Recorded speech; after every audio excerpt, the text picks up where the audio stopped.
it's okay with you, I'll let Lars bring the light bars out. Okay, just make sure they're all outboard. Yep. You want them? Yes, we will. You want them full deployed Yes. on the uppers and 45 on the lowers, or all the way out on the lowers?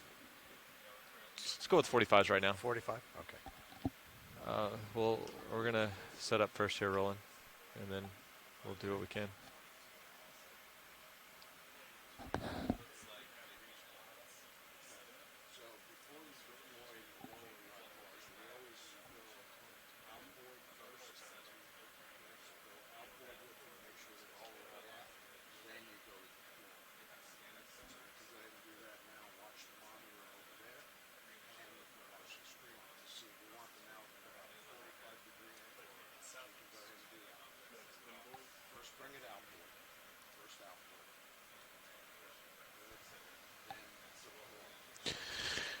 Copy that, Roland. I wasn't sure if we were live because of interaction.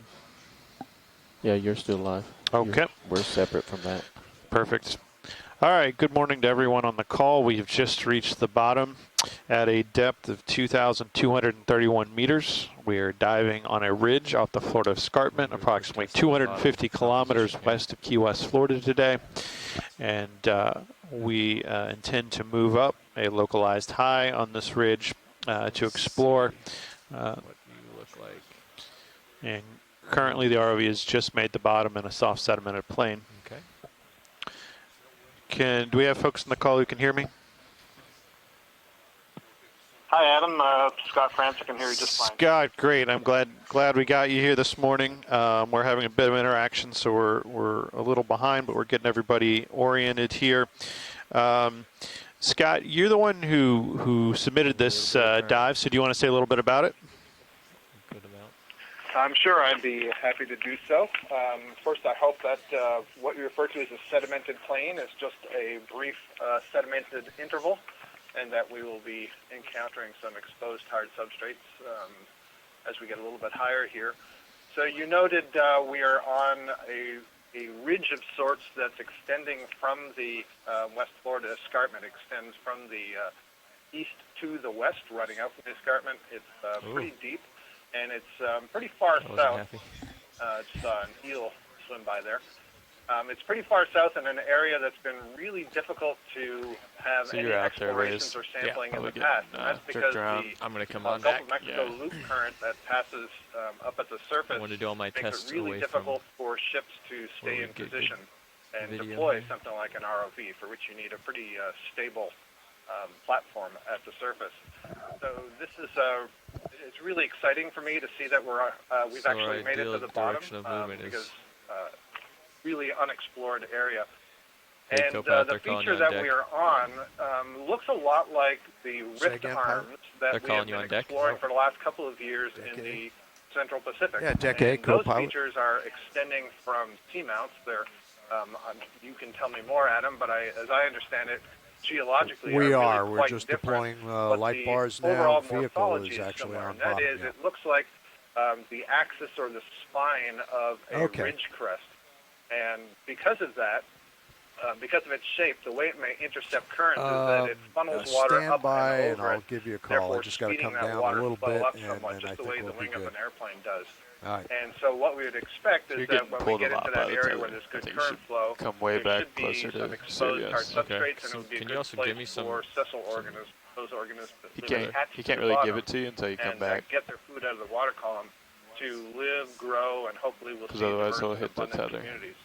The other thing about it is that we are climbing a local high from a saddle moving towards the west.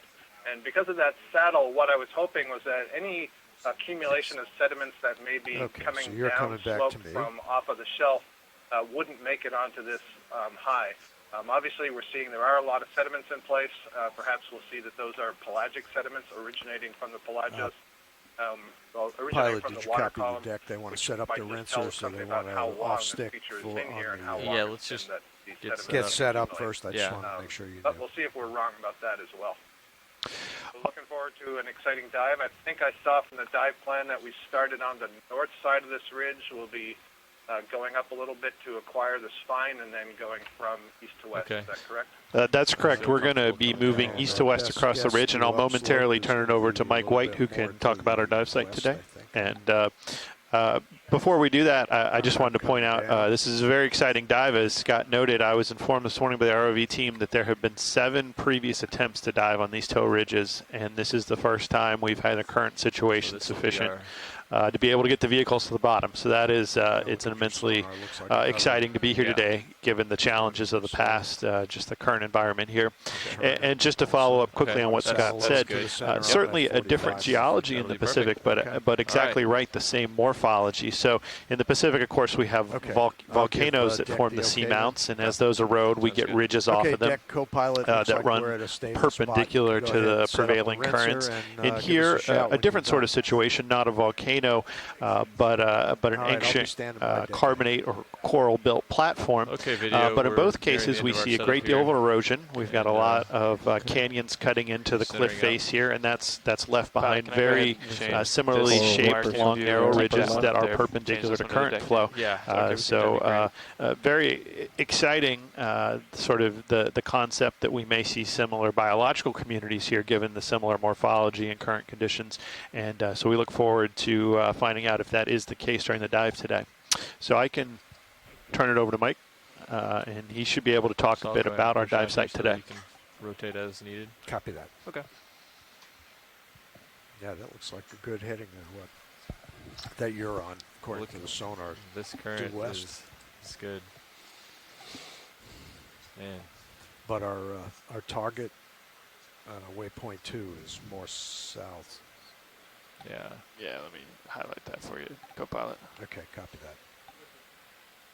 There you go. Okay, thank you. Thanks, video.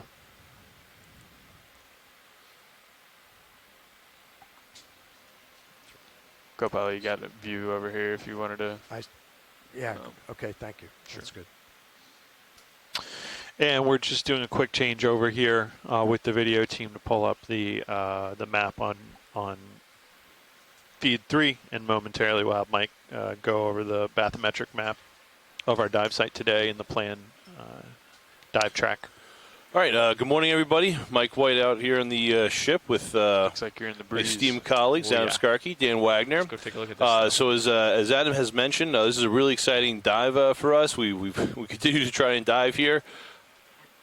But today the conditions have lined up so, and I think we were very wise choosing our dive site. So I think we're going to be really lucky here today and have a great dive. We were able to develop some high-resolution grids from previous Okeanos data. If you're watching live from home, if you're viewing on Stream 3, you'll be able to see our bathymetry here. And all the bathymetry you see before you is all Okeanos data collected throughout the years 2011, 2012, 2013, and I believe some from 2014 and 2017 as well. So the Okeanos was one of the first ships to really map the Florida Escarpment with this high resolution, and we're continuing to build on that data today. In front of you, you'll see our orange dive track. We're going to be landing on the to the east and then moving to the west, so an east to west transect.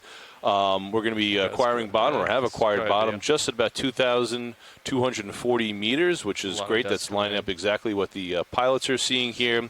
And the idea is to transit over the top of the slope feature. I know there was some discussion about how this feature was similar in morphology to some of the things we saw in the Pacific, and we found that in the Pacific, the tops of these features were always a big payoff, high-density coral and sponge-wise.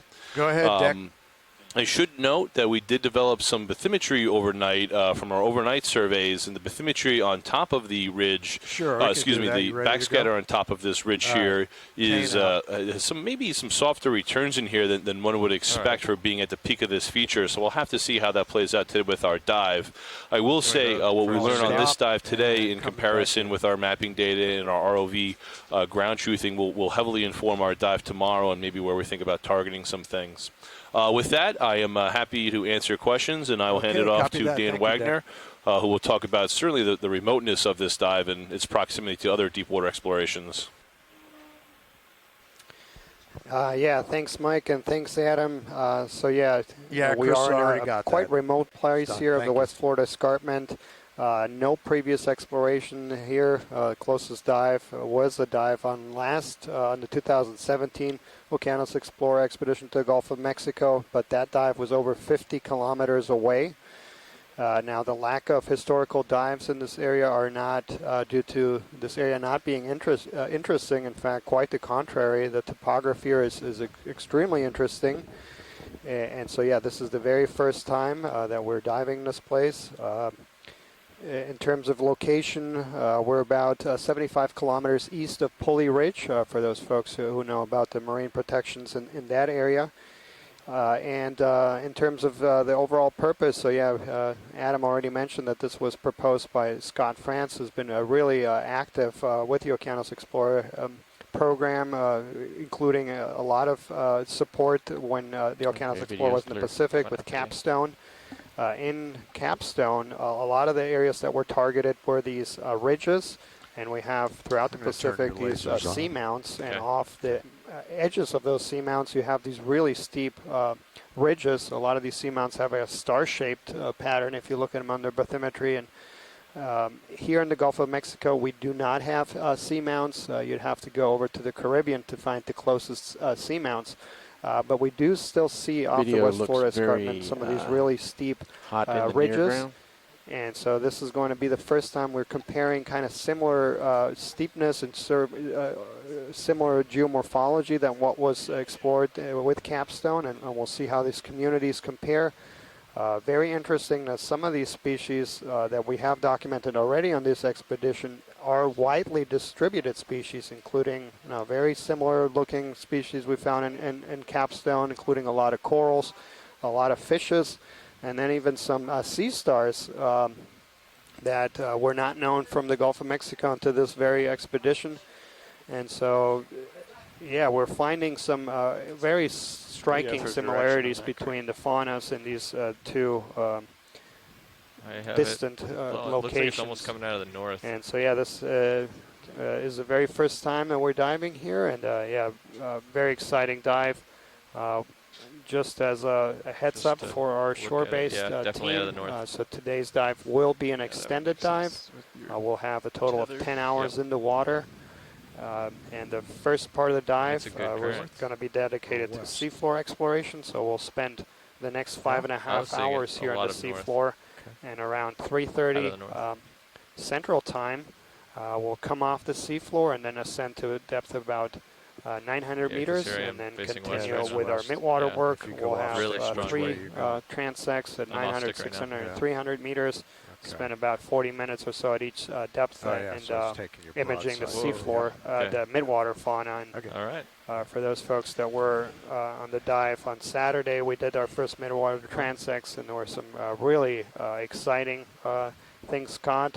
In fact, we started midwater transect and saw these dense swarms of pelagic polychaetes, Tomopteris, and some of our midwater folks were commenting that that was highly unusual and they'd never seen that kind of density.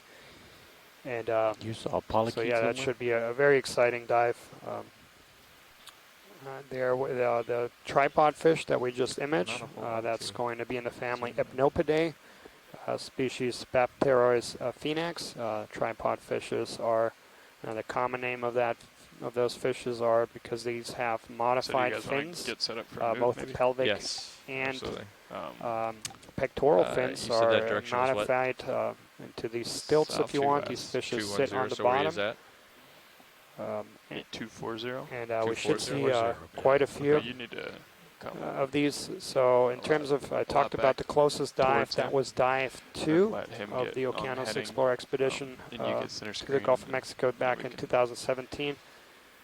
What we saw in that dive was it started off in an area just like this and was actually similar depths, about 2,100 meters or so. It started off in a sedimented area, and then later in the dive saw some pretty steep, hard grounds. Seems like the light is very hot in front of us. Saw quite a few corals, including some bamboo corals and some corallium.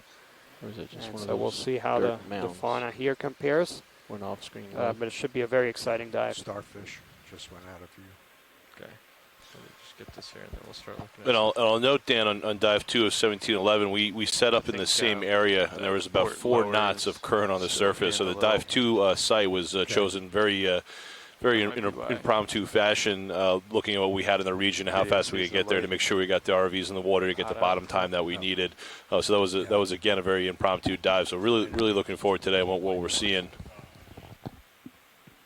Yeah, Mike, I was just following along with your maps there. They're beautiful. I hope folks were tuned in to camera 3 to see that when you were up a couple of minutes ago. But the lower swinger. you know, we are on this local high, but I noticed that the slope isn't too I didn't see it move on the way down. too steep. No, I mean And just so it's now. going to be I very tried to interesting move to it see outboard. this play between No, I the don't see steepness anything happen. and the dominant current Push flow, in on and Sirius how so we much can see it better. sediments are actually worn off as we get towards the So surface. the I'm also port- going to be we'll looking look at the for ripples Oh, in the copy sediment. that. You know, what we're seeing right here looks like it's a pretty quiescent Go ahead environment, and I would On have the to coral? predict, Yeah. based on the distribution of the sediment, pin, relatively maybe? little going on it. Still nothing. Hydroid. Yeah, Scott, this is Adam. I think that's exactly right. What we're seeing here just at the beginning is we don't see the ripples or any other indications of a dynamic seabed movement here. But I think as we begin to ascend the ridge, we're somewhat protected where we are from perhaps the dominant current flow. So as we move up towards the very top of the ridge, perhaps we will start to see some of that sediment being removed by the current flow. I think on yesterday's dive we saw a couple locations where it looked pretty clearly like the fast-moving current had stripped away the sediment cover and revealed more resistant rock beds underneath. So we're very much hoping to see something similar to that today. And I don't want to get too far ahead of ourselves, lighting right but now? thinking about tomorrow's Are we happy dive with submitted by Bill Keeney, it's going to be a similar to ridge area or pulley ridge area. So what we see today and what we've seen in the mapping data and ground truthing with the ROV, I'm really hoping to inform our dive site selection tomorrow. So it's just something to keep in mind. Length in front of it. Yeah. Are the uppers all the way? Yeah, absolutely, Mike. So yeah, tomorrow's dive, similar topography, very steep and narrow ridge, quite a bit deeper though, about 3,100 meters. And so that will be one of the, be the deepest dive of this expedition and one of the deepest ever to be conducted in the Gulf of Mexico, and that should be a very exciting dive. We're talking about currents, that this is an area that is swept with currents. We are right at the mercy of the Gulf, of the loop current.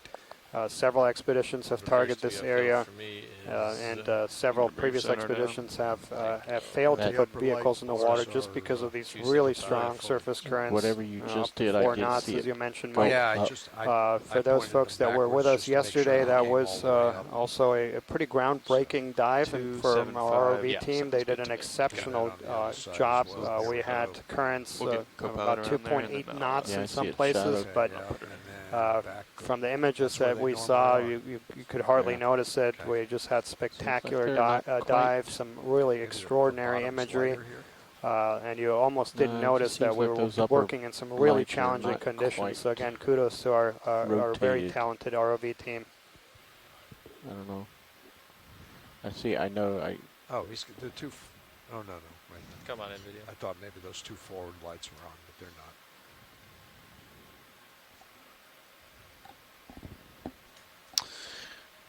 That's interesting. Some debris. We seem to have a small rock here sitting by itself on the seafloor, highly oxidized. Back of it almost. I was also going to say, interesting, when I saw that color, I wonder if this is some rock that's been, dropped off a ship or something, because that color reminds me of coral and algae or something. Which yeah, and that to the right-hand side there, where you almost looks like a bubble was in the rock that's been fractured. This certainly is not representative of what we would expect of the underlying regional geology. So I may have to go with Scott here and say this is something that was dropped off of a ship. This could be slag or something that made its way into ballast or coal for an old steamship or something like that that was cast off. To that point, we actually recovered a rock 3 dives ago on this large carbonate platform that was a metamorphic rock. And just to give everyone a little context on that, sort of the equivalent to that, maybe biologically, would be something like finding a coconut palm tree growing in Boston. It was a type of rock that just should not be here, given what we understand about the geology of the region. And so spoke with some of the great geologists that have been participating in this cruise, and we sort of talked through it. And I think our best guess is that also was something that was cast off of a ship at some point, perhaps a ballast stone. Many of the old sailing ships would put rocks in the bottom of the ship to create ballast. And so occasionally we see items like this that do not appear to match the local geology, and then it's a bit of a mystery to figure out where it came from. But again, I would go with something cast off a ship in this case.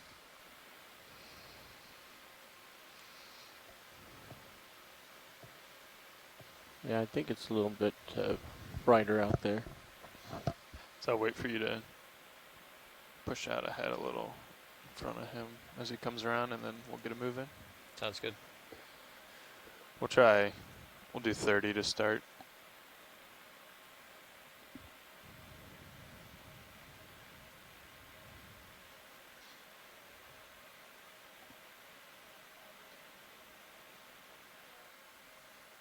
All right.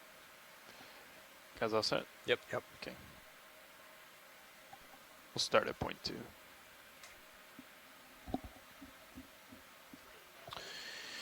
And as we're making our way to the ridgetop, I can provide a little information about the geologic context of these long toe ridges that we see here on the Florida Escarpment.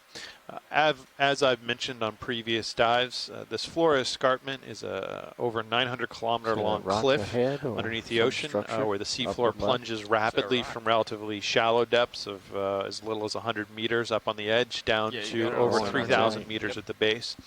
And this was created by an ancient carbonate platform.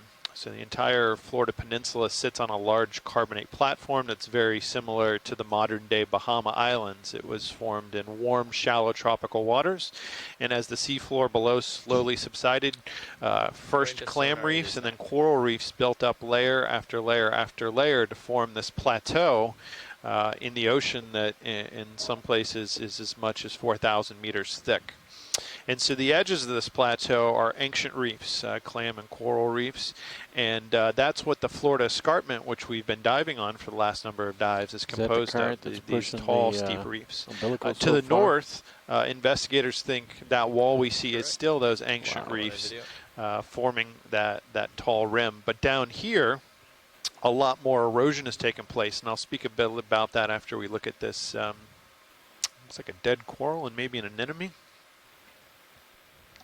Yeah, it looks like perhaps the stalk of a sponge that's dead. We see a number of hydroids on there. We see a stoloniferan Octa Coral, so that's that encrusting, those polyps. You see the white polyps, and you see also a couple of Octa Coral is interesting because you notice at the base of each of the polyps there's a little sort of a cup. So those might be Cornulariidae in that family. They are stoloniferous, as you can see, grow in ribbon, but they're a little bit different from the ones that we typically see because these ones may have a little outer covering that they can withdraw into.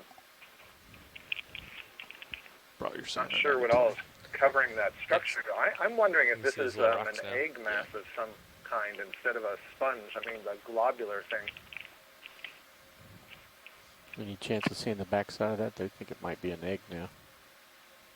Or they're hypothesizing. And behind it, I think we have a fish there, and the sediment just.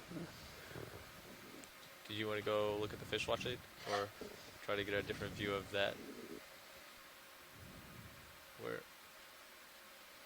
But we are starting to see some outcrops here. Actually, did you want to see the fish or the other side of this? Yeah, both. I think the fish is going to be a little more on the move, so whatever these is gone. It's going to be about. I didn't see it. I don't know. It's right underneath, about half a meter below the lasers. Oh, okay. Come on in video. Let's try to find this. Not a fish. Okay. Deceiving. All right. Thanks. All right. Come wide. You said 30-meter move? Yeah. Okay. You're fine. Yeah. Okay. We'll go over there. Got a little bit of...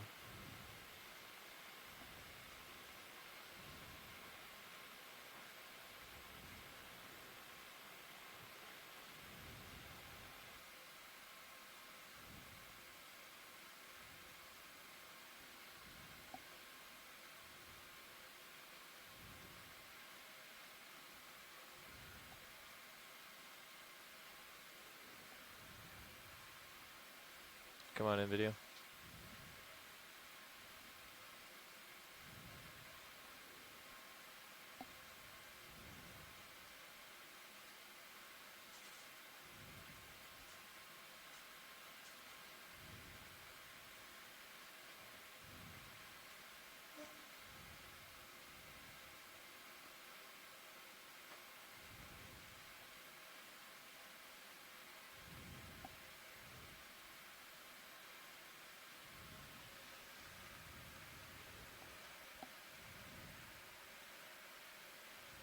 Yeah, we see quite an assortment. I believe the stock is going to be the stock of a glass sponge. And we do have quite a few things on there. Encrusting coral. That is now just taken up residence. So this is in a group known as the Stolonifera. Looks like we're just starting. Named after these root-like structures they have. Video's clear. Coming up. And yeah, that globular structure, it certainly does look like an egg case, but hard to say.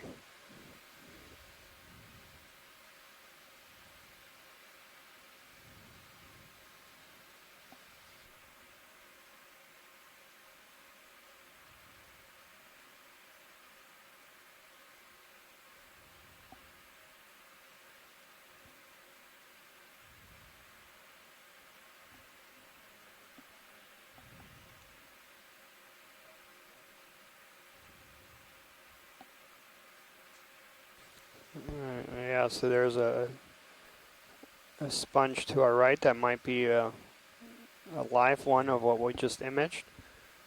It's just off screen, and we have a pretty spectacular coral there in the I'm gonna background. push forward here. Okay. That's going to be Iridogorgia magnispiralis. Just get a quick view on this and then push forward. And here Cover we're bridge. starting to see our first rock that is probably local rock of the dive today. And, Watch this. You want to look at this because it looks similar to the other one? Yeah, let's get a snap zoom if we can. We'll Okay. do a quick snap zoom on this the stock here, Go ahead, video. which may be a Kick up any hexagonid dust glass here. sponge stock with some sort of perhaps egg case or sponge on it. Hard to tell. I'm going to change my heading to keep it Yeah, on here it screen. does look more Yeah. like a sponge on a sponge. Copy that. I'll push Yeah, I forward here agree, very Dan. shortly. This looks like a sponge, but maybe not the original one that was that produced the stock. Absolutely, and that's something we keep seeing as the importance of these Get them organisms back. for structure Yeah. and providing Whenever you're habitat clear, I even need to push after they're dead. There in the background, I was talking about this large Octa Coral. So this enormous colony, and then there's one to our right that's going to be very interesting. So the one to our left is large. That's a widely dispersed species found throughout several world's Man-made oceans, object and then on we the rock. talked about the importance of today's dive and comparing similar environments to those that were surveyed extensively in the Pacific, and we do see similar Want species. to go for a zoom here, video? And yeah, and we do have two very exciting corals to our right that we'll image as well. And yeah, so this is one of the most conspicuous species we see in the deep sea. These can be enormous. Some individuals of this very species have been measured to be close to 20 feet tall, making them as tall as an adult giraffe. That is the longest coral that has been measured, and that was an individual of this very same It's a full species out in the species? Pacific. Okay.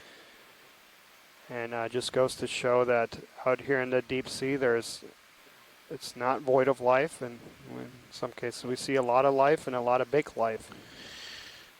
And in a little bit of contrast to what we saw in yesterday's dive, we're seeing some very large but individual corals, and I see a sponge here as well, which is in contrast to yesterday when we saw much more abundant corals but smaller corals. A lot of that primnoid coral characterized yesterday's dive.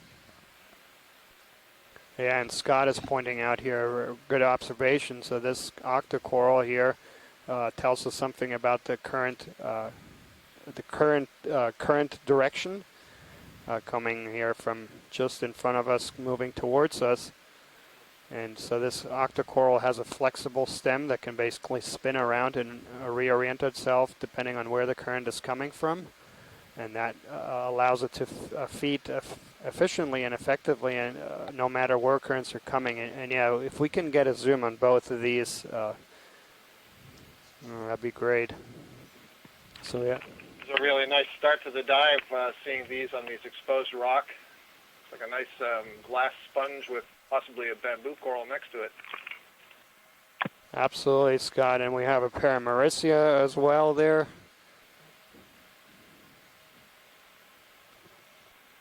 Yeah, good eye. I missed that one.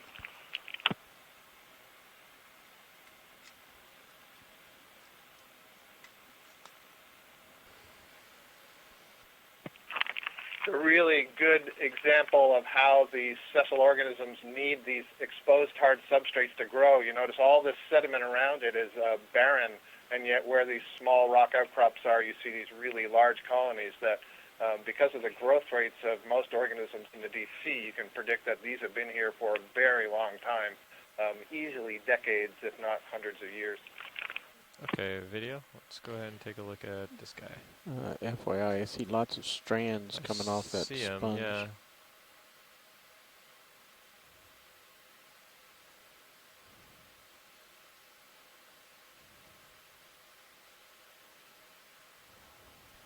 Wow, so we see some sort of filament. Or those tentacles? Are those benthic ctenophores? They sure are, Dan. Several individuals, and those are the tentacles that are being extended from those tentacle sheaths, which are the little tubes that you see. We often Try see the front ctenophores lights and the still camera. swimming in the water column, but this is a group, an order Probably not actually from this within position, the phylum but yeah, we can try it Ctenophora afterwards. that have If you want the adapted lights to on, we can live turn those on other Let's see what it organisms. looks like. So they're really Yeah, you flattened. wanna do that for me, Copa? Sure. But Thank the you. tentacle sheaths Lights actually on. remain unflattened, so they're the little tubes that you see with their kind of fishing You want me to line-like get- tentacles do being you want me to get extended close to from the them. edges there? So great view. No, you're good. We Yeah. saw these quite Didn't seem to frequently bring out in the any color Pacific, in but this we one. don't see them quite as often here in the Gulf of Secure Mexico, lights. so it's No, great just to see hold these. on. And really nicely done, ROV team in video to catch that. That's fantastic view.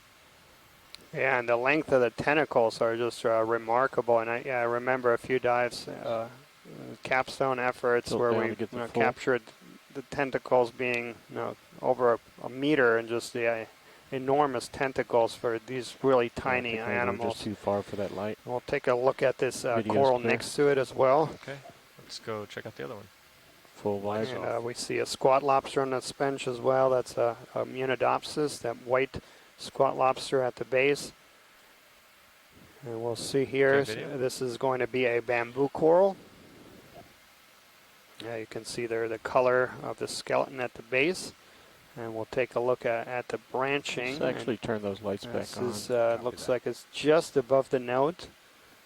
Yep, I agree with you, Daniel, just above Brings the out more nose. color. And one of the things I'm going to focus on now is whether these polyps have kind of a milky appearance to them such that you can't see through them well, or if you can see through them easily. And that would help us separate the genera Max in. Keratoisis from Jasonisis.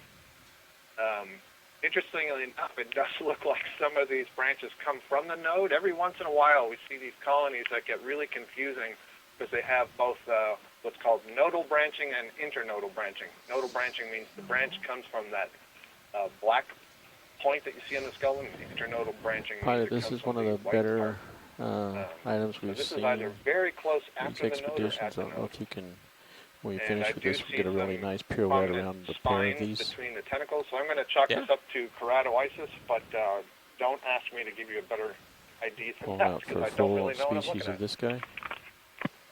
Excellent, Scott. And I remember, so we talked about that dive too from 1711, and lose that the, there was a lights? specimen collected, tentatively identified as keratoisis that superficially looks Full like specimen this. here? Yep. Okay. Yeah, I'm going to check that out right now. I would have said from a little bit of a Perhaps a little distance bit this more. was easily an There you Isidella, go. but the fact that the branches come just beyond the nodes mean that it is not that. Yeah, and Okay, we could do a nice as we were pirouette around the zoomed in, pair. Adam had pointed out there Let me that check in, with watch leads real quick, make sure they don't want anything else right here. in screen we had one that looked like right at the And if node you and one can, that was go right around the above. bottom right. So yeah, there's a Look at the yellow backside sea of that fan sponge just when right they're of us, finished. just so we get that on. Hey, watch leads, anything else here before we take off and look at the backside of this real quick? Yeah, not from this view. Just there's going to be a coral just right of us. Okay. Yellow sea fan, small on the. It's further off to the bottom right, but not too Oh, far. kind of behind me a little bit? No, it's It's right there. coming to view. Coming into view right now. Bottom I see right. it. I see. Yep.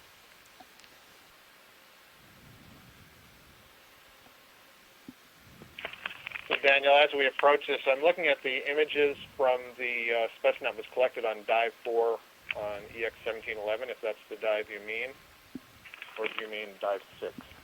Okay, I mean actually dive 2. Dive 2, okay. Dive 2, I thought that was something completely different. Okay, yeah, I just looked Actually, at the come out overall again, let's get a better view of morphology. this. That was a unbranched coral that we thought might have been Carabisus. Yeah, maybe it wasn't collected. I was just looking through the dive yesterday, and there was one that maybe it was a collection that was aborted, but yeah, there was just looked like this bamboo coral. Okay. Yeah, the one that was described as maybe S1 or Okay. I2, meaning Isidella, Now let's come that on was in. collected, didn't have needles, so it's not the same. Excellent, thanks, Scott. And so yeah, here we have a Paramaricia, so that's in the family Plexoridae. Very difficult group. There's about 20 or so described species. Try that with the extra light. It's also one of the most dominant taxa below 200 Thank you, meters, co-pilot. and Yeah, we within got some in color. the middle there you have that brittle star. Seems to work pretty well. And this is a very common association. Extra lights. You typically see them living good on idea. there. In fact, some studies have looked at a lot of these corals and noted that on most of them I they can't see hear you. one of these brittle I stars. can't hear you right now. Sorry. And before we move on, Scott, do you think that bamboo coral is Just a second, something just a that second. is worthy of a collection since we're set up here, or does this require a little bit more research? I do think so. I've looked at all the bamboo corals that we collected in December, and this is none of those. So if we are Can set you up, enjoy I life do real think quick? it's worthy. Thanks. Okay, so yeah, thanks, Scott. So, pilot, if we are set up to do so, there is an interest to collect that bamboo coral that we imaged just a couple minutes ago. Okay. Still like to get that pirouette Yeah, before. we can do that, definitely. Video's clear. with this Interesting shot. looking at this brittle star. It looks like he has lost his lower right hand appendage and it is starting to regenerate, but much shorter than all the other 4 appendages. Yeah, and you can see on the right there's another one, so that ophiuroid or brittle star, that's going to be in the genus Asteroschema. So they have those really curly arms. And so yeah, we're set up here, and we'll try to get our first collection of today's dive. Hey, watch these. So which one were you said we're not trying to collect this one. We're trying to collect a different one. Just left the one that you imaged right before you zoomed in here, the bamboo. bamboo coral. Okay. Just okay. about 2 meters left of us. Yes. Let's get set up for that. And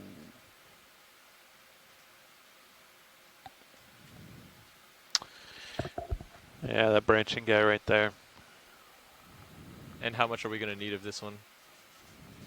Yeah. What would be an ideal specimen length? Like yeah, a branch, maybe bright, maybe at 30 centimeters or Light so. soft.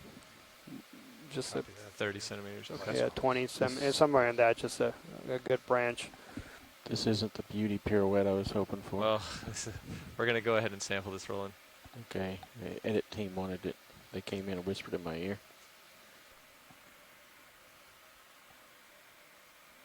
If you're going to set up on the right side anyway, you can give it a go. Okay. I'll do that then. I think left to right would be the appropriate pirouette anyway. Left to right. Go around this way. No, from the left side to the right side. Oh, okay. And we talked All right, I'm about gonna back up current just a there little bit here, before. video, and let me know the right spacing. And you can still see You a want slight video, current you there want going those from lights right on to for left, this? and you can Negative, see too that much bamboo distance, coral that's good being distance. oriented Right here? perpendicular to that Okay. current. Let's give it a shot. So I talked about that long sea whip earlier, be that tricky 'cause that that would current's gonna take me basically really reorient quickly. itself depending on where current is coming. These sea fans don't have the ability to do so, so they Yeah, are definitely don't risk fixed in it place, pushing you into but it. they are also fixed in place in an orientation that is favorable for the predominant currents. And so, yeah, this orientation gives us It's an gonna idea keep that pushing me towards it. current in this area is going to be flowing from right to left in this case. And so we are, right now we're pointed south.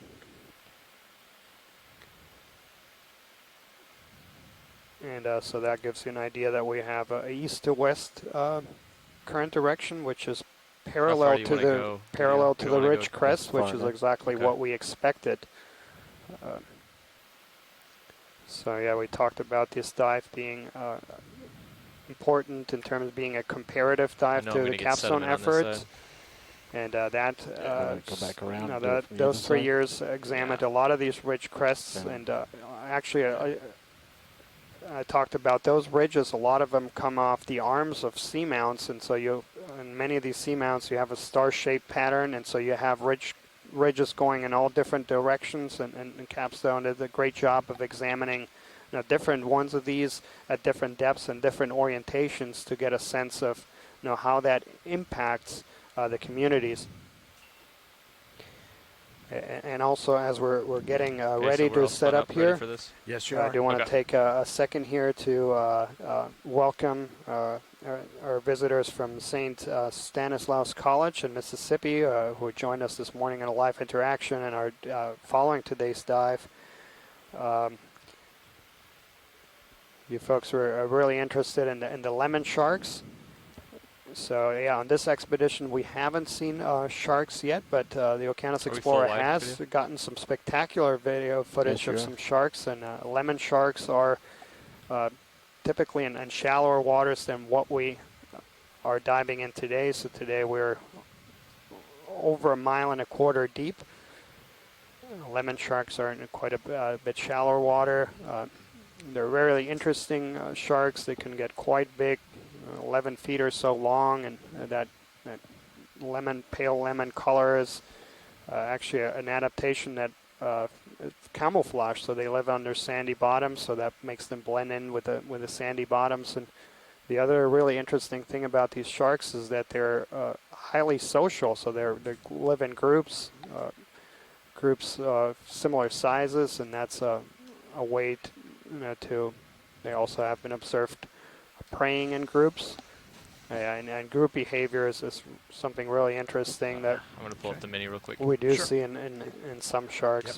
You want me to take control of So it? thanks Follow so much for Yeah, joining if you us, would. and I hope you Sure. stay with us. And it's a very 30 exciting dive. centimeters. We're diving in some really remote and difficult place to get to. And this is the very first time, and we're very glad that you're joining us on this exploratory dive. I believe we'll be able to get those boxes out there, but we might need to watch that port side when we're coming out. Okay. I'd like to ideally put it in the port, Port bio. Yeah. Okay. but we'll take a real close look at there when we start Sure. coming out. So watch these. We're ready for this sample here. Excellent. Any particular piece or just 30 centimeters as long as we get some branching? Yeah, maybe. Yeah, whatever's easiest for you. Okay. Okay.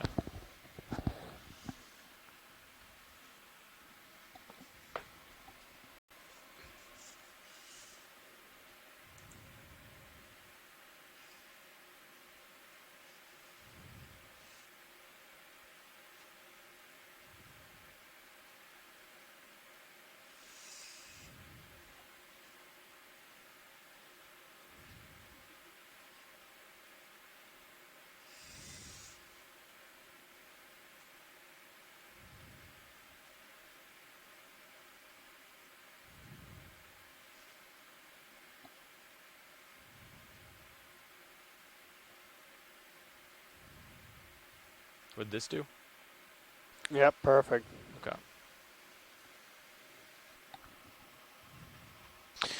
Yeah, that looks like we'll get multiple branching joints. Maybe that'll help folks like Scott determine whether it is really internodal or nodal branching when they get a chance to look at that sample after it goes to the repository at the Smithsonian Institution.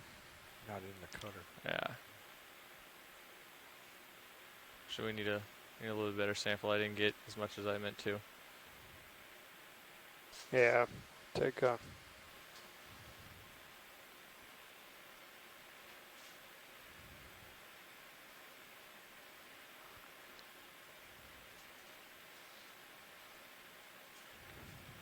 Okay, I'm going to follow you over to port. Very brittle.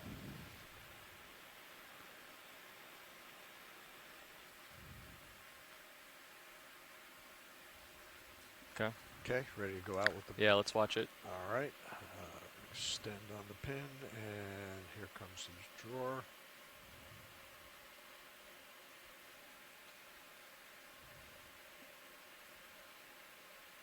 Looks okay. So far, so good. Let's see.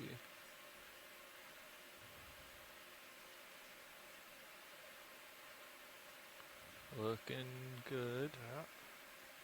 Watch that. That's Okay, it. perfect. All the way out? Great. Okay. And if you want to follow me Tip the down. calendar Yeah, down, thanks.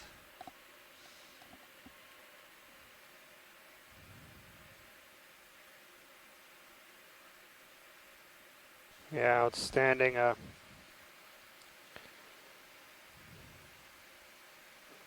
Scott has just chimed in here. Scott France from University of Louisiana Lafayette, science advisor for the Okeanos Explorer, but also one of the world leading taxonomists in this group of bamboo corals. Has been really active working on figuring out the different species and how the different species are related to one another, and has done work in many parts of the world. And he's noting here that the closest he has seen is something collected in the Bahamas, but it doesn't look like this quite a bit, so this could be something completely novel.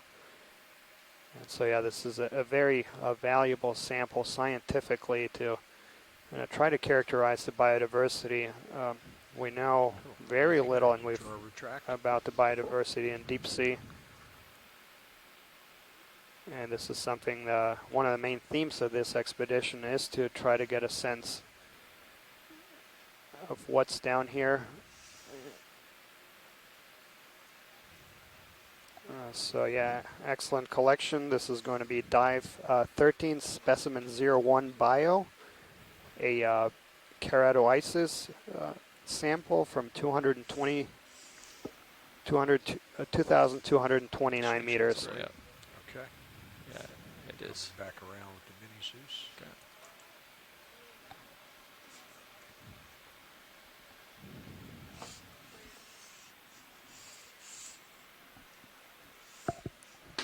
Okay. Okay. Okay, and turning off the hydraulics.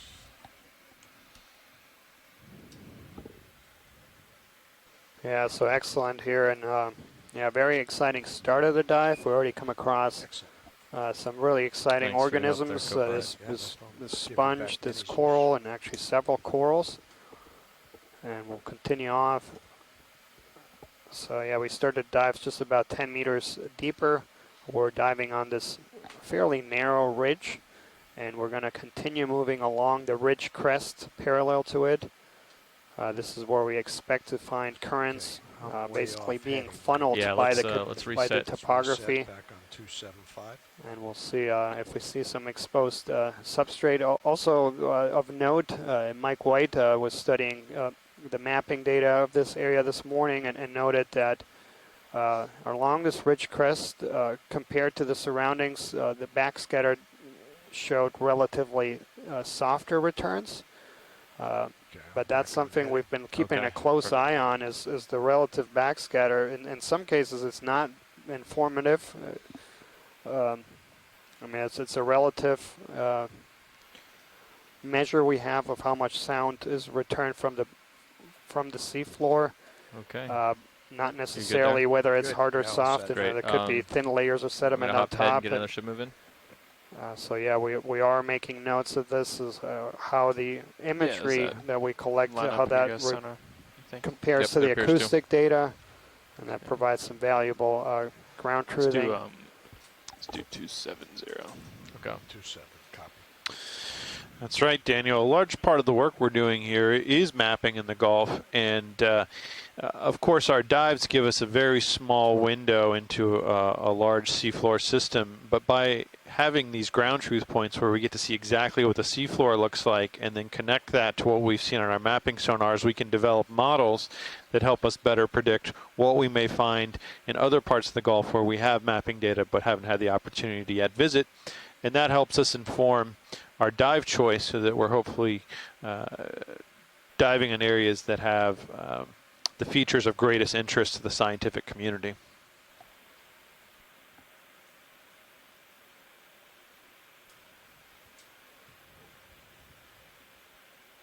Now let's get a quick snap zoom here on this. Sure.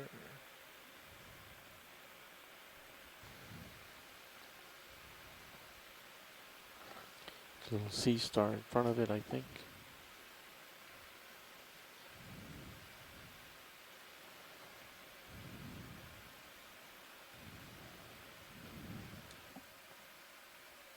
And as we pulling up here to do the snap zoom, yeah, Scott chimed in here in the chat room, and he pointed out that that bamboo coral looked at least superficially. So yeah, this looks like another one of the stalks of a sponge with hydroids. Excellent, thank you. Can we see the upper left section? So the closest so I see some coral polyps growing. thing were these corals that were from the Bahamas. But one important point is that the Bahamas, those surveys that collected those specimens of Bahamas were quite a bit shallower, and deeper waters throughout the Atlantic haven't been surveyed, particularly in international waters, and this is something that the Okeanos Explorer will help with later on this year.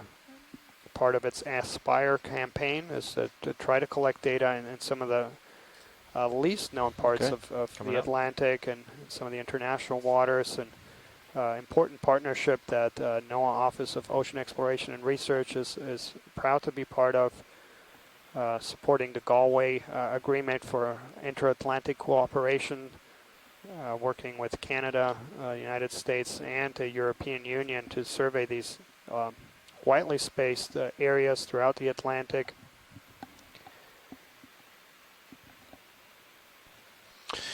That's right, Daniel. And these international waters are truly a shared resource. They're not owned by any specific government or country, and therefore it's imperative that we're able to work collaboratively with other countries and governments to explore these areas and effectively manage them, because if no one explores them or manages them, they're sort of wide open to any sort of exploitation that might take place.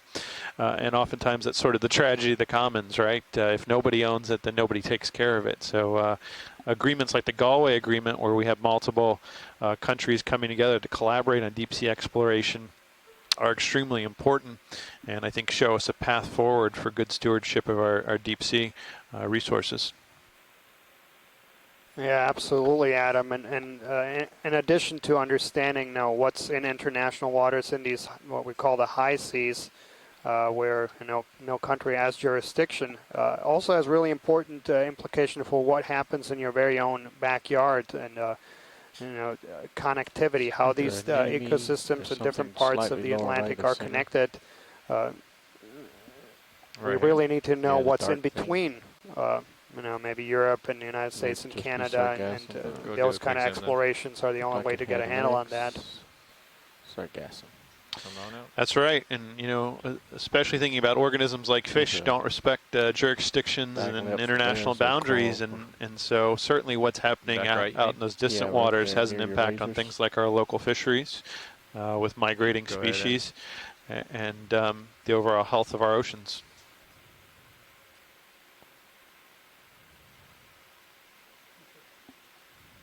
Yeah, there's our first sea pen. You want to get in closer? Yeah, come on out. I can get in closer. Glad you said that, Daniel. I was We about won't to spend say too it was long bamboo here, so I coral. can come back and do No, another I just said it. zigzag there.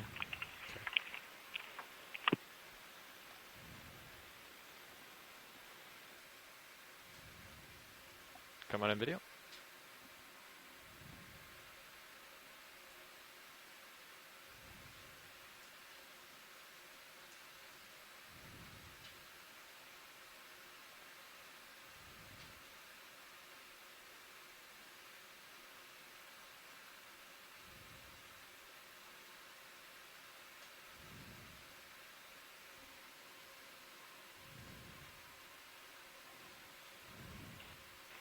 It looks like the polyps arise directly off Can you of see what that this looks like with those lights? main axis, Copy that. which is called the primary polyp Lights on. in sea pens. Yeah, there we go. We can see from the back.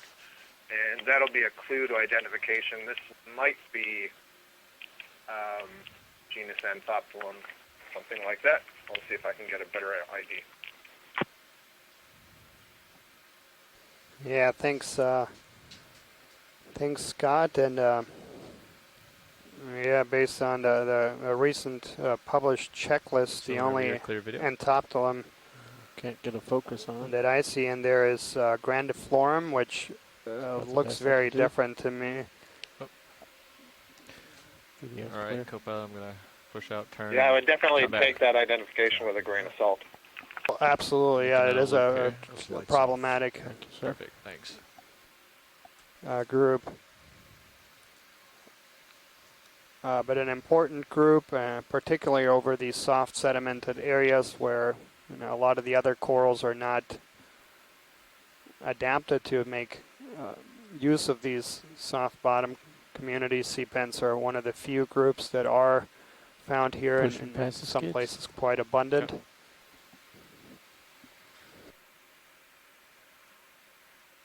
There's been a fair amount of work done on sea pens, deep sea pens up off the Atlantic coast of Canada, and they have found that the sea pens are important as nurseries for some species of fish that associate with them and lay their eggs on them. Which makes sense with HIPAC. Yeah, and that's a point that we've been making throughout this expedition, and the importance of structure and the importance of these animals that build structure. You want to do a zoom as we fly past this and see if there's interest in landing? Yep.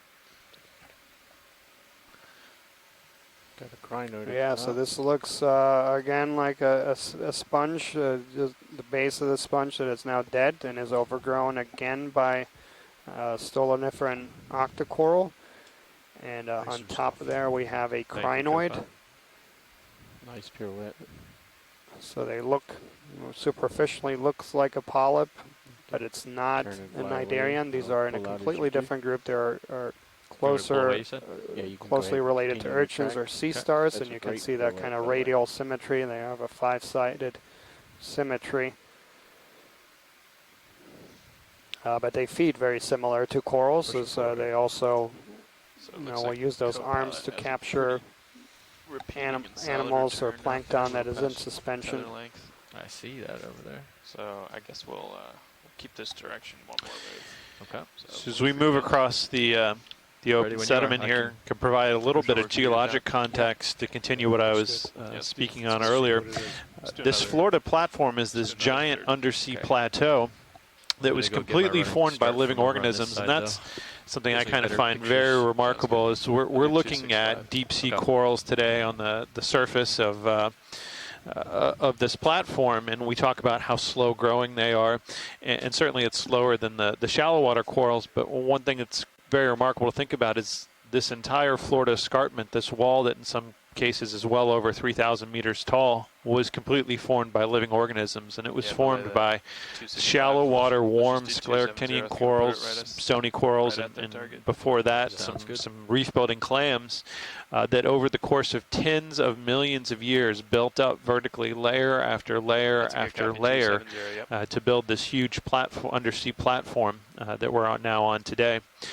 Yes, And something interesting comparing this dive to our previous dives is the more northerly extent of this platform, geologists believe still show that exposed tall reef, whereas down here to the south, that has been eroded back and cut into, and you can see these deep slot canyons see if that I have can find what created that the is. ridge that we're on today, and many similar ridges extending off the platform face. And geologists believe that was created by groundwater flow that may be moving out of the platform. The platform is Fish upper made of right. calcium carbonate, created by all those living organisms. And as rainwater and groundwater flow through it, they're weakly acidic, and they start to dissolve caverns and cavities that create this completely interconnected Come on, video. network of water flow. And we've seen evidence that's coming out at the seafloor, and that's led to the creation of these deeply incised or cut back canyons that cut into the face of the platform and create the tall, narrow ridges like we're seeing today.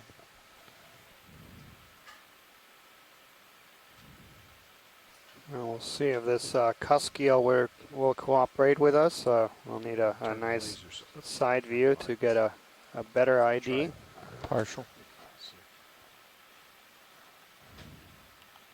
All right, we're gonna go that way, huh? Yeah, he's Let's go this way then. So yeah, this is going to be a cusk eel, or a family Ophidiidae. He wants nothing to do with us, does And he? he is shy and All right. stubborn. Something on the seafloor. Right there? Yeah, to Yeah. your upper I left. just saw it. I'll go check it out. Ah. Oh. What is that? And this is a Let's go very ahead and zoom interesting Some of these fish. awesome These sharks. are Dogfish. Bathysaurus. Oh, now that's cool. Oh, well, cool. It's one of those dragonfish. Wow. Sweet. That's Lasers very clear. cool. Okay, come on now. And that's lasers. yeah, There we go. quite. I'm gonna come in on him. So I believe that's going to be Bathysaurus mollis. You want me to pull out so you can see where you're at? Yeah, that'd make Pretty it far real away, easy. and you're high. And so yeah, Bathysaurus, that name. So Bathy from bathymetry, deep. Get more of these. Saurus front view. from dinosaurs, and you Okay, can yeah, see if you why wanna that start name turning is. that So thing this on is right kind of a Okay. prehistoric looking Yeah, where fish. this guy is super reflective. So don't put the lights Is on. there a deep lizard? You know, you should try with for that camera. Is that a sponge to the background there? Yeah, and we have a stock sponge behind I it. can bring up the. This may be the type of No, I sponge can't. that was forming Meanwhile, some of let's those zoom in stocks video we just a saw little bit. corals attached to earlier. So it's on. So we can start getting some decent pictures here. And I will try to sneak in on him. Come on. So according to the digital still experts, So yeah, the this focal range family, is at the- the end of the skids. The deep lizards, Okay, I as you think he pointed might out, leave if I Adam. do that. Maybe not. It looks pretty. So they are some of the Comfortable there. deepest organisms in that group. Is that a raptor? Okay, now the lights are not on. Oh, he's this thinking one. about it.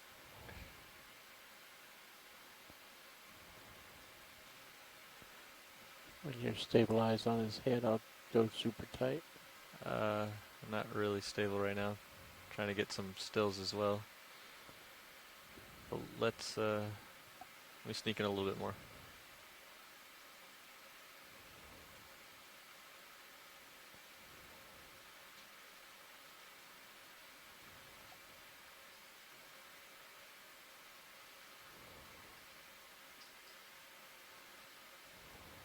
Yeah, so these are quite remarkable animals. So yeah, very prehistoric looking, and most of the time you see them just motionless on the seafloor.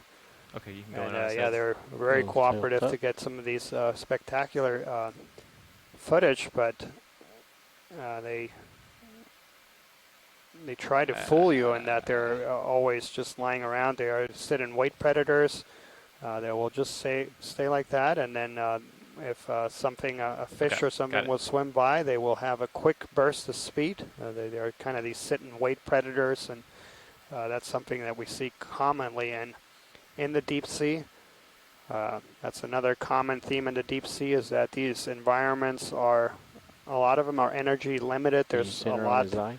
fewer things to We eat, got some more zoom and so left. meals for are it. harder to come by, and I guess not that so much. species are truly Thanks. trying to maximize I'll try to get some good ones as I lift off here with this still. Yeah. the Turn those energy lights on efficiency. So they'll Go wait and there. for Go the ahead. perfect Okay, time copy that. and just exert Okay. enough energy to prey. So yeah, that's Bathysaurus mollis. I think we saw an Let's do a example of that stable maybe on yesterday's 4-5. dive where we had those squat lobsters, which we often see sitting fairly still on the seafloor, Okay, I'm but we gonna saw sit one up, in and the we're gonna just midst get of a a little school closer of for the fish, and it was Come a little bit wider showing video. a number of bursts of energy to try and reach out and grab a fish to prey upon.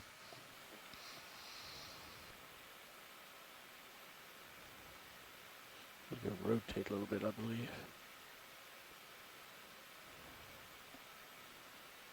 And tilt down the main camera. Yeah, and Mike Vecchione from NOAA's National Marine Fisheries Service has chimed in here in the chat room and about a Pirouette. study that Okay. used stable isotopes. Pushing in. So Whichever way the stable best honk it isotopes is. basically in the tissues. So every element has different forms, so I different gotta get isotopes, sediment.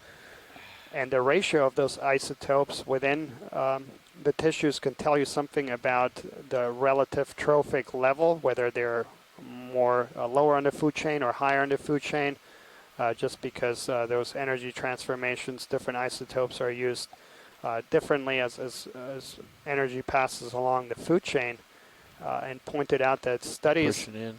on these on purpose. Bathysaurus Okay. has pointed out that these are pretty high on the food chain, Yep. so it's suggesting yep. that they eat bigger things. Done. One more. Let's see what happens. Right here.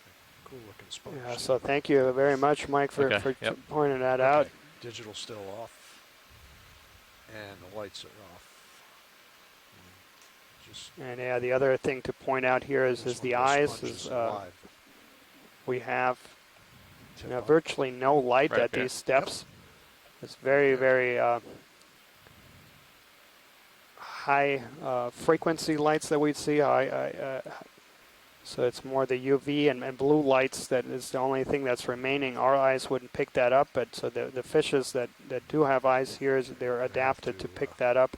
Get underway pretty soon. Copy that. Okay, let's We're do a looking quick zoom at here it. video. And so yeah, this is a stock I don't have sponge, very and much that's time here, by the way. probably what we saw earlier, where we saw just the dead stock remaining. And here we have one intact, so this are going to be hexactinellate or glass sponges. And I think we see a brittle star there to the top, in the base of the sponge. Yeah, so there's a brittle star living inside the sponge. There's also an anemone growing on it. And then we have what looks like that same Octa Coral that we saw on a dead piece of sponge, and now here on a living one. And again, highlighting the importance of Okay, we're looking back. structure for right. providing Video, I gotta habitat get for all going. kinds Go of for it. organisms. So sponges, they have a porous porous tissues basically, and those pores are basically maximizing flow through them, So it and they looks will like then that. basically Yeah, it looks act like as a those giant rocks are sieve coming and just Yeah. So pick you're out all the starting a little nutrients bit. that are in the I see the 'em. water. But they also have specialized cells that can basically act to pump water through them and maximize flow them, so they can maximize feeding. They're also they're some of the simplest multicellular animals, or the simplest, I should say. But they have some really cool adaptations. They have cells that what we call totipotent, or so similar to stem cells in us. So all of their cells are basically able to differentiate and become any other cell, and they can do that throughout their lifespan, and so they're also able to reproduce asexually quite a bit. So you can take a piece of sponge and that then can create a new sponge from that. And we're seeing our first large-scale rock outcrops coming into view here as we move towards the top of the ridge. Can we take a quick look at this coral in front of us, just to snap zoom? Sure. That should be about done. Okay, let's go ahead, video. Let me know if I need to. Actually, I'll land a little bit.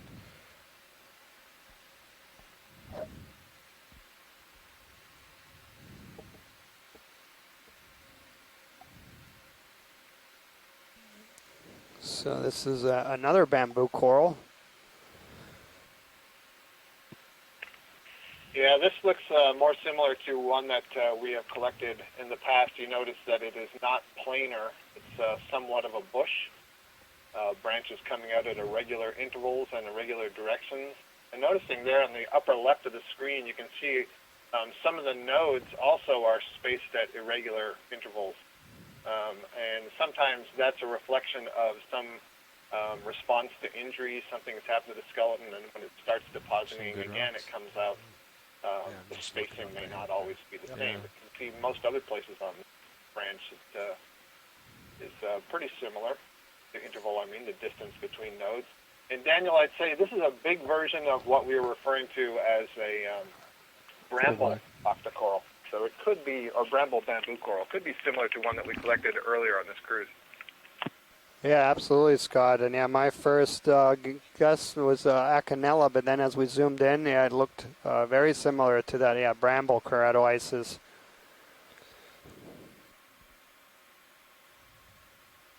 And here I think we have our first unbranched bamboo coral.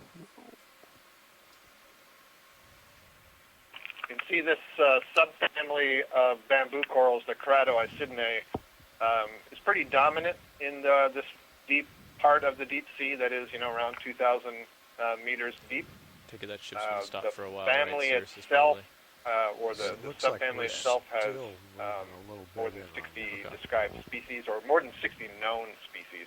They're not all described yet. But pretty diverse, and so it's not a surprise that we're seeing them. close to stop. We won't do anything till you can. And you can For sure see see the top. already the ones we've seen, they grow in a variety of morphologies at the colony level. So we would refer to this as a whip bamboo. And on first appearance, this is something that we would call Lepidisis. That's a genus name into which all members of the subfamily are put if they don't branch.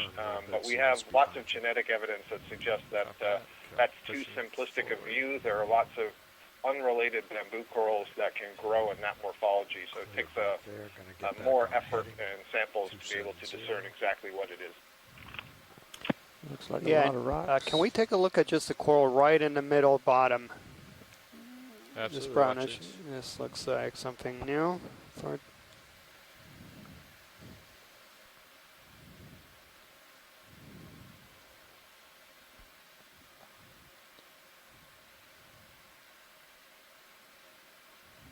Right here in the middle of the screen. Yeah.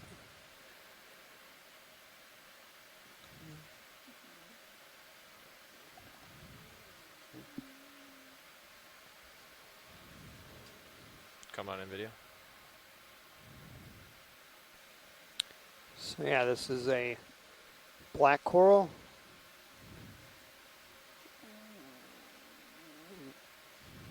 Well, it looks like a Bathypathes, but those side branches are very, very short. Yeah, I agree, Daniel. Looks like a Bathypathes, but somewhat emaciated. Yeah.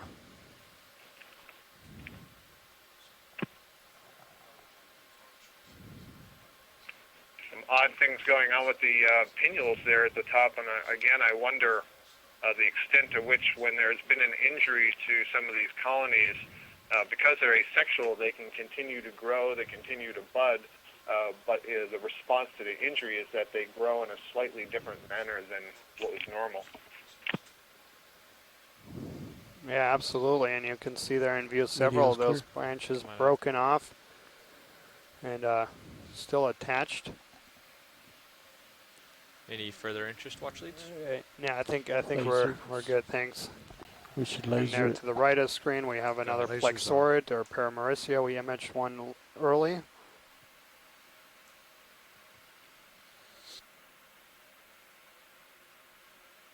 Sea star lower left.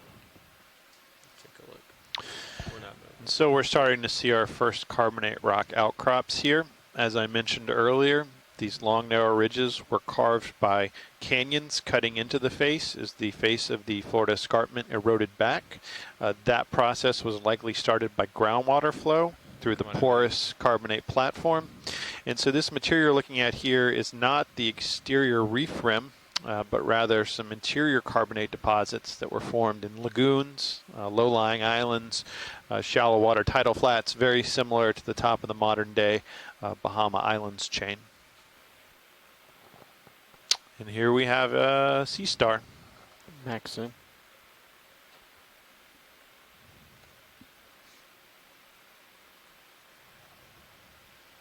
Okay. Whenever you're clear.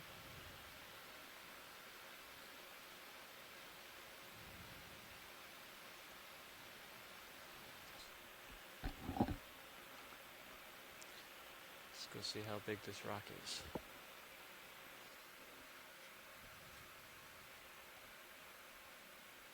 What'd you say? And that's sea star. Looks like a Goniasterid. Let's see if Chris join us later. And Scott was pointing out here in the chat room too that on that black coral that we zoomed in, you could see some of those side branches were broken off, and perhaps what we call anastomosing is where you have two branches kind of fused together.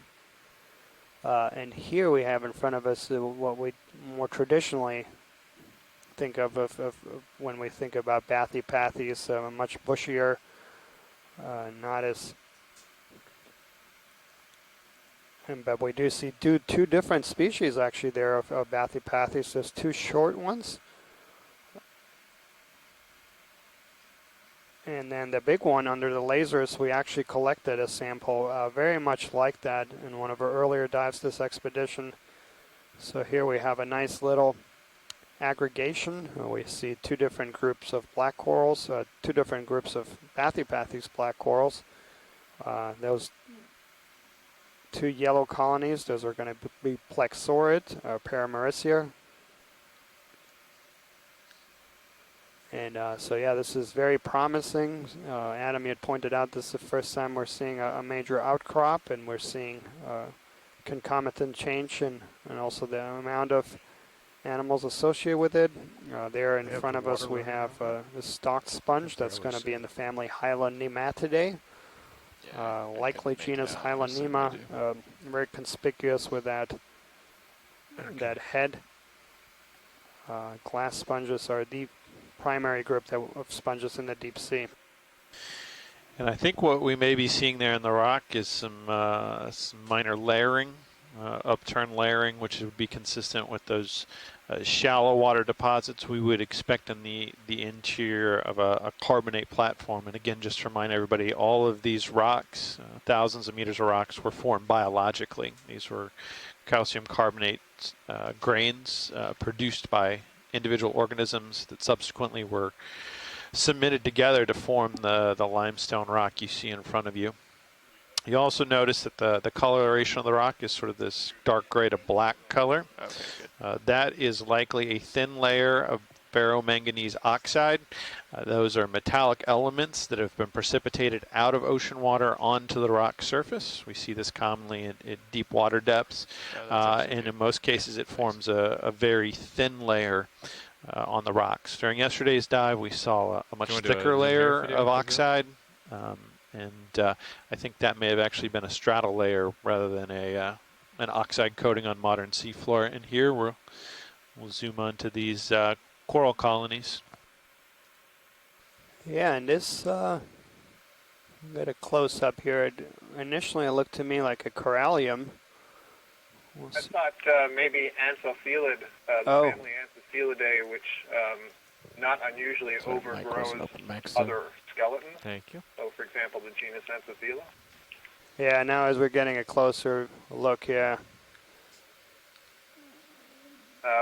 It's also, like corallium, it's in the group of Octa Corals that are known as scleraxonians, which means they form a similar kind of skeleton, which is that they basically embed their sclerites into a matrix. You can kind of think like cement.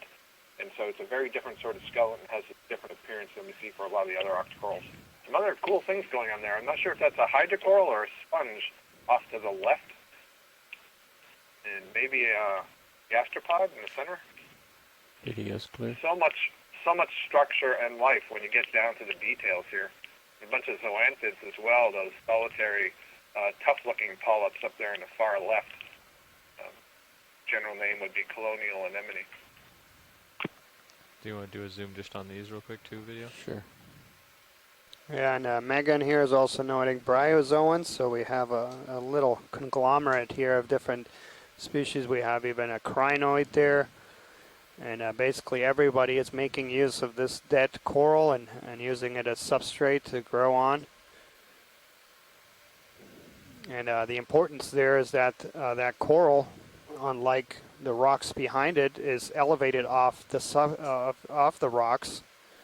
And so that is in a place where there's more current flow. So if you were to measure a current flow right on those rocks, that'd be zero flow. And then as you move away from that, there's higher flow. So yeah, getting off and away from the very bottom is favorable for those organisms that require They have any interest in that coral dependable that's off the currents to bottom? bring them their nutrients. Yellow one off bottom. Southeast. We have this as well. Watch these. Was there any interest in zooming?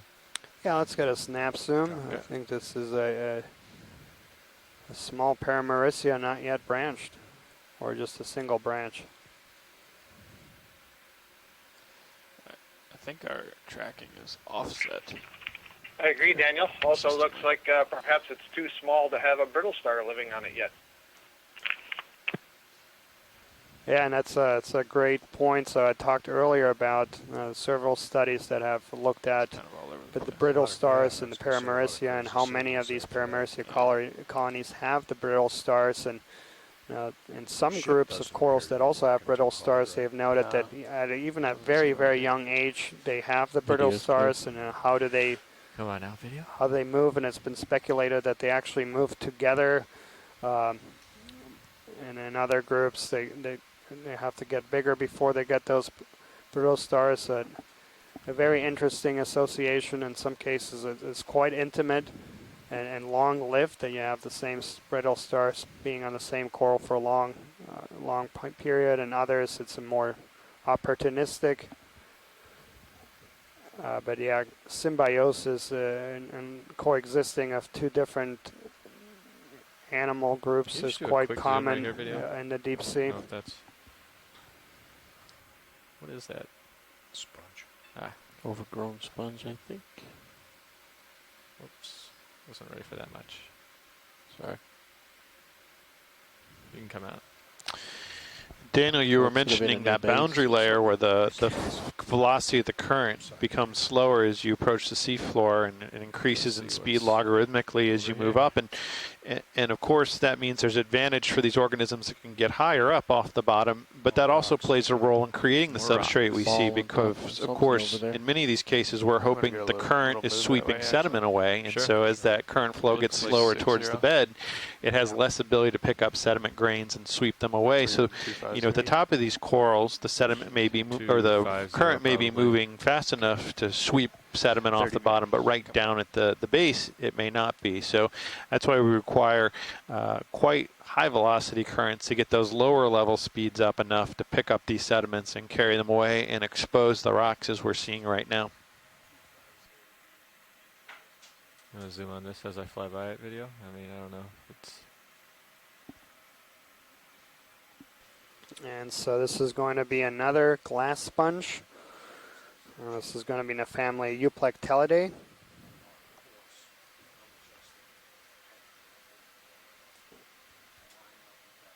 Yeah, glass sponges are again the dominant sponges in the deep sea. And then maybe we can take a quick zoom on that, what looks like a dead coral to the left with and a lot of white things encrusting on it. Upper or yeah, top left. Gotcha. Yeah.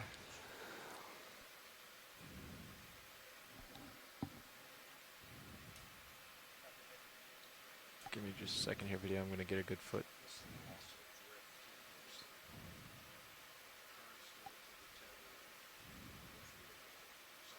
And it looks like another one of these dead corals with all kinds of things growing on it. These look like bryozoans, and we have Megan McCullough from Maine joining us, and she works on these. Perhaps can provide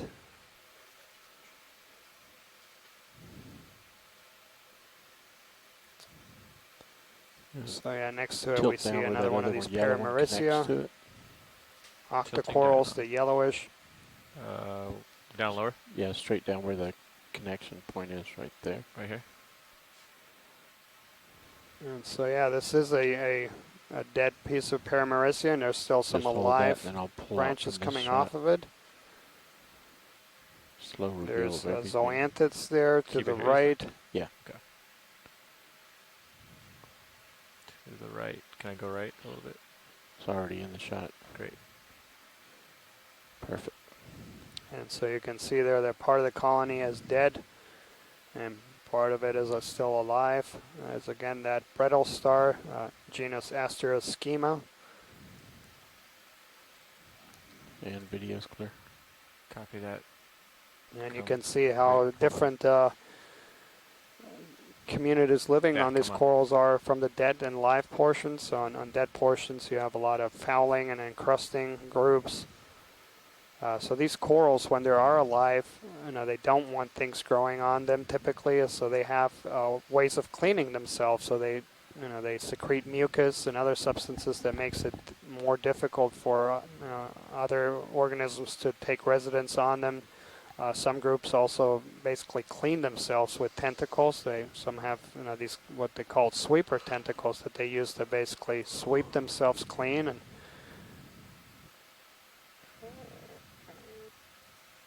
And so yeah, here we have, I believe, our first bubblegum coral in front of us. Take a look. Is that a Paragorgia? Trying to move around it so that we can exactly. Get this.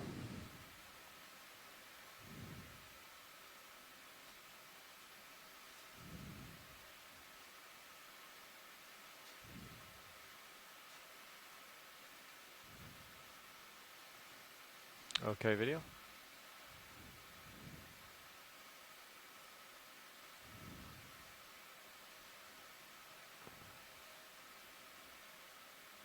So yeah, that is our first. This one will probably do good with those extra lights. Paragorgia. Okay. Yeah, Copa, thank you. Lights on. Nice.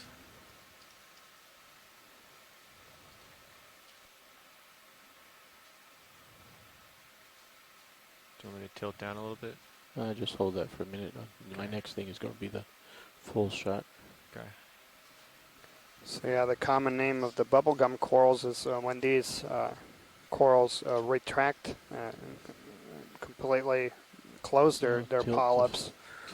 All you're left with is that bright reddish tissues, and it looks very much like chewed up bubble gum. These are very important inhabitants of the deep sea. Also some of the larger ones, so there's some colonies within this genus Paragorgia that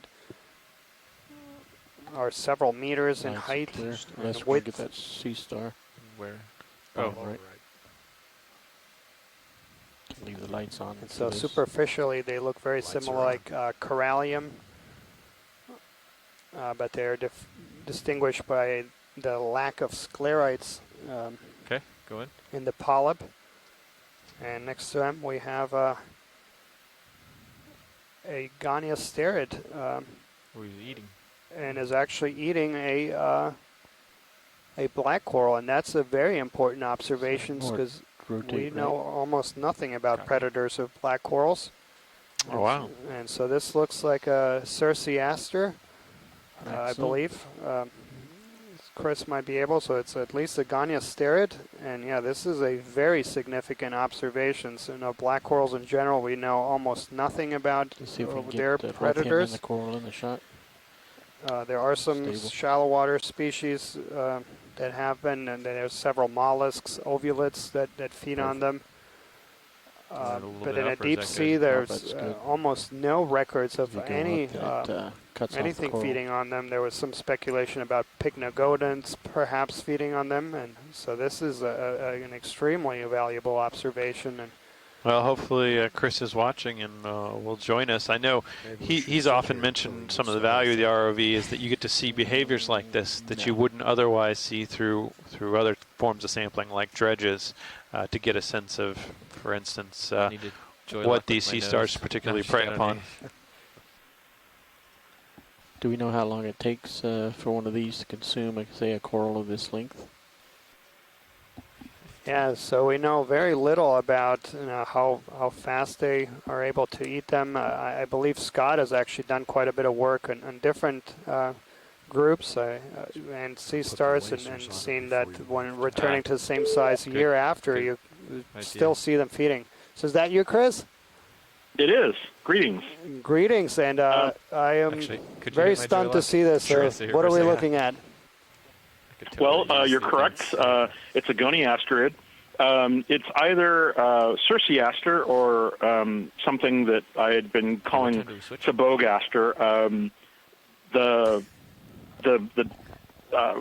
surface of these animals can often be very similar, and so getting the correct identification is often difficult without sort of more precise details. But I think this one might be Cerciaster americanus.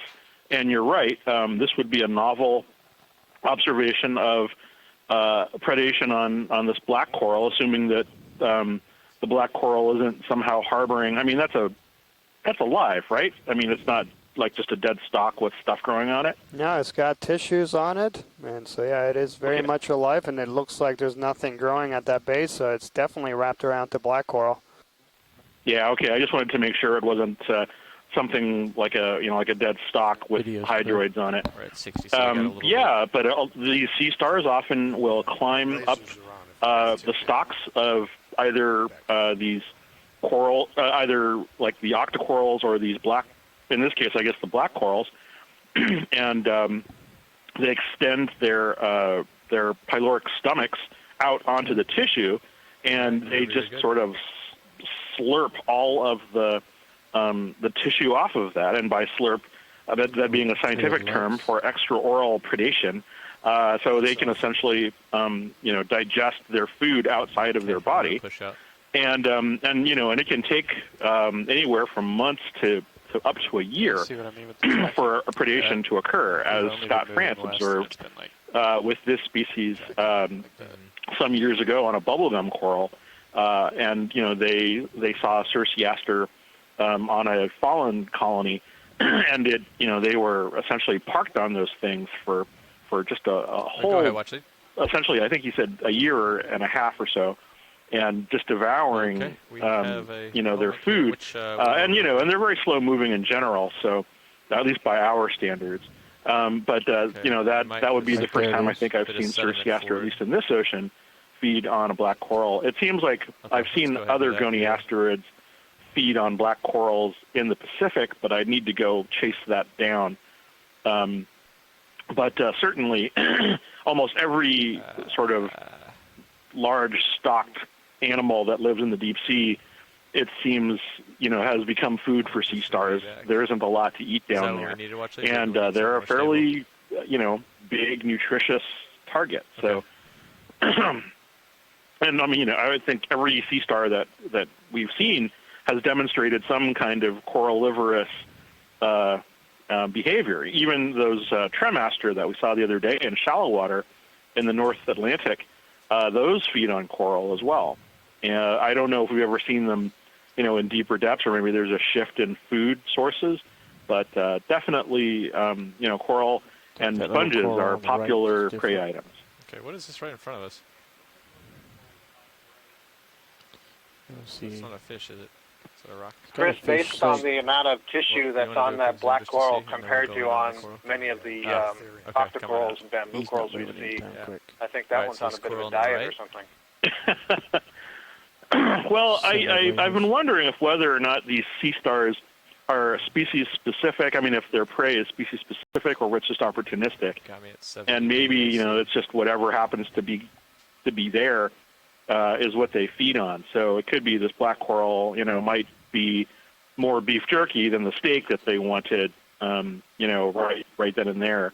So it's there's a whole, I imagine, dynamic to how they feed on all these prey items. And similarly, the extra lights you tend not to see goniasterids like Cerciaster or any of the hippasteroins on sponges, for example. They tend to be on octa corals, especially bamboo corals, and to, like I said, to a lesser extent, some taxa feeding on these on these black corals.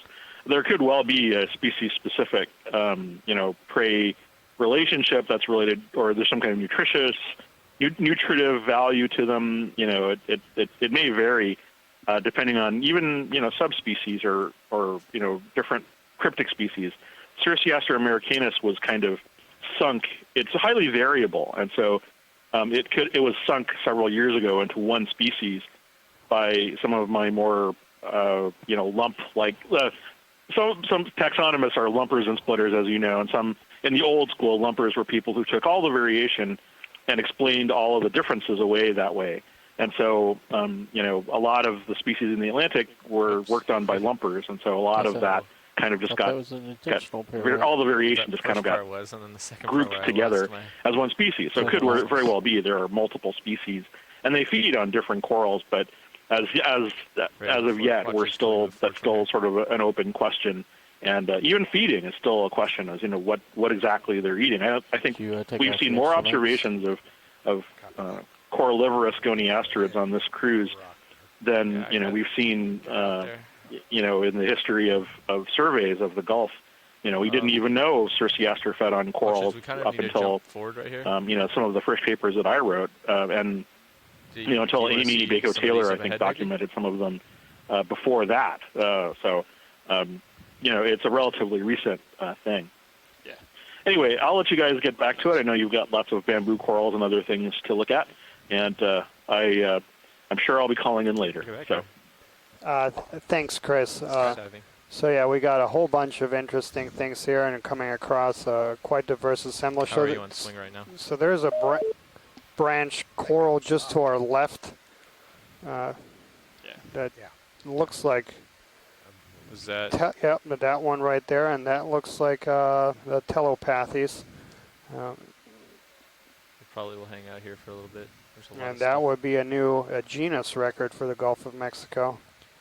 You hear that? A brand new one there. Start at the base and tilt it up. Give me a moment here. There we go.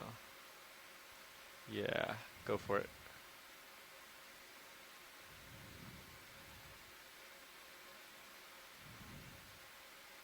Would you tilt my camera? Sure. Okay, coming up. I think he just wants to do a slow tilt up. Yeah, best we can with that rotator.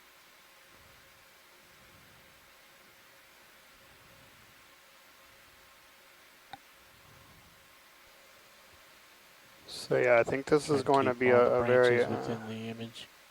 Unusual and important observation. This is from the bottom. It looks very much like Bathypathis, but you will see that branch coming off of there. And so based on the description of a recently new created genus, this would be Telopathis, which has not been documented from the Gulf of Mexico, only from the east coast of the United States. And so, yeah, I'll just ask our And let's see if our we get science. tight But yeah, on if that is branch indeed that, point. this would be a significant range expansion where? for that The genus. And big if branch this is point. worthy Oh, of a okay. collection, I believe so. Yeah, But we want go to for it. check with our Yeah, it's still shore-based scientists.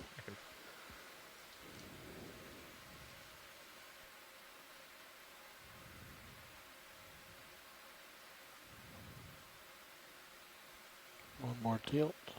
Hi, Daniel. The collection's okay with me. I'm not 100% convinced this is telepathes, but it would be worth a collection to figure out what it is.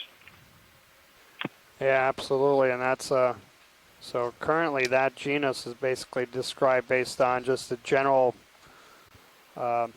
appearance. So it sounds like it looks they might want a collection here, so we might need to set up for that. Be a tricky one. Yeah, we're gonna have to see if I can even set up for that. So let's come wide. Video. so very similar to Bathypathus, but just the Or do you branching. need a full? Do you want a full specimen And I first? think Yeah, I see yeah. on a couple places some branches coming off the. Let you frame that up. Yeah. Yeah, this might be very tricky. Yeah, some of the pinnules are sub-branched.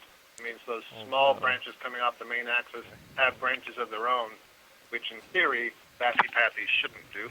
Exactly, but as you pointed out, Scott, that Okay, yeah, we're clear. Okay, those are come on. characters Yeah, that I'd have we've to get a just forward way on used for this.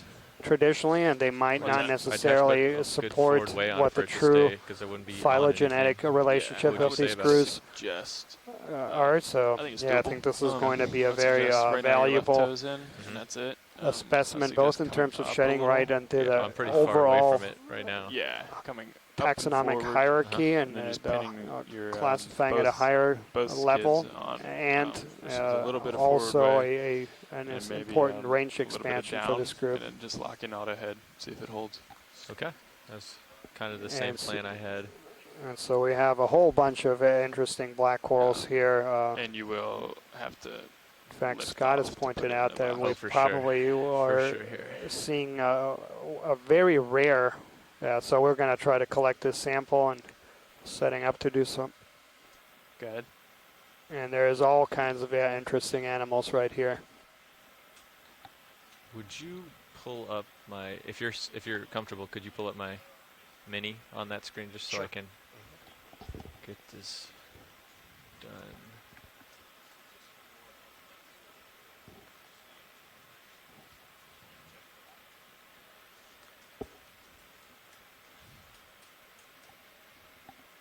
Okay, just so I understand, you want to move. Yeah, waypoint we do to see. I think it's 70 probably a meters in, sponge is that what or you an said? egg case right next to it. Hard to see from this distance.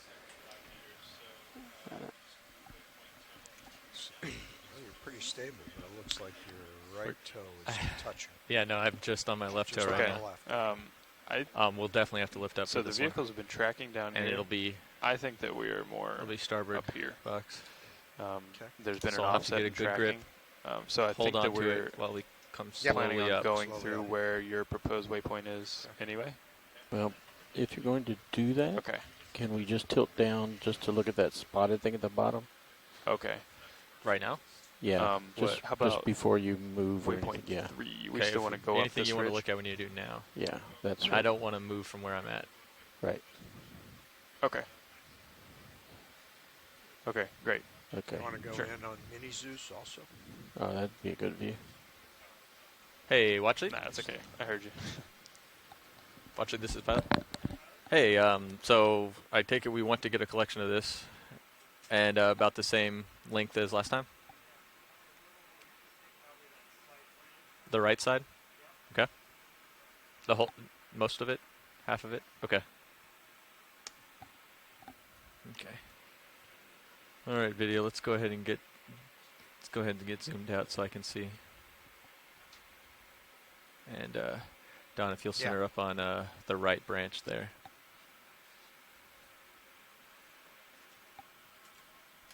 Video swapping out. Those lights might help you here. Try. I think they help light up the boxes too. Okay. So if you're going in for this, So yeah, if you Right just branch? joined Yeah. joined us recently, we're suggest, setting up to collect our you might want video to second specimen of today's dive. bring so it we down a collected little, a but, bamboo yeah, coral early in the dive, Like the other one, right you came now in we're like this setting and up your to fingers collect went a up, black punching some coral, meat into one. and this is Yeah. So a if very you significant brought in from collection either here. way, This is just in like perhaps a this, genus that had never and been then recorded you from the wouldn't get Gulf the of other Mexico. one with your tips. I was almost even thinking down because I'm going to Sure. have to go on the Yeah. starboard here. So Yeah. I was thinking about approaching it from here. Sure. Well, have to rotate it, of course, but You can't see Yeah. as well if Whichever you go one straight is- down. Okay. Because you're looking Okay. past Yeah, that's a good point. Charles. And we're also Okay. just came across so the Let's- Or actually, early part of close the enough, dive you we could were come in at it, a like, from the side like this too. and then in I'd a have to part that was recorrect more it. covered with kinda- I'm sediment, thinking about when I and put it in now the we box have our would be first the best really way. large Yeah. I think you can get it in. Just outcrop take of flags, rocks, and we Yeah, can see okay. a quite diverse Just don't assemblage take, like, here. We see many 3 feet of different it. groups of sponges, several black He said corals take here. the whole That right branch. He did? So watch these one more time. This is pilot. Did you say the whole right branch or just half it? Because you can see on our mini Zeus over here on the right, it's pretty long. Yeah. Okay, I'll stick with about half of it if that's okay with you. Okay. All right. Here we go.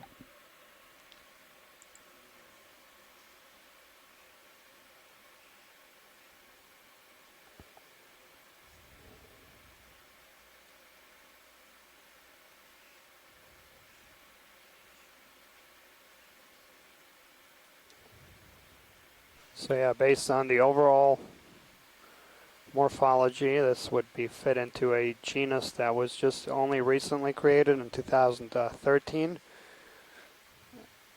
Prior to that, specimens just like that had been sighted in many parts of the world, including throughout the Think about this Pacific much. and throughout the northern Atlantic. Yeah, I think that looks pretty good. And was referred to as branched bathypathes.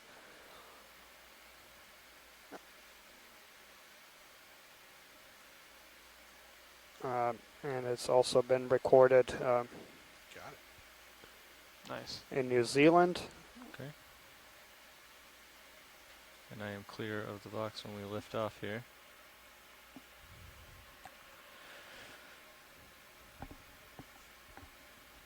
And so yeah, very exciting today's dive. We have a whole bunch of different black corals that we've imaged already. Okay, I'm gonna lock here. Okay. And then also a very unusual observation of a sea star feeding on a black coral, and that's the very first time that I'm aware Just of come that up that has slightly. been cited. Try an auto depth. Based see on how a low. little review that I'm gonna tip several these down folks there. worked Okay. on, Yeah, if you want to go ahead and get set up. and including get ready over for the 600 box. papers Ready whenever you're clear. on black Coming up. corals. There had been no observations documented in the literature of sea stars feeding on black corals. In fact, there's only about a dozen or so records where people actually recorded different things eating black corals. Most of that were in shallow water and included a group of snails, ovulates, and then a few anecdotal observations of maybe I'm gonna get pycnogotids swept feeding back on in them. that current for sure. And Yeah, so that's Chris plenty Ma had high. called in and talked a little bit about this, but what in a lot of these deep sea taxa and in a lot of these corals and sponges that can't move, the way they protect themselves is Ready? through Yep, go secondary ahead. metabolites. So they produce chemicals that are then not palatable to predators. Okay. It's all right. And because of this, it's been hypothesized that whatever would feed on it has to be highly specialized. It's not something if you will have to expend energy to be able to feed on these things that produce chemicals to protect themselves, and so you wouldn't have things that feed on many different things, but it's be highly specialized. Just keep an eye on And my the movement. other I'm getting defense sucked away by that mechanisms current. that black corals have is that they have a thorny skeleton. They have these tiny spines on their skeleton, and Yeah, the let's skeleton index itself out here. being of really, really low nutritional Again, my value scab's and trying to go straight out. undigestible. In fact, the skeleton of black corals is one of the toughest substances to through. I worked on this group doing histology and looking at the finer tissue, and you can actually take pieces of skeleton of black coral and put it in very concentrated hydrochloric acid for months, and it doesn't dissolve. So they're really, really tough. Their skeleton is made out of protein, and very tough protein.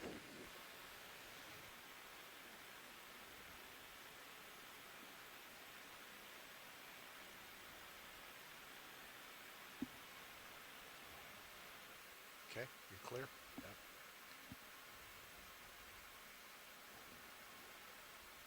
Yeah, an absolutely fantastic collection event. Thank you, pilot. So this is going to be dive 13, specimen 02 bio. A black coral specimen tentatively ID'd as telepathies from a depth of 2,185 meters. Thank you so much.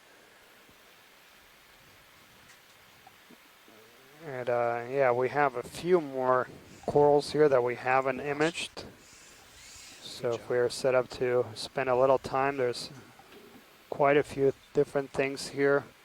Try to get some close-up views. We see a lot of these bright yellow. Those are going to be plexaurid corals. We see a few bathypathies. On the left, we've got some good close-ups of them. But there are some the larger branched ones there in the background. And I think Scott had noted a potential schizopathies, which would also be a new record for the Gulf of Mexico. Push forward a little Those bit. are We the can do our only handoff black here. corals, or some of the only black corals that are known to be on soft sediments. All others are adapted to grow on. Yeah, at least just get up on top of it. Because, I mean, this current is blowing me. Yep.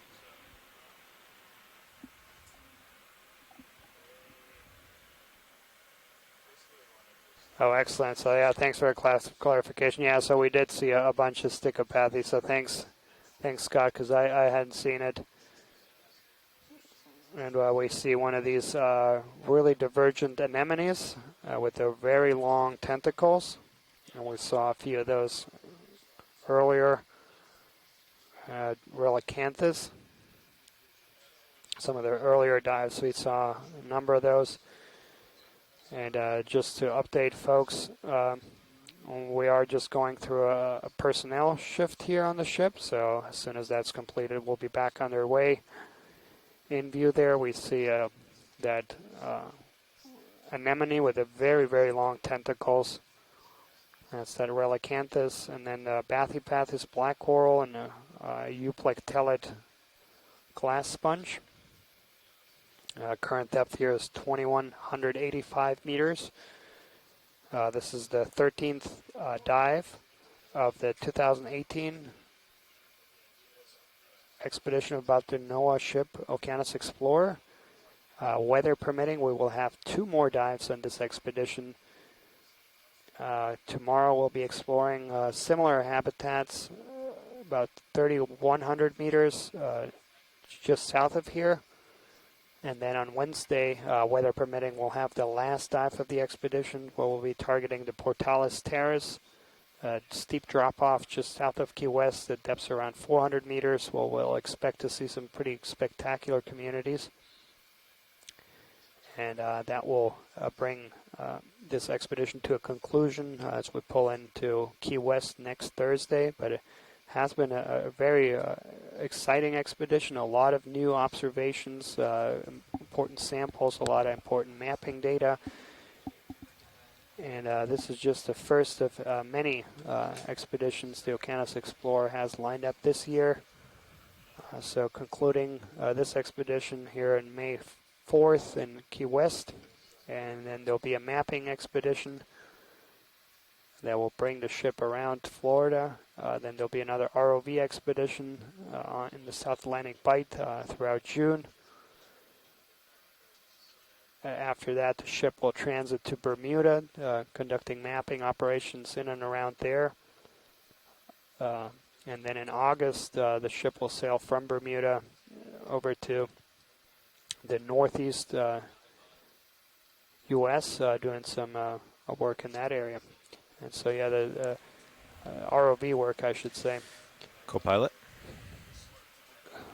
So I hear you. Looks like We've got a strong current from the shift north. here is complete, and maybe we can take a snap zoom on this large coral in front of us. Definitely.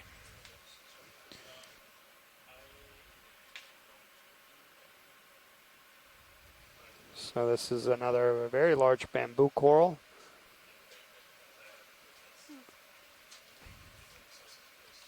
And there's a fish there also at its base. So yeah, maybe the fish first and then the bamboo coral. Video, we can go in on the fish.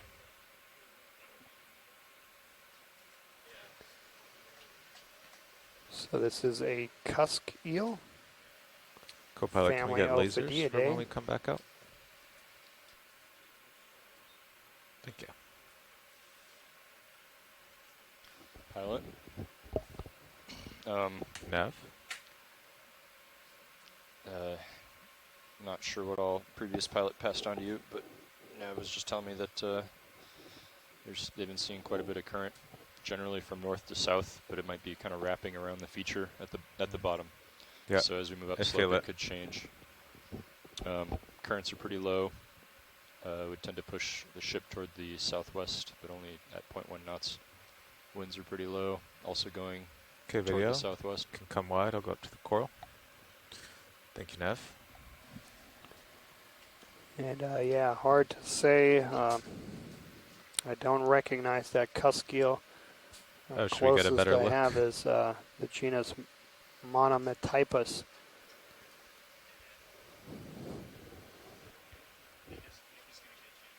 And we'll take a look here on this large bamboo coral.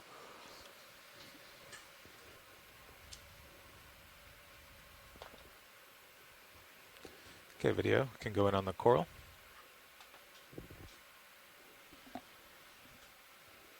Start at the base and work up.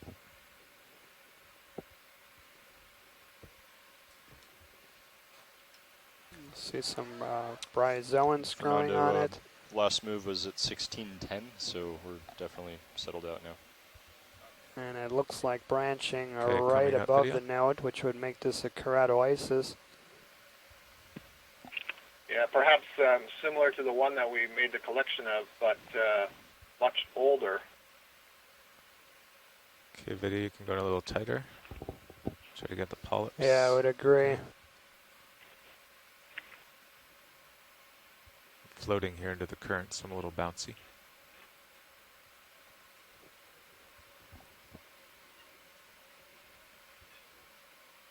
Sometimes where you see there's some swellings in that main axis, sometimes that's deposition of carbonate over an existing node. And you especially find that in these really old colonies. And I interpret it as stabilization of a large colony. I don't know if that's actually what's going on. It could be that a sea star was eating the tissue there, and so the tissue was removed, but then the tissue grew back down from above from the existing polyps that survived, and so deposited more calcium carbonate that way. It's one of the many questions that we have to look Trying into to get slowly drift in understand the video if biology your of focus these is organisms. changing. Yeah, thanks, Scott. We'll also see a crinoid on there, and I thought I saw there a really long...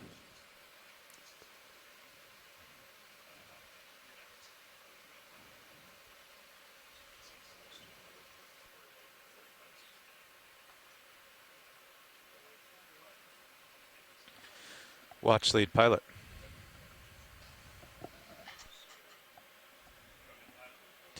Yeah, is that a good view of that coral? Okay, let's go out to lasers.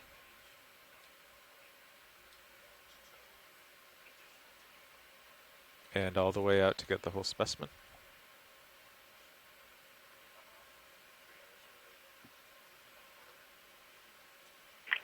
Like there might be a corallium in behind there, Daniel. The white one. Okay, can go wide video.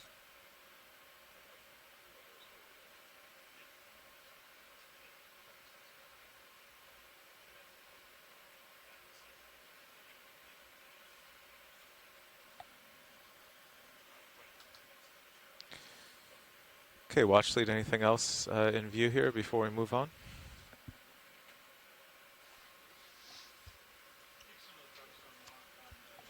All right, do you...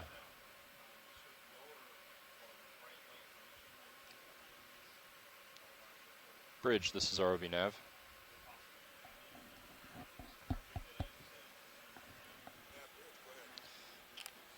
Yeah, I'd like to update our bailout plan. I'd like to just make it east. Sorry, pilot, I wasn't on your line there. East. We have some of the Thanks. folks on the chat line had noticed that low branching white coral to the behind these two larger corals in front. Okay. If we could just get a quick snap zoom on that, I think they were thinking that was a corallium. I'll line up here, stand by.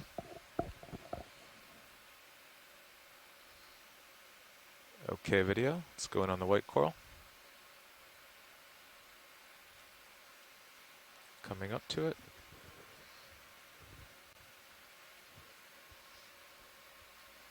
There we go. Looks like we have another starfish with its pyloric stomach exposed, consuming coral there. That was inadvertent, but very cool. Excellent. Yeah, I'll get the coral, then I'll go back down to the starfish. Thank you, pilot. There.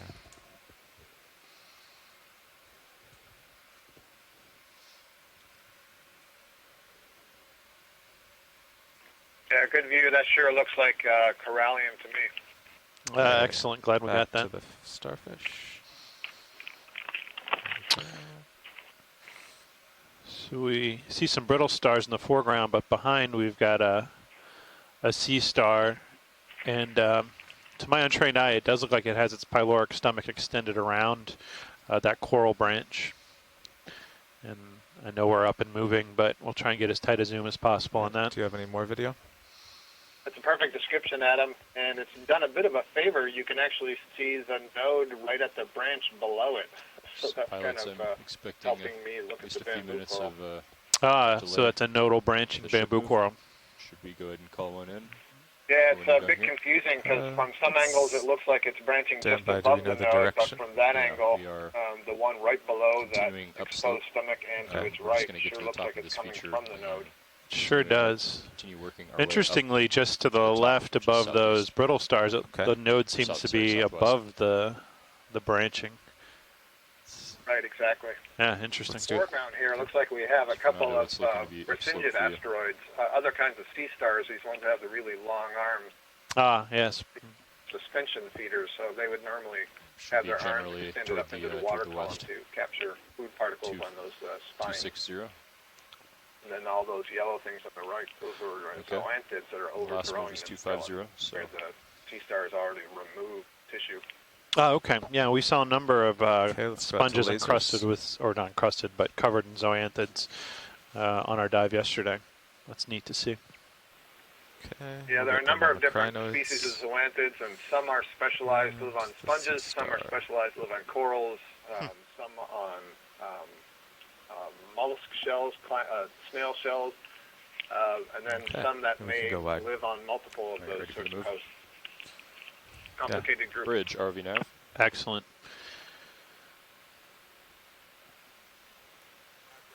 We'd like a move, please. 30 meters. That's 30 meters, bearing 260 at 0.2 knots.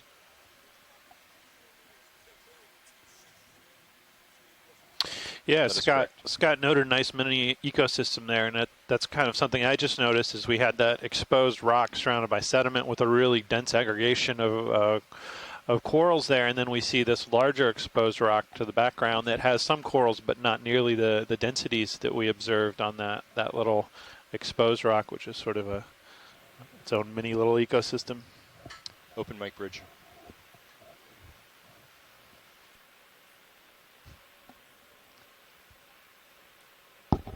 Open mic bridge. Ah, copy. Thanks.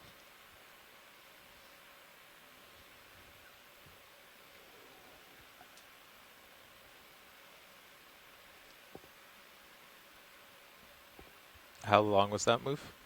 30 meters. Okay. I'll look at this rock for a while till Sirius starts moving. Video, would you go in partial? Just do a survey. Yeah, let's do a snap on that little community on the top there. Okay, that's good there. So looks like we've got a small black coral.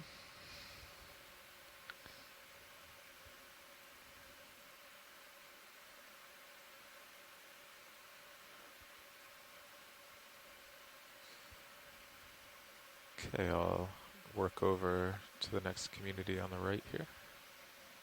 Looks like several black coral colonies here, those ones that are kind of beige in color.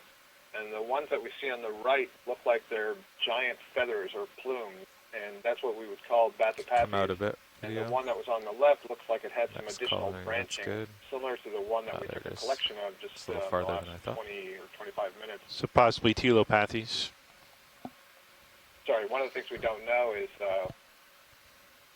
you know, how long does it take for these black corals to grow before they start branching? And so they may be fooling us into thinking they're one thing, and then if they get large enough, we can see that there's something else. And that's part of the trick of trying to identify from video and images, which you get at one point in time. Right. So we have what may be bathypathes here, and then to the left was a a stocked glass sponge. And I think in the center bottom of the screen now is a new coral for the day. It's a black coral in the genus Storopathes. okay, so let's try and get a zoom on that. It's a little fan. We describe it as a catcher's mitt.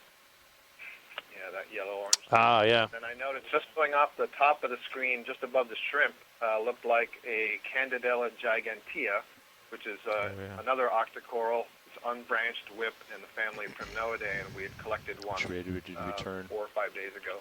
Yep.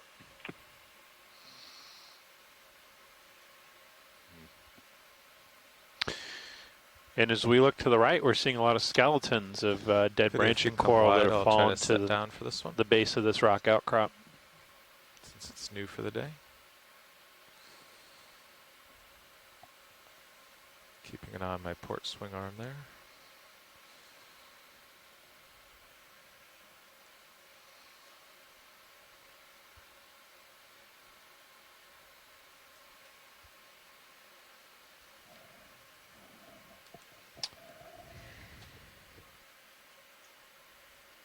Okay, video, free to zoom.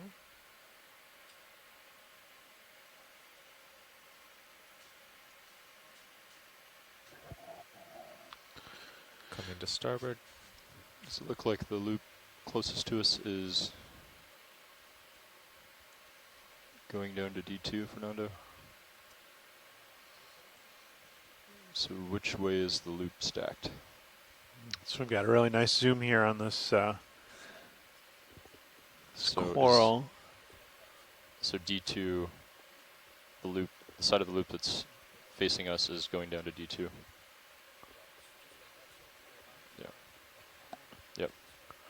And Scott mentioned this as, they call this the catcher's mitt coral.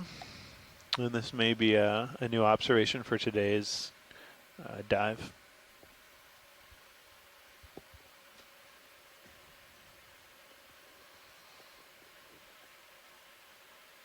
So we gotta come to starboard. Okay, video. Let's go out for lasers.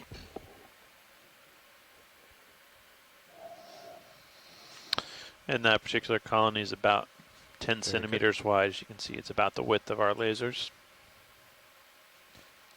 Okay, you can come wide video. We'll see if there's anything else on screen while I'm set down.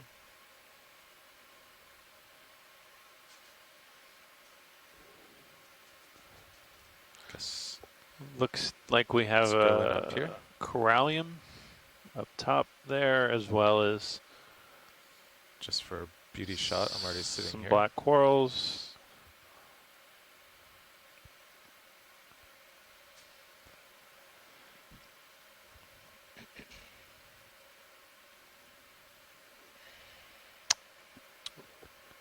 Is it behind the first football, Fernando?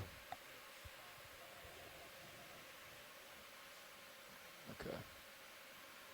Okay, video. Just let me know what you want for any, beauty shots here. I'm stable. And pilot, after we get these beauty shots, there's some what look like some bryozoans that one of our joining scientists would like to zoom on quickly. Copy, bridge, thanks. Move is Okay. complete. Could you point us Well, to after one thing you said, that this is a beauty shot. bryozoans? So the corallium is that white fan, and then that whip that's sticking up on its left, that is the Candidella gigantea that I mentioned earlier. the family Primnoidae. I also see a large stalked barnacle. Yeah, maybe a gooseneck barnacle that's closed. Yeah, it's closed, right, exactly. Bunch of Co-pilot, we zoanthids got overgrowing lasers a dead off. skeleton on the left, and then these little bryozoan colonies on the right side. Well, actually all over the place.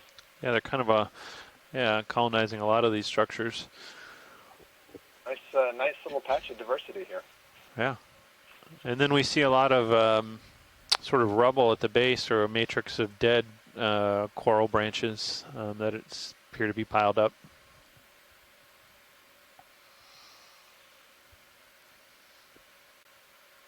Okay, looks like it's time for me to move on. Can go wide.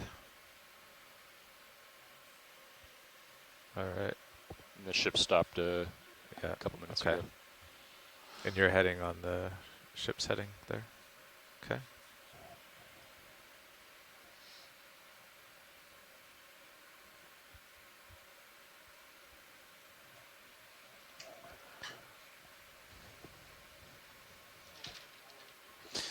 Yeah, it's just really incredible communities here on this rock outcrop.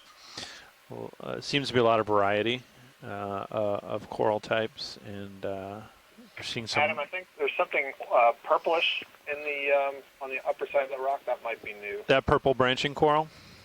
Yeah. Yeah, so pilot or video, if we can zoom to that purple coral, sort of upper center of camera 1, we'll take a zoom on that. Okay, video, let's zoom center. I think I'm also seeing some in the very lower left of the rock face. Video, So let's there's, zoom more center than one of screen. them. And that might be also, as we zoom in, we can have a Okay, look hold on there. the left side there. There might be a laterized sponge, a carnivorous sponge. But yeah, this purple, you're seeing it's overgrowing all kinds of stuff. So this is another kind of Octa Coral, referred to as a stoloniferous Octa Do you have Coral. any And more I'll zoom say, video? I'll interrupt myself. There's a barnacle with its legs Floating, but I'll extended try to keep it in there. the foreground there on the left, reddish legs. Yep. There we go. Beautiful view. So barnacles are crustaceans. It's basically an upside-down shrimp stuck with its head to the rock and is using its legs to capture things. So here's a beautiful view of this ribbon-like stoloniferous Octa Coral. So it's not producing that skeleton. It's overgrowing Oh, okay. skeleton. Yeah, kind of like in a mat or a ribbon. So this is probably the genus Okay. Trachyphila, which is pretty common. Let's go over to in the this lighter Eastern purple one Atlantic next to it. Sea, and seen it several places in the Gulf. Or pink. And yeah, if we keep going to the left, I think we're going to see a carnivorous sponge that grows kind of like a flower. Got a long stalk and then kind of a sunburst of rays at the top. Okay, we can come out partial and look for that sponge. I don't remember seeing one of these yet on this expedition. Coming to port. Stocked sponge. Yeah, so we did see a single one. Yeah.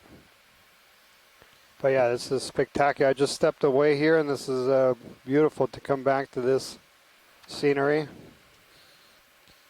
think this might be a Jasonisis in front of us. And, oh, no, it's not a stock sponge. It's a stock crinoid. I see on the side it looked like a claderizer, but it's a crinoid. Not that there's any problem with crinoid. Yeah, and actually Chuck Messing has asked for a zoom on that crinoid, if we can get a zoom in on it.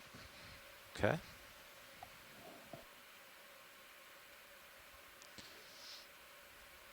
Yeah, this is just remarkable, the diversity we have here. Okay, video. You can zoom on the Chrysogorgia, crinoid. Paramaricia, several bamboo Go corals, over to it. a stoloniferan coral. That white skeleton in the background really gives us a sense of why it's called bamboo coral. Really pronounced nodes there you can see. Try to get a little closer.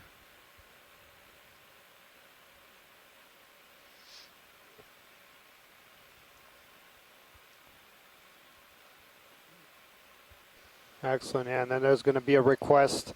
There's a purplish sea fan, top right. Okay, come out partial. It looks like we have a corallium there. And then, so that purple one. Gotcha.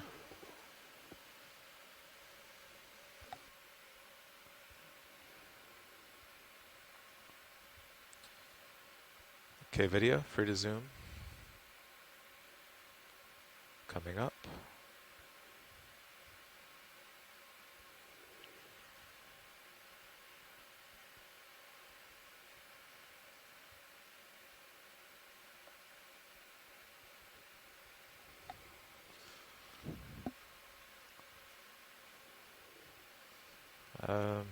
We could try the front lights. So yeah, hard to say, and I agree to some extent here with the with Scott. It does look like an overgrowth, that purple coral, but hard to see from that this help view. at all, I video? do see several bryozoans on there.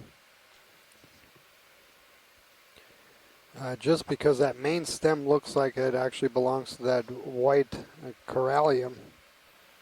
Still doesn't look very good. There we go.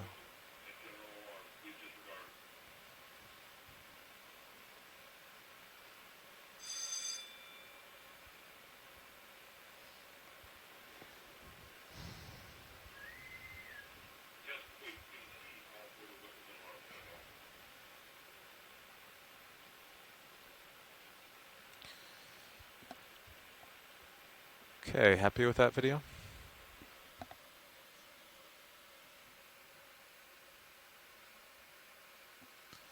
All right. Yeah, excellent. And then if we come can just wide then. pan to that bright white, it's going to be, yeah, right there. Copilot, will you turn that light off? So yeah, this looks like a corallium superficially, and there's immunodopsis there.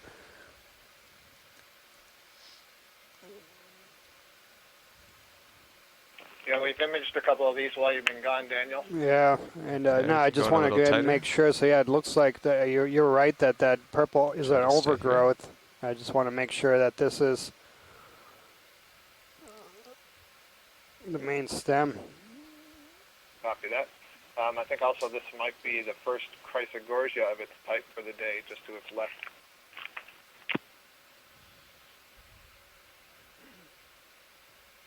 Drifting back.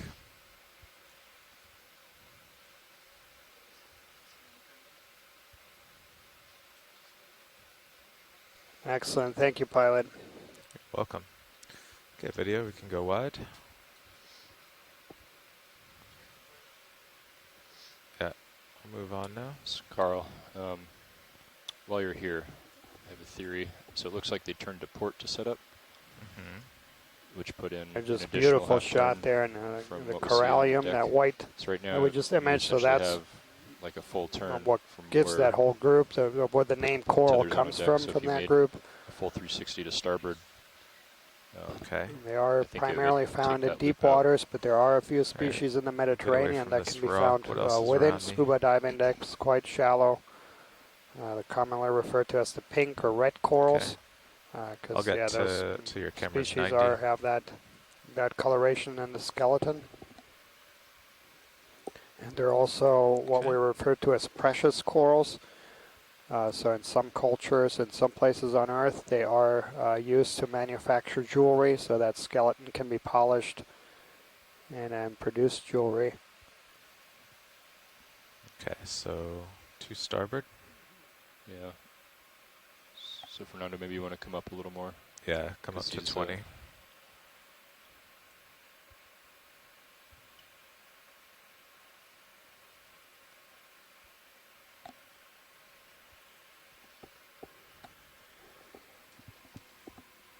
Yeah, and it's very interesting that Okay. there's a long history of humanity making use of corals for jewelry and for different other Okay, purposes, for turning medicinal full turn to purposes or starboard. for spiritual purposes. That goes back even to ancient Egyptians and Romans, and in many other cultures there is this intricate linkage.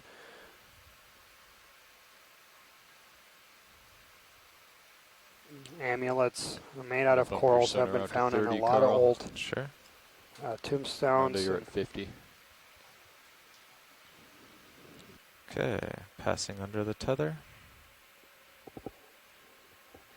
Watch lead, we're just taking a little loop out of the tether. We'll be back on the seafloor in 1 minute.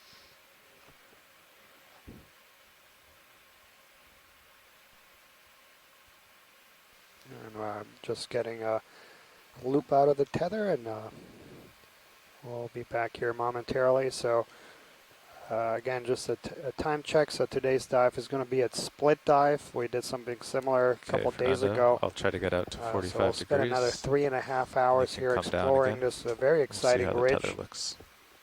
Moving parallel to this ridge crest, and not very steep slopes, but it's a narrow ridge, and yeah, very exciting. And then around 3:30 Central Time, we'll leave the seafloor and start making our way up to a depth around 900 meters, and then we'll begin a series of midwater transects that are going to take the last couple hours of the dive.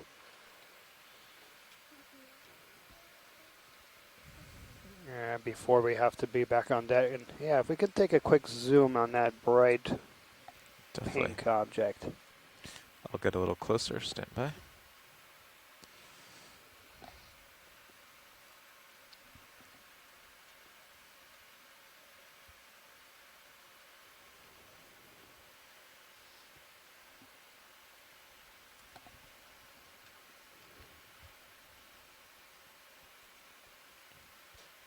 Okay, setting down here.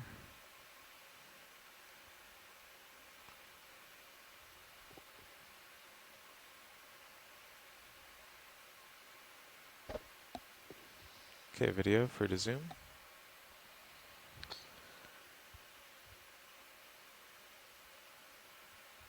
Looks like a piece of debris, a red stick.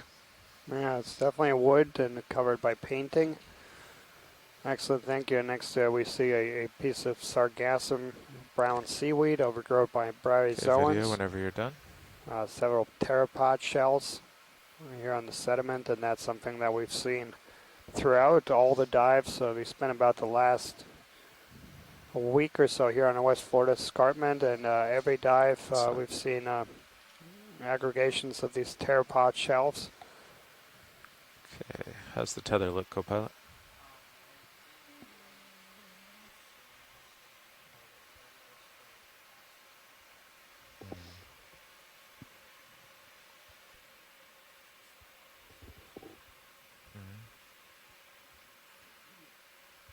Maybe I'll get more into your light pool. Okay, Nav, do we see any other rocks ahead of us?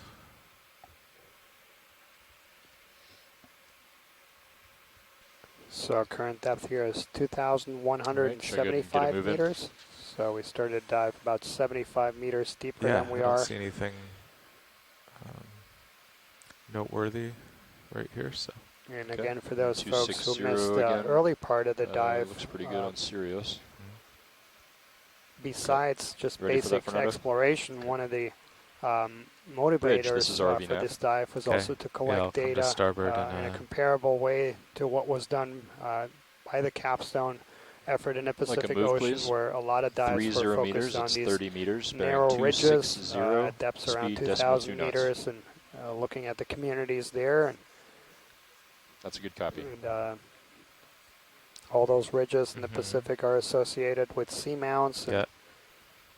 Rift zone ridges also. Strange, it still looks here like we it has a don't little have memory these Maybe kind of it's still like slowly geology in the Gulf up, of Mexico, like but we do see some ridges and slowly alleviating. Yeah, very interesting that we do see some similar habitats and some of the similar species also. That's good. Yeah, that's good. Good catch there. Could have turned into something. Okay. Yep. Does it look like any part of the daisy chain or lift line? Yeah, and Daniel, that brings up something we were talking about earlier, which is as we continue on these expeditions, of course, Daniel's background is in biology and mine is in geology, and you know, sometimes folks may think of these as two separate things we're looking at on these dives, but really I think what this expedition has reinforced is the tight coupling between geology and biology at a lot of different scales. You know, Dan and I have talked about how the subtle shapes of rock cliffs can shape current flow, and that can influence what organisms grow there. But even sort of looking at a bigger picture, right? We can look at things like seeps in the middle of the Gulf of Mexico, where geologic processes that were set in motion hundreds of millions of years ago set up the situation that resulted in seeps, which created specific biological communities today. And again, we're in the Florida Escarpment today, and one of the things that really amazes me, and I think about and wonder is that we're looking at some deep sea corals here that may be hundreds or perhaps thousands of years old, and then we think that they are sitting on top of rocks, which are really the skeletons of other corals that were laid down tens and hundreds of millions of years ago. So the biology plays a role in shaping the geology plays a role in forming the habitat that control where the biology is, and there's a really tight linkage across the Gulf of Mexico and really all the oceans around the world between these things, and it's always interesting to see how they interact. And today is a great example of that, where we see a landform that's very similar between the Gulf and the Pacific, a completely different geological material, but a similar landform, and we're seeing similar coral habitats. Yeah, that's very well articulated, and it brings out another point about the truly wonderful thing about these expeditions, the very multidisciplinary approach that this telepresence expeditions brings to light. So on this expedition we had over 100 scientists participate already from several different countries, actually, and many of U.S. states, and of different disciplines too. And so we've had midwater people, geologists, archaeologists, biologists, physical oceanographers, and by having all these folks work together, it's a lot more holistic view of these deep sea ecosystems that we are just beginning to understand.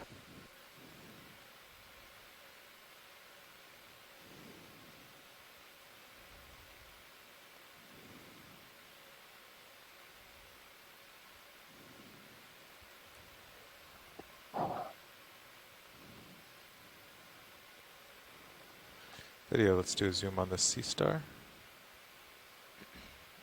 Should be like W. And there we have a small sea star. ST roll or something like that.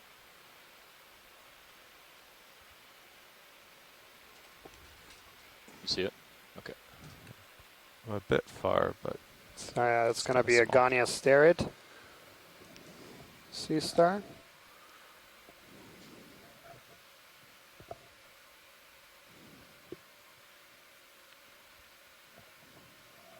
Yep, there we go. And that looks good right there. So I would, right now, first I would make sure your forearm roll is maxed out outboard. So your elbow's clear there. That should be good. Just make sure it's, yep, so that's max. And then you should be able to bring the elbow down. Okay, I'm not hearing anything on the sea star. Chris Ma will call him in soon. Copilot, could you get lasers when you have a second? Thank you. Okay, video, we can go out to lasers. So just make sure your elbow's all the way down. Looks good. There we go. Slowly wrist, to the left. Okay, thank you, video. Looks like a Stichopathes coral on the top of that rock outcrop. Oh, so you're clear of the box right now, but you're the fingers are actually outboard a bit. So just to make sure it'll get through the hangar door, if you wrist to the left, and just nice and slow, and keep an eye on your port rail cam until come a little more. I like to see that. You want to see inches, that? Okay. But yeah, that's fine. That's good. Yep. Copy, Bridge. Thanks. You know, the both the manip cams are pretty dark today. What is that? Oh, we have to adjust them by plugging them in. Yeah. I can't really see. Might just be the terrain is like flat, so you're not seeing as much glare. Yeah, you're not seeing as much like And face on. here we have another of these very beautiful Octa Corals. This is Iridogorgia magnispiralis. Could also species first bring the upper swing arms in, like New England seamounts, I believe, and later light up the area found throughout the world's oceans. So stow the uppers like hello, this is Chris Ma. degrees Hey, Chris. Hey. Yeah. Put the lasers So off. that's quite an interesting little critter you've got there. It looks kind of like something that I don't know it's been published before. We have specimens of it in the collection that have been identified with a manuscript name, something called it's Ceramaster.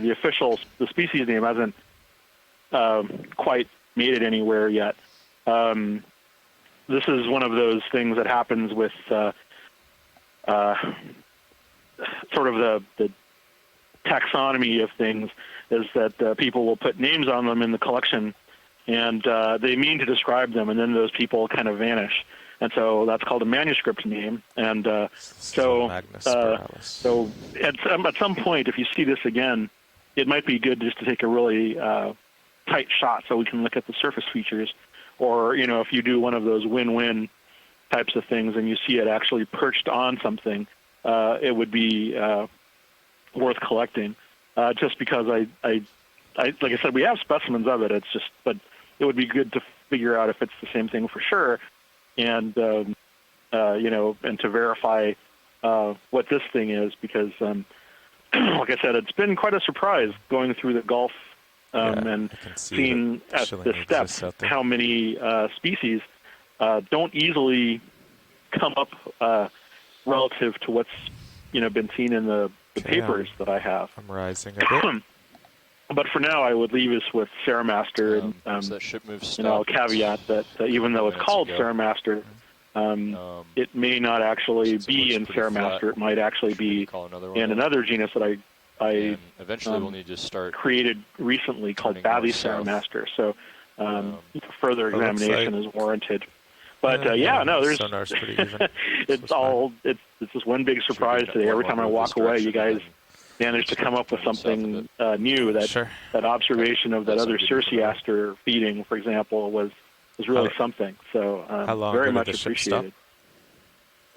Yeah, thanks, and Chris, and we appreciate you calling in and providing some context and helping with interpretation and identification. Thanks so much, Chris.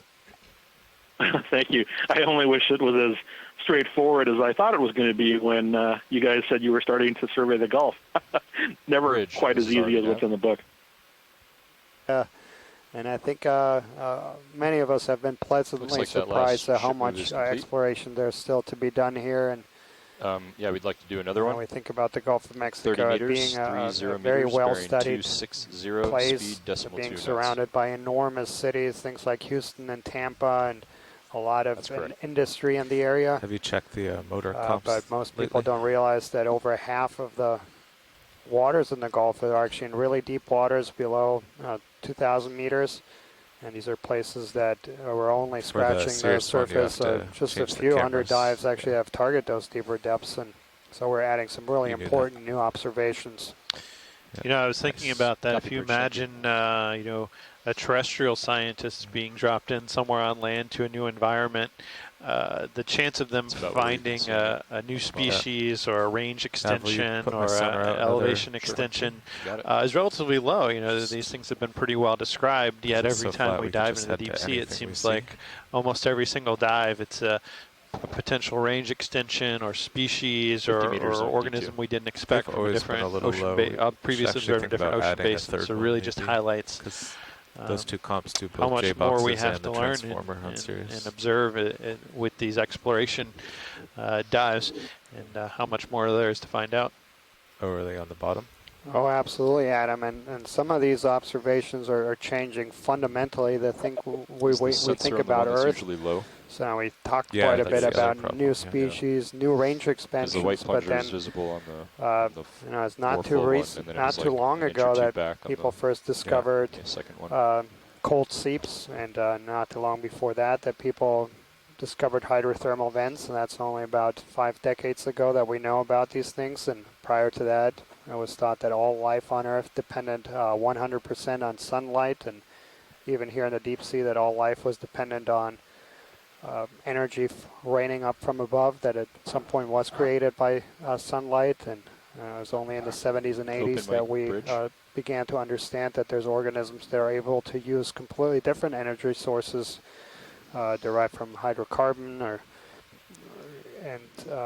so yeah, a lot still left to be found out, and really remarkable to be So part should of we this, always and turn the same way then? really I think spectacular to should be always able turn to to share starboard? Turn these to starboard, 'cause images then and you these exploratory take out the dives turn Yeah. that with you the get when larger you get into scientific tow and formation. general community, If you turn to everyone port being on able bottom, to join in you have and, a full turn and in the follow tether along on deck. Yeah, half as to these full, yeah. discoveries happen in real time. Yeah, that's absolutely right. And I think this is what sort of on the Jeff was geological saying side about, as like, well, we're pre-turning seeing the things tether. that But if we are undo shaping it, how then we we'll always have a understand, half turn for one way or instance, the another. deposition of Or this if we do Florida it this way and platform always and turn to the starboard, half, the we'll process always of have the Gulf zero. of Mexico in a similar fashion. It was only 40 or 50 years Well, ago that plate tectonic If theory he wanted to rotate it sort of came to the halfway so forefront, that and we when were understood tail to tail, things it'd like go how the zero. Gulf of So then Mexico we'd have to put a formed half in. and began to understand plate see, I spreading see, and yeah. opening up of ocean basins. True. So Whereas really, right now we a have lot left to learn through observation 0. here. And even Yeah. going a little bit further That's back, true. I was thinking about the Challenger expedition, which in the late Although, 1870s was depending the on how you first set up and to where really the challenge, I think, what was uphill called is the and all, azoic yeah. theory, might be hard which to always postulated that turn DT nothing to lived in the starboard. deep sea, and there was Suppose you just make it no a life general rule, like, beyond if light in possible, the ocean. turn And D2 to starboard. the Yeah. Challenger, through their dredging, found obviously living organisms at depth, and now we know there's an entire world to discover down Okay. here. And relatively speaking, that wasn't I'll go that long ago. sideways with the current. Yeah, absolutely.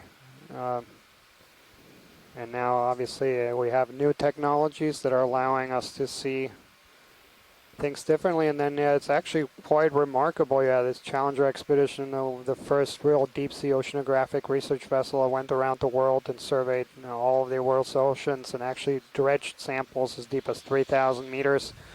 I think, yeah. 3,000 meters, Yeah, that's it's actually between just the Sirius and average second depth of football, our yeah. ocean. So over 50% of our oceans are actually deeper than 3,000, and we're only beginning to see these things. And sonars are yeah, empty. relating to Challenger, it's also very interesting that many of these species had been collected 150 years ago by the Challenger and then 15, never 215. seen again or collected again, and we're just starting to see them. So yeah, truly remarkable how technology is opening up new ways of seeing these deep water ecosystems, and then also just to think about how much there's left to be explored and Quick zoom known. here video. And Okay, hold there. so there we have another sea pen.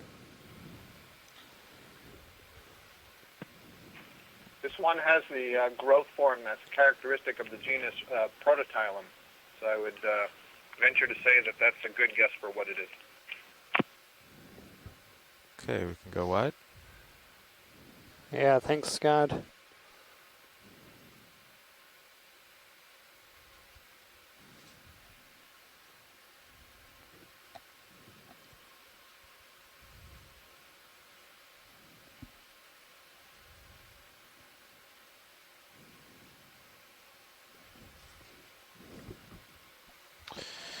You mentioned the Challenger, the Challenger expedition.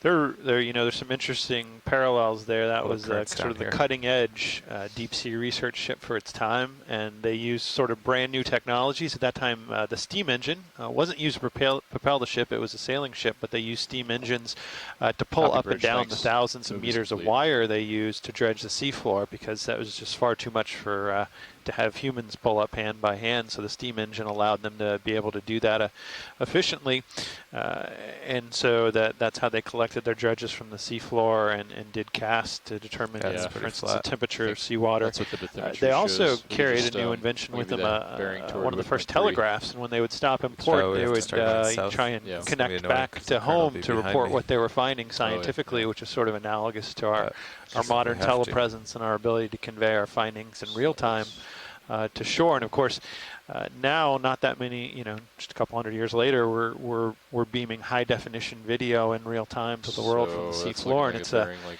it's just amazing to think where we'll be in another few decades as technology continues to advance, and hopefully we can 225. apply that to our or so. Okay. exploration Not bad. paradigm.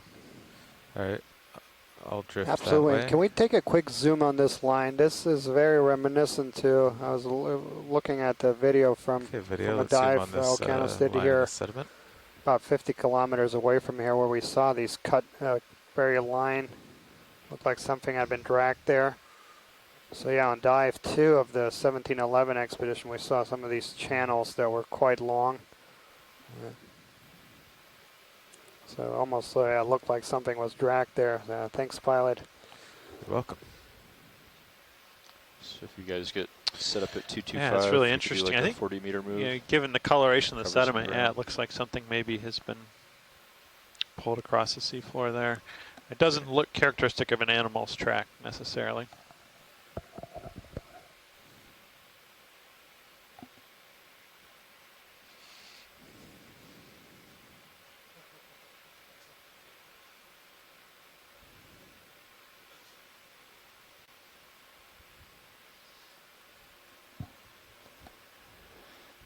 I can go ahead and call it in if you're ready. 40 meters sound Yeah, good. and it's Do you now say we 40? talked quite a bit about Sure. the importance of hard bottom communities Bridge, this is and already what done. could happen to them if you drag something along it. But these soft sediments is very similar. These are very low energy Another move, environments.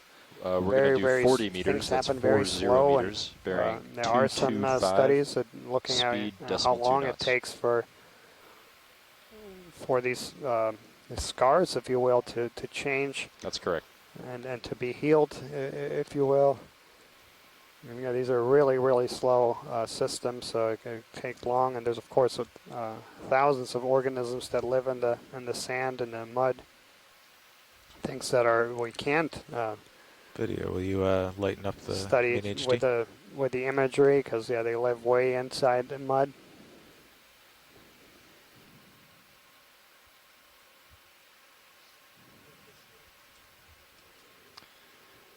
Copy, Bridge. Thanks.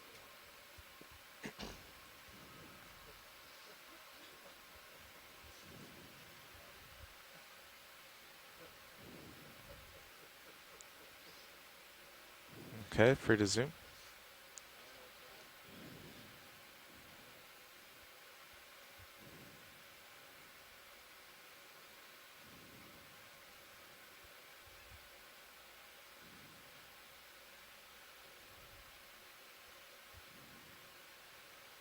So yeah, this is going to be a hydroid, group Hydrodoylina, and so these are also cnidarians, so in the same group as corals, and many of the corals that we saw earlier. And so you can see there, they also have polyps.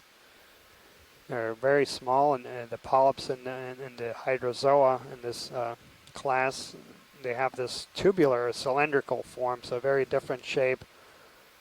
A lot smaller. And I'm wondering if they're overgrowing frayed silica spicules of an old sponge stock that's kind of come unbundled.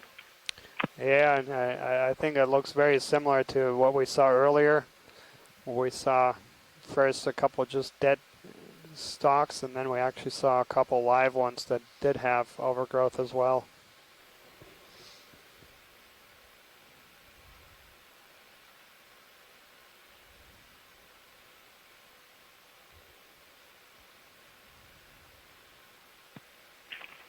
Looks like some colorful amphipods also, small crustacean, shrimp-like crustaceans crawling around, and I saw swimming around this Tilting thing, down to mysid, crustacean. which is an opossum shrimp, which is very closely related to the amphipods.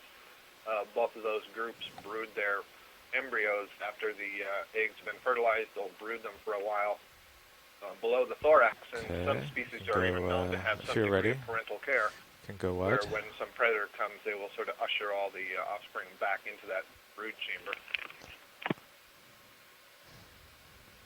Thank you, video.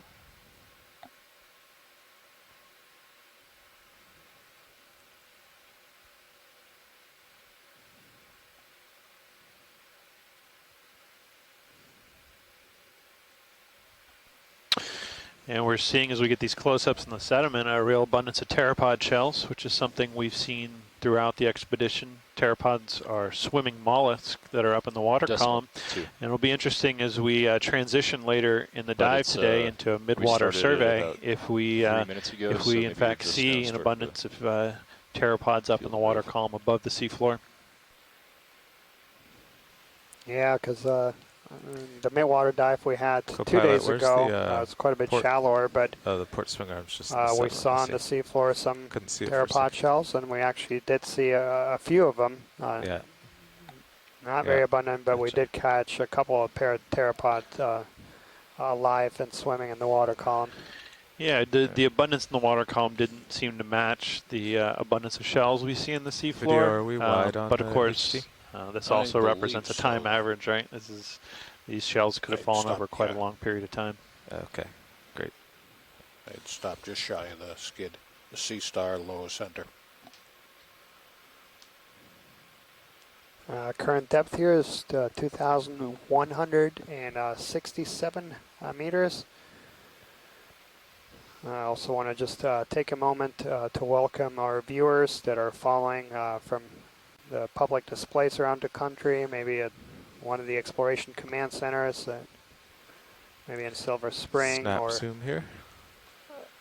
or maybe even at Moody Gardens Aquarium in Galveston. So welcome. You're watching live video footage brought to you by NOAA ship Okeanos Explorer. Okay, that's good.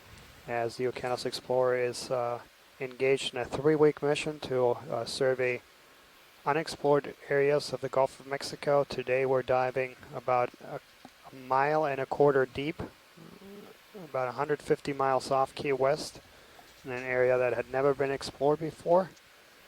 We still have plenty of diving to do today, and plenty of diving to do tomorrow and the day after tomorrow, and you can all log in I thought we were to oceanexplorer.noaa.gov/Okeanos and follow the links to the live video. Basically watch Well, we have a lot of ground the to cover, video Yeah, that's true. at the 420 same time we're meters to seeing it waypoint here on the 3. ship. Yeah. There's a lot more life there that I don't think I saw on the rocks. Yeah.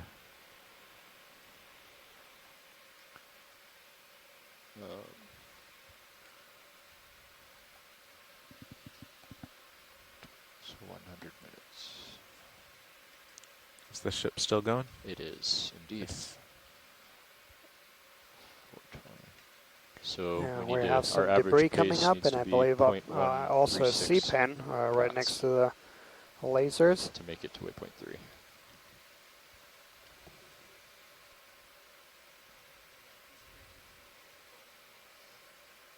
Sure. I could make it 50 if you prefer. Yeah, we just don't want, if we string too many together and then find a rock, we'll overshoot by 50 meters. But yeah, we could do it. So yeah, this looks very similar to what we imaged just a few minutes ago. Okay, video, let's go in close on this. Protoptilum. I missed the last one.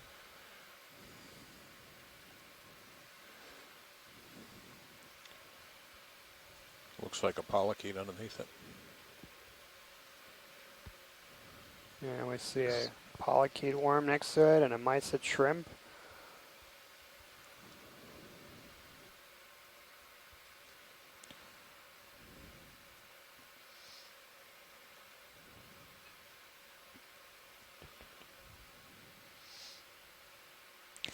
Watch lead, have we already had close zooms of this today?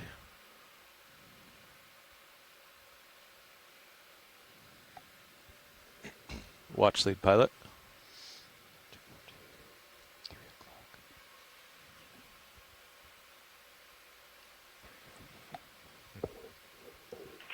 Get a nice image there of the bulbous base of the sea pen. What's going on It's, the called the polychaete now peduncle. video? And different species, it's variously inflated and allows it to anchor into the sediment.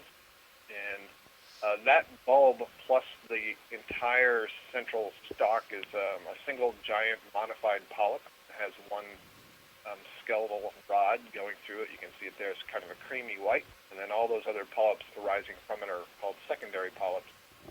There's a little possum shrimp, that one that's on the left, kind of red in color with a long tail. And you can see there's kind of a creamy white underneath. I believe that's a female, and she's probably holding on to a bunch of embryos in that brood pouch. And then that purple thing is a scale worm, annelid polychaete. Nice burst of color here. Okay, whenever you're happy, video. Yep. I was typing in the chat room that one of the ways that at least I recognize or I'm able to put a name, a genus name on this prototylum is that the colony grows in kind of a curved or question mark fashion. And I'm not sure what that is, possibly something to do with the strong currents that it's exposed to as it's growing in size that cause it to bend over. What I picture are some of the trees that grow stunted-like at the tops of very windy mountains. Maybe it's something like that. Maybe it's something completely different.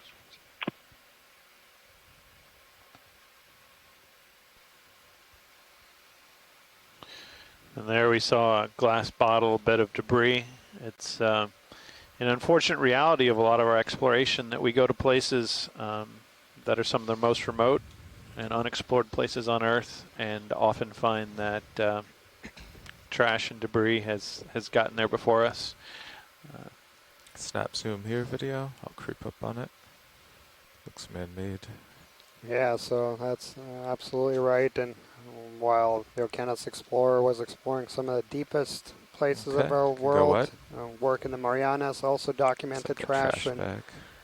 And I've seen that in the literature now. Now we're talking about geology and how you can use different layers to look into the past and dig deeper into different layers, and that gives you a view of what organisms and what happened in millions of years ago, and people talking about in thousands of years. The layer that corresponds to all our life is basically plastics. And very sad reminder of the impacts we are having on this planet.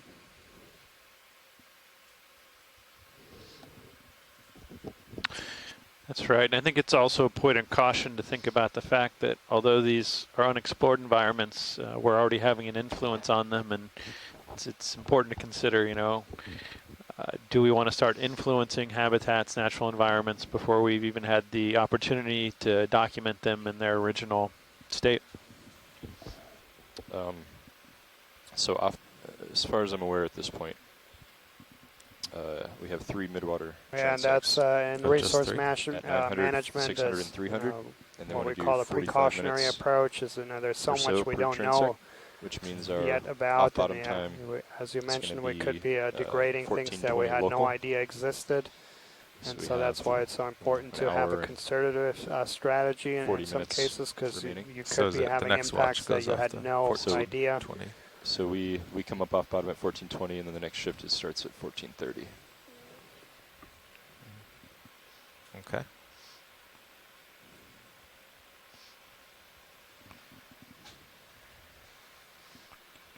No, it can't be. Oh, right, because we have the ascent to the midwater. Yeah. Right. So part of it's 3 hours of midwater, and then an hour and a ascent. Yeah. Yep. Okay. Yeah. Yeah. What it might be doing is like settling into that position.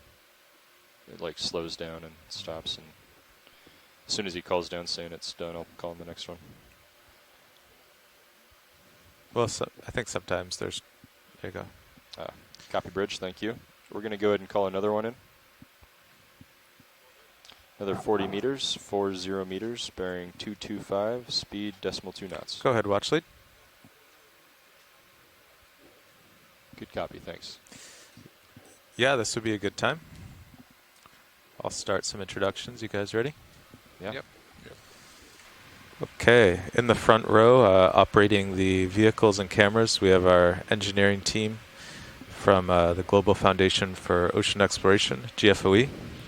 I'm Carl McCletchie, piloting Deep Discoverer on my left. This is Dan Rogers, sitting navigator. On my right. Fernando Aragon, sitting as co-pilot. Far right in the corner. Bob, not on video. Right. And in the back row. And Tara's clipping video. I think you're muted, Tara. Well, in the back row is Tara Smithy clipping out the video clips of all the highlights you see online. We're happy you're with us today.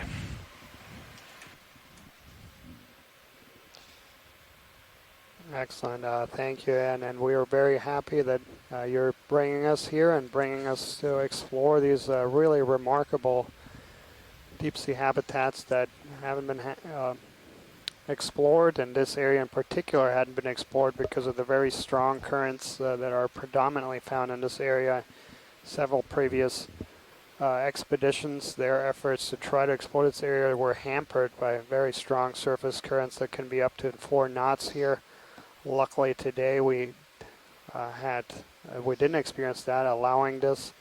But yesterday, for those that were with us, that was somewhat of a groundbreaking dive. Our very talented team actually pulled off a spectacular dive in pretty strong current environments.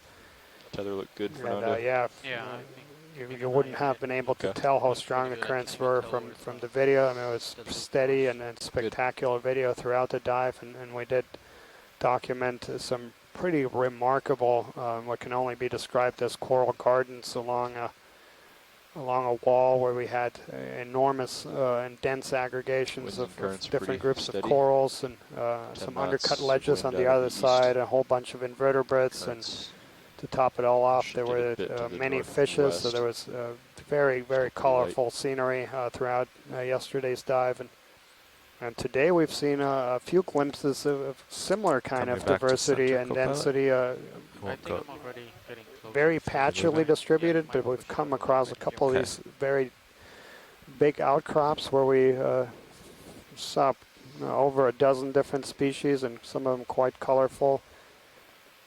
And we are, of course, close to 2,000 meters deeper than we were yesterday, and just remarkable to think that lost propulsion. how much life there is in some of these deep places. Drift more or less east, maybe slightly, or sorry, drift west, so maybe slightly north of west, at 0.3 knots, 0.4 knots maybe. So you drift west. So I'd probably want to drive under Sirius. So we just have Tina Molodtsova join us from the Shershreff Institute of Oceanology. So welcome, Tina. And negative. Tina was very interested in yesterday in a black coral that specimen that was collected, and you would come up.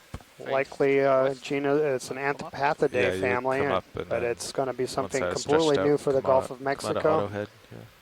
And just earlier in this dive, we also collected what, based on just general morphology, would be in the genus Telepathus, which also would be something completely new for the Gulf of Mexico. Well, yeah, on a light day like today, we'd have time so a lot of new discoveries being made on pretty much every dive. I can be pretty quick. Nothing on sonar at all. There's a fish up there. Might be scaring them away.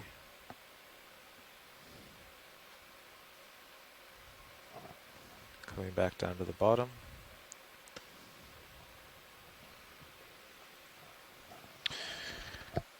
And as we're moving across the seafloor here, we're seeing some rather large mounds, in some cases gouges in the seafloor, indicating a lot of bioturbation, I think, by infall organisms and possibly this is RV-Nav.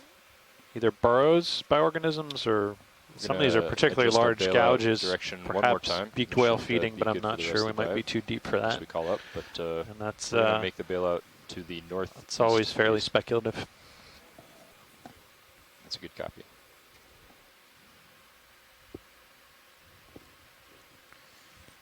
Video, we go in, I think there's a fish out there.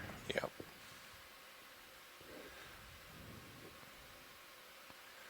Sea pen. So, yeah, this is another sea pen, but it is, I think we're spotted a cusk eel in midwater. Oh, there it is. Yep. So yeah, this is going to be it's really far away, but I'm driving Ophidiidae. And I think we've spotted actually a couple that look very much like that. We do have Andrea with us, and I don't recognize him.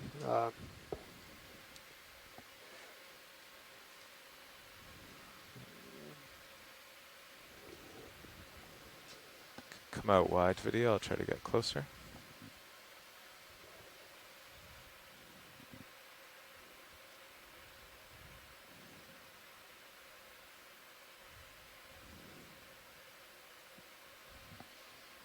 Swimming away in the current. So let's just go in here.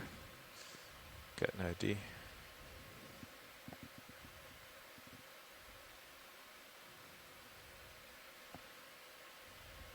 So yeah, it's definitely going to be in the family Alpha D day, the cusk Okay, eels. let them go. Come wide.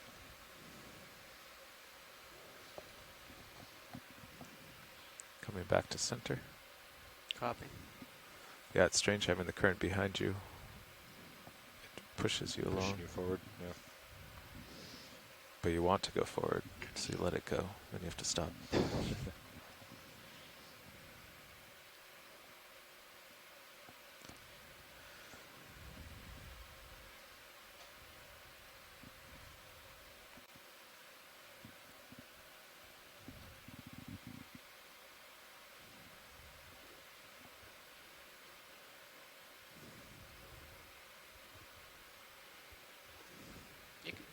You can push forward if you want.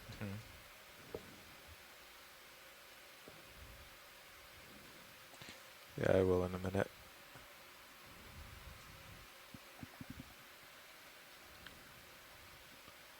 We should be almost at the end of that next move.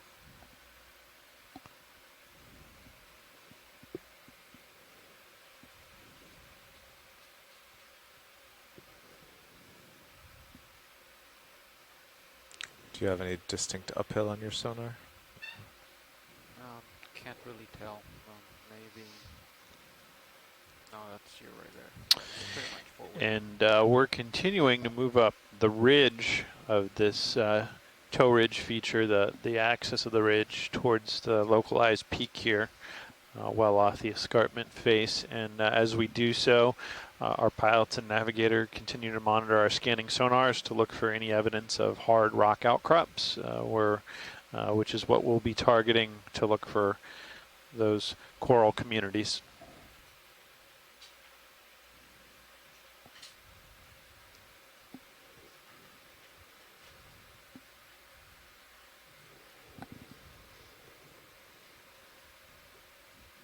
And our current depth here is 2,160 meters. So we effectively climbed just about 80 meters. Along this ridge, we do have a gentle slope. We had set up in our track about a 700 meter linear distance. That would bring us to about 2,100 meters. Yeah, as soon as that moves over, we can get another. Sure. You want to do 50 this time? Yeah. Okay. And so we'll cover some ground here along the crest of this ridge. We do have approximately 2 hours and 45 minutes to go on the seafloor, so we'll be coming off the seafloor around 3:30 Central Time. And then watch lead, this is now. I just want to double check here. I had received word that we would come up 3 hours early to do midwater. So we'd have 3 transects at about 45 minutes each. And then thank you, Bridge.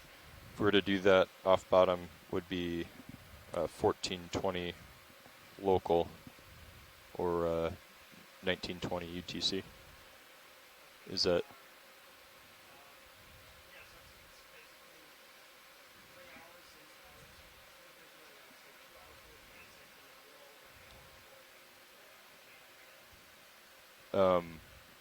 Oh, so that's only 2 hours for transects. Yeah. Okay, so they don't want 3 hours of midwater work. They just want 3 hours including. Gotcha. Okay.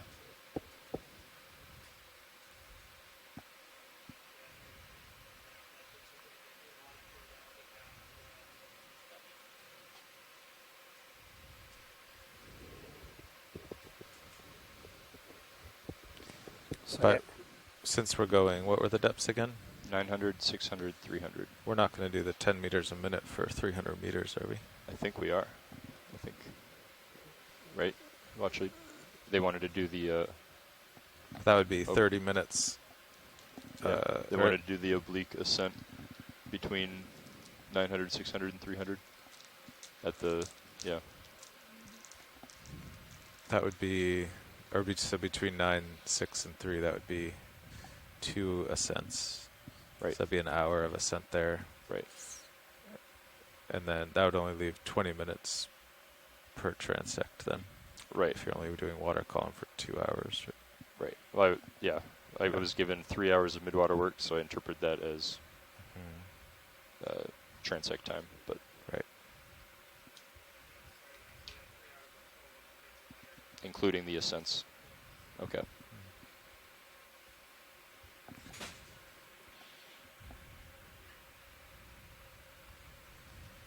So yeah, we'll take a look at this squat lobster. This looks like a very distinctive one that we have imaged quite a few times.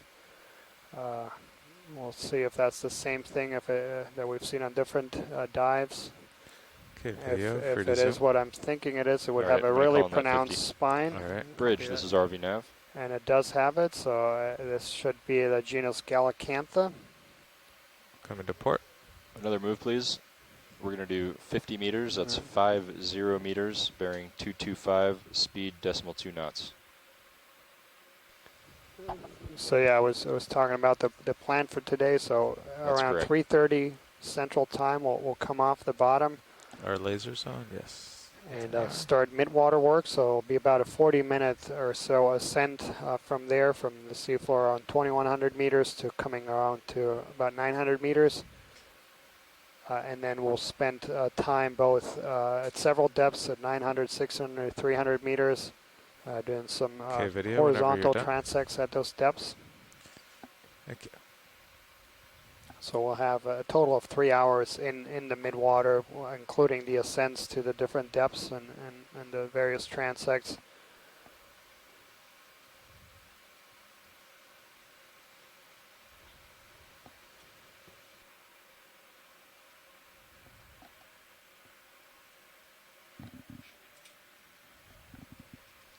Thanks, Bridge.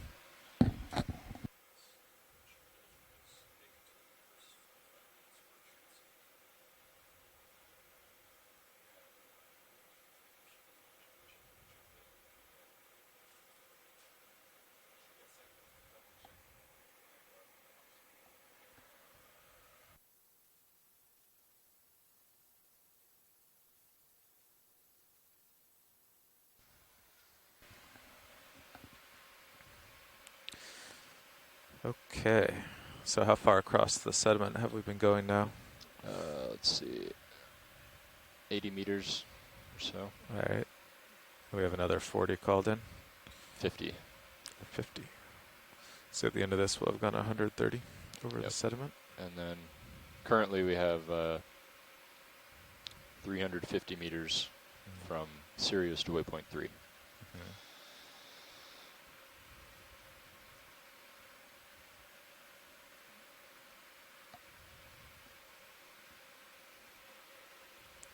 Let me know if I start pulling Copilot.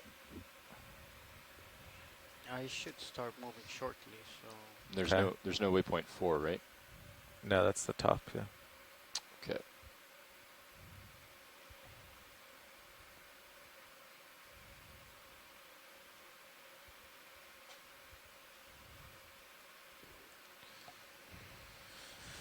We open up the fins, we could do a current speed test.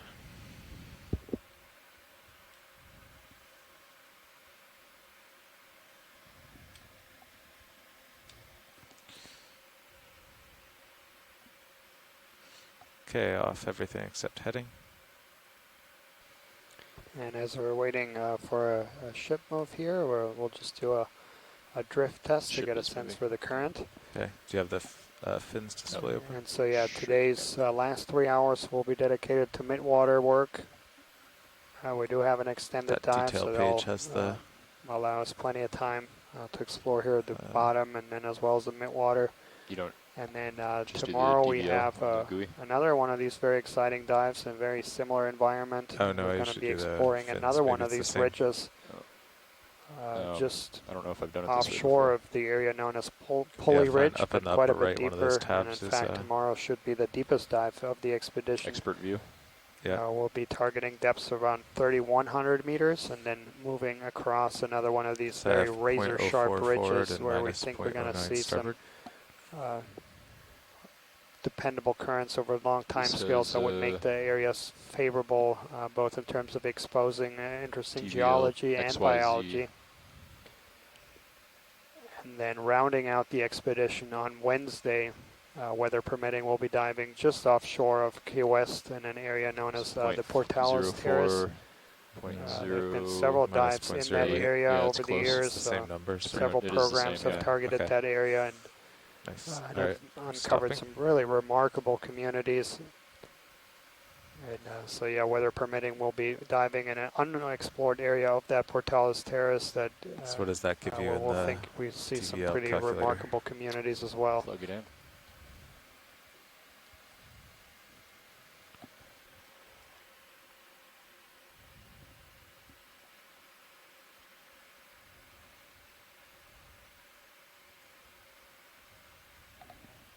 It was 0.03, 0.08, correct? Yeah, minus 0.08. Yeah. Minus 0.08. So let's. Pilot, I'm moving forward. You might go. Oh, that's But that's going to be ROV relative. that's right? the difference. The fins has a north up one. Ah. This goes so X and Y would be Yeah, it just corrects north it. and south. Okay, so that's the advantage of that. Do that. But it's okay. I won't do it. What does it give for total speed of the RV from the other one? So this is 0.085 speed.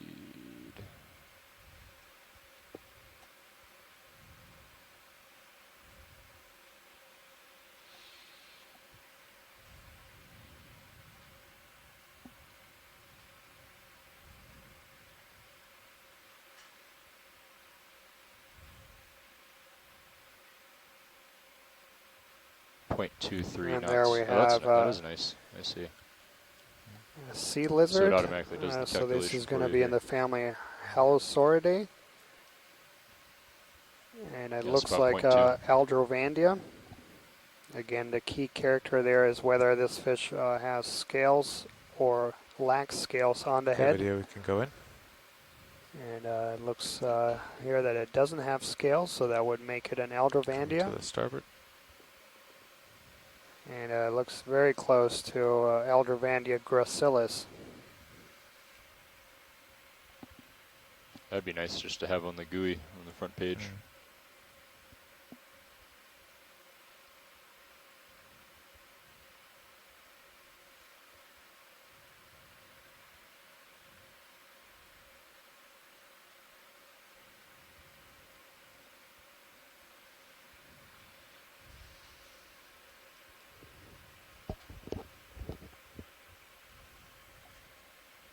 Going a little tighter on the head.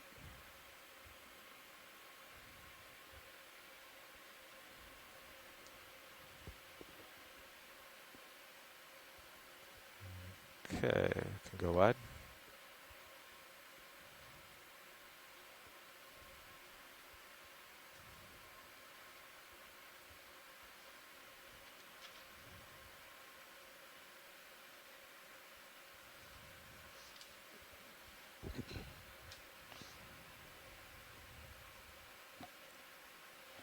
Okay, coming back to center, co-pilot. Copy.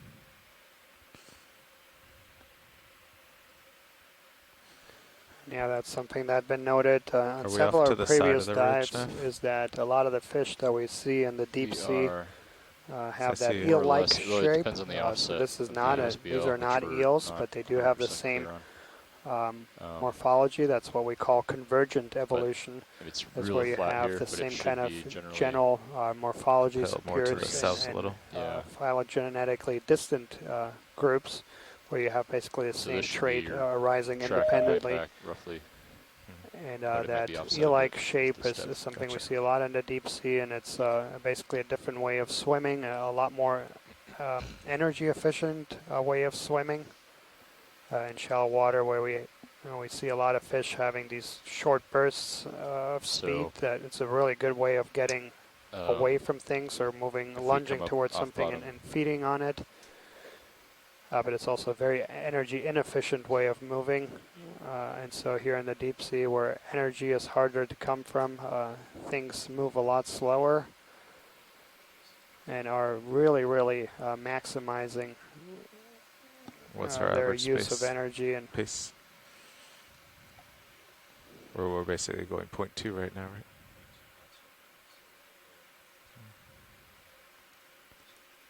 Presumably we'll find something else. And we see one of these deep pronounced gouges in the seafloor here just ahead of the ROV. And a some sort of branching organism there on the seafloor.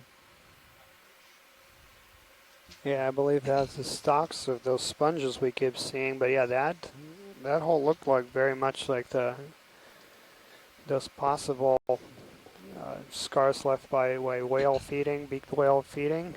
This is quite deep for that, but it certainly looked bigger than any of the funnels or the benthic species we've seen could have formed, most likely. So, quick zoom here video. Good question.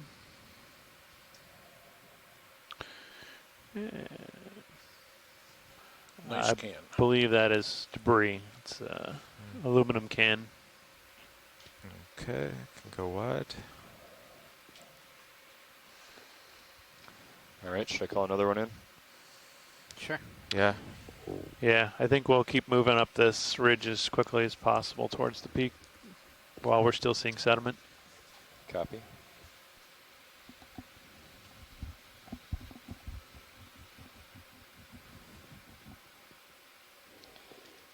Bridge, this is RV nav.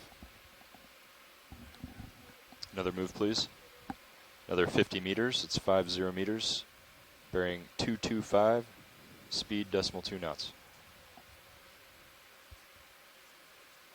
Good copy.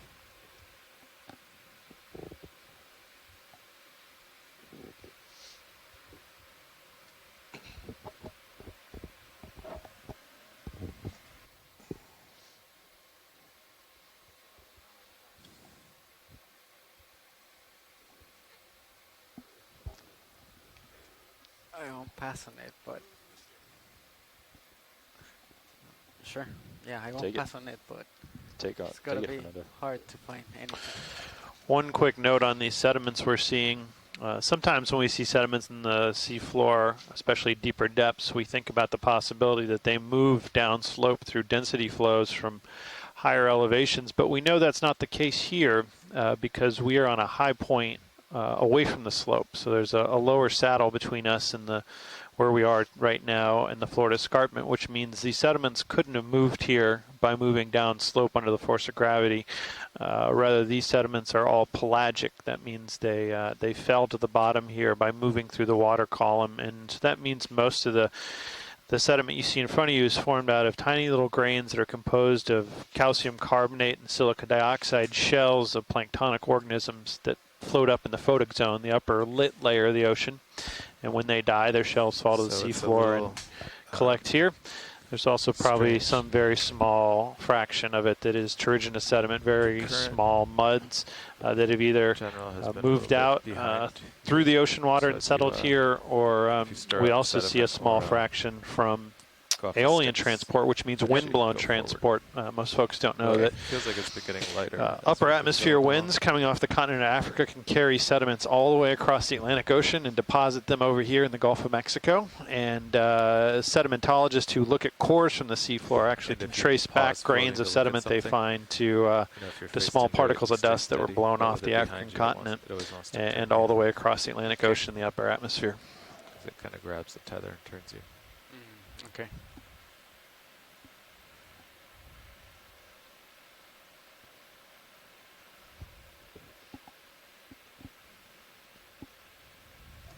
And here we're seeing some more of these really deep excavation gouges in the seafloor.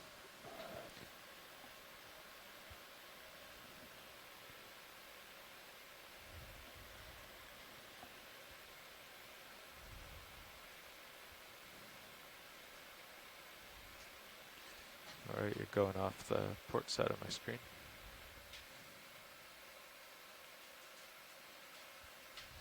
Are we still moving? We are moving, yep.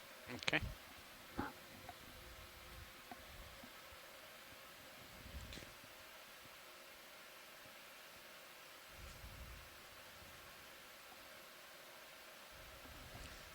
Oh, pilot.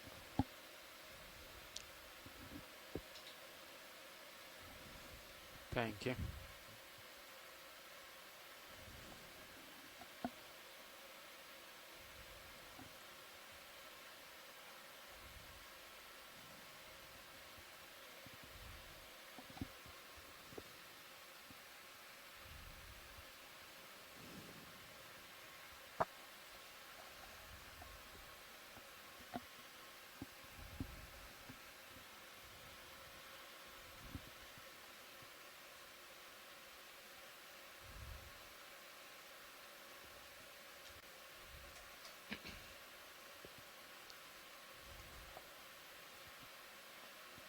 It's neat that, so the fins gives you like a standard deviation on the samples of each axis as well. So you can Yeah, get a we sense for the air. We see a little movement there. I don't know if those are shrimp or fish.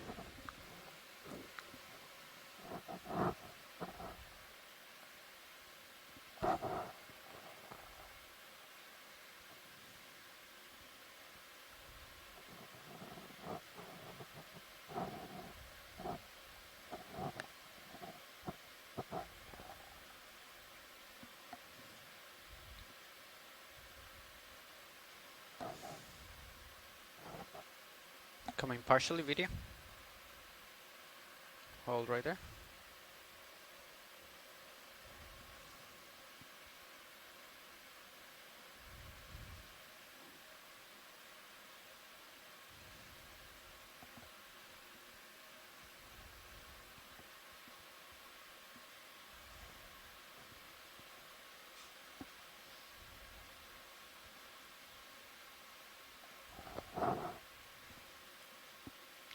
Come in. Oh, it's gone. Come out. And there you see a squat lobster with that characteristic escape mechanism where it kicks Yeah, its if we can get tail up and, to and shoots backwards calibrate through the water. Touch screens. Sure. This one's about a quarter inch. Yeah. I agree. Bringing camera up. I think at one point I hit lasers. Yeah. And it actually turned off the Zeus. That's, oh yeah, someone did that yesterday, was that? Yeah, No, so I for did it those like a folks few days ago. that joined us Someone did it yesterday. Yeah. later in the that was dive, because so we're currently at a depth of 2,160 meters. We landed actually at 2,240. We did see a couple small rocky outcrops next to the landing spot that had bamboo corals as well as some paramaricia. And then as we continued moving along parallel to the ridge crest, we actually came across some really big rocky outcrops where we had a very diverse assemblage of corals, including many different groups of black corals. We saw some bathypathes, possibly a telopathes that was collected, some sticopathes and astoropathes. We also saw bamboo corals. Piece of paper. We saw corallium. We saw paragorgia, bubblegum corals. What else is on it? Some iridogorgias and chrysogorgias, as well as some stoloniferan octa corals. So we actually came across a place where we saw about a dozen or so different groups of corals. It was all highly patchy and all aggregated there. Maybe I'll see something ahead. We've also collected 2 samples in today's dive. One was a bamboo coral, likely keratoisis, another bottle. and also a black coral, which based on general morphology looks like the telopathes that was only recently described. And we see another bit of debris here, a glass bottle.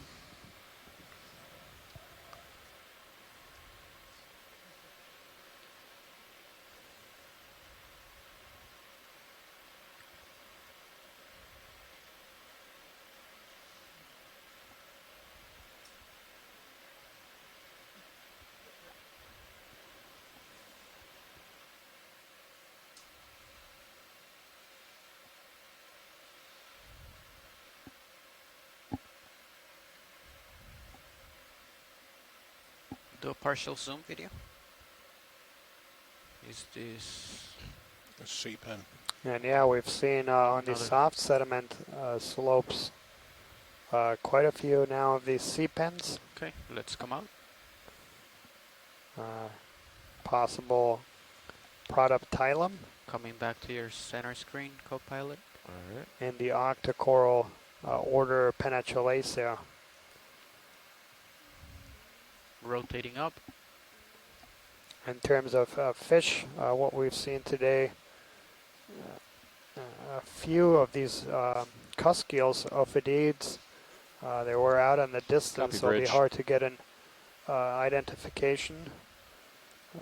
Now we saw also an Wait, another one? Aldervandia. No, I think we can wait a minute. Okay. Let's I'm do looking. partial in video. 60 degrees. We strung so many together. I Hold probably right have a lot to go. Yeah, Maybe. sounds good. Is this? No. It's just seaweed or grass. Or Okay, let's come out.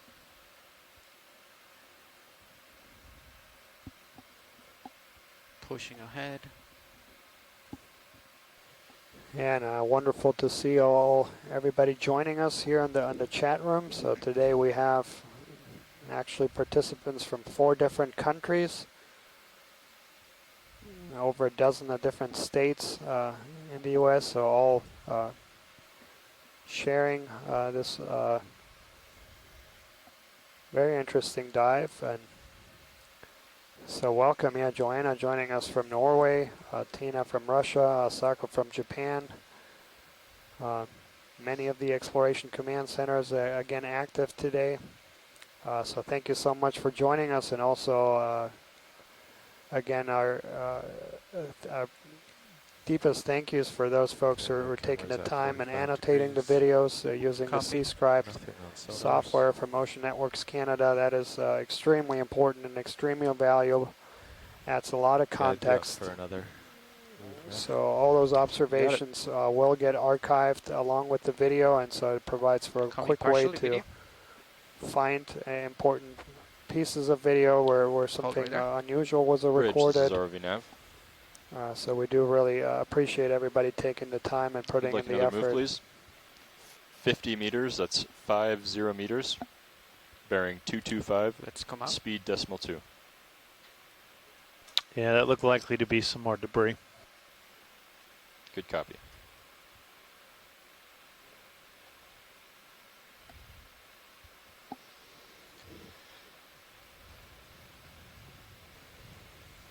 And in terms of the sponge community that we've seen, so we here in these soft sediment, we saw a bunch of times just a degraded and decaying stock of hexactinellid sponges, most likely in the family Highland Nematidae. But then we've also seen some more massive and live sponges.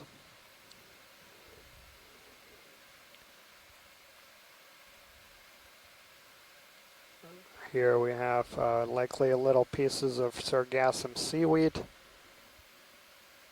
And that's something that's also commonly recorded on the deep sea, and in some places a lot of it. We had some comments on earlier dive that the offset is folks that have been doing work on the Mid-Atlantic Ridge this year saw the USBL says. a lot of it. Yeah, the USBL is kind of We haven't really seen that much, but we have seen it on every single dive. I think you have a solid uphill reading. I mean, it's a little bit more uphill than the other way, but We could do the next one, like 10 more degrees to our port. Sure. Something. Slowly make our way over there. coming partially video.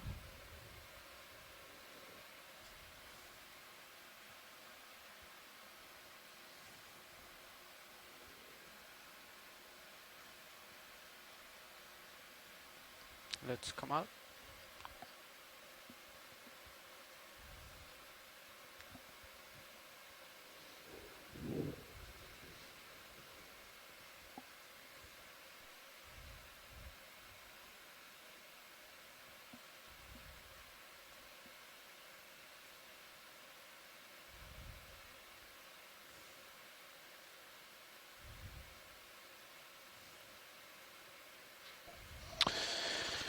So just based on what we've seen so far today and kind of what we saw at the beginning of the dive,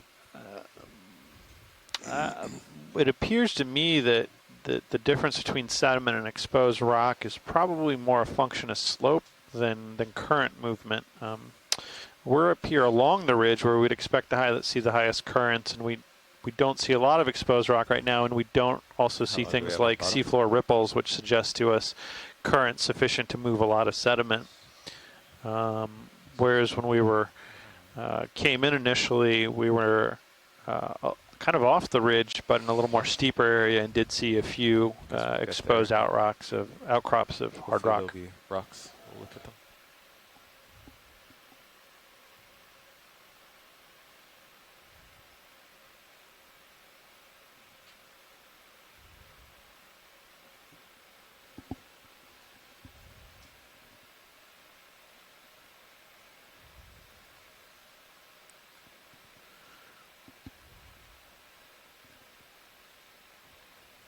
Oh, for the midwater ascent, we'll have to start adjusting the flow on the, which I guess it will always be 10 meters a minute. So, or no, we'll go full speed and then 10 meters a minute and then full speed.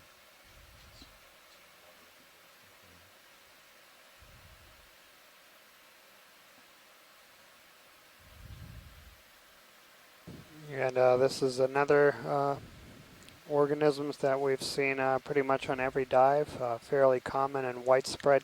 Let's do partial end video. This is going to be a shrimp in the genus Nematocarcinus.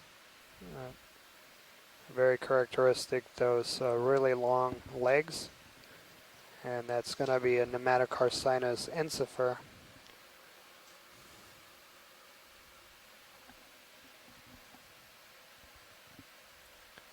Yeah, very common over soft bottoms. Come out.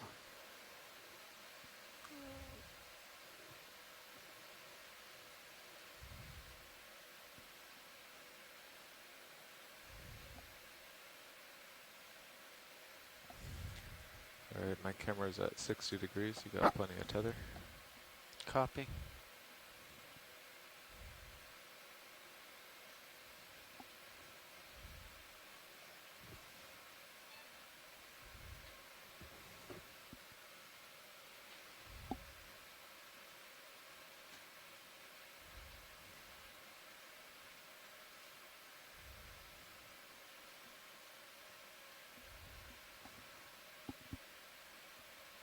And here we have what appears to be another stock of one of these hexactinellid or glass sponges.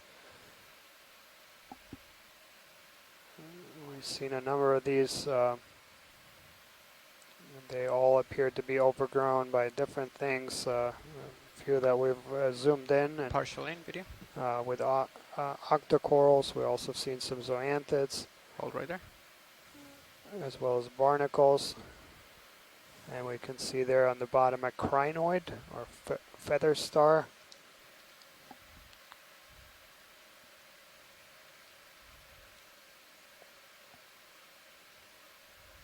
Also see some hydroids.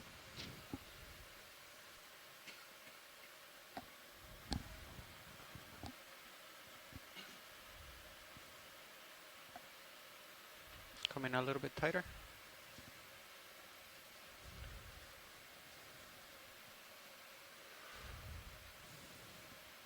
Hold right there.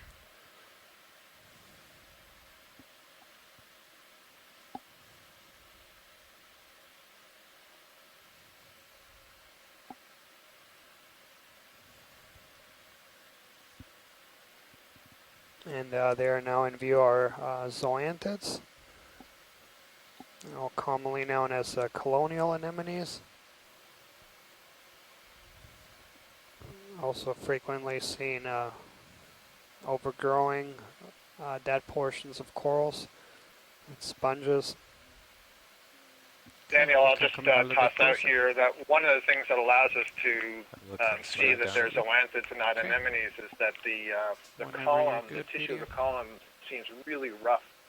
And several zoanthids are known to incorporate debris from their surroundings, so that could include little bits of sediment and maybe even sponge spicules and so on.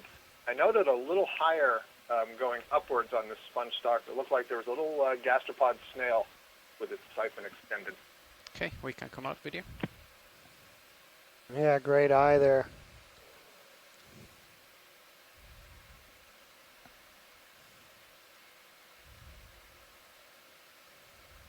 And we have, it looks like a rat tail It's the partial in. fish there Right in the here. distance. Yeah, I'm pretty far from it.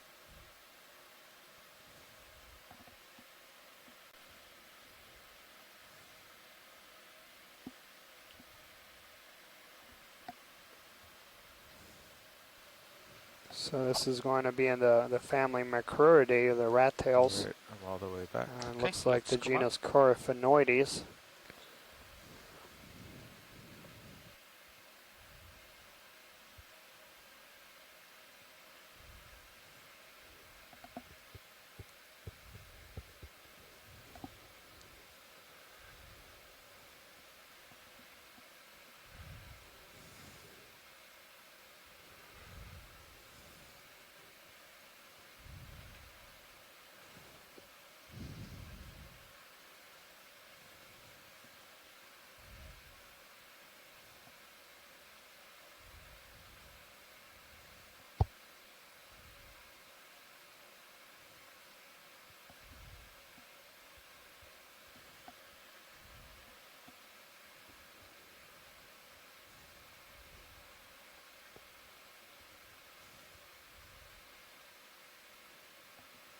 Alright, that move's probably starting to come to a stop. Good copy, Bridge.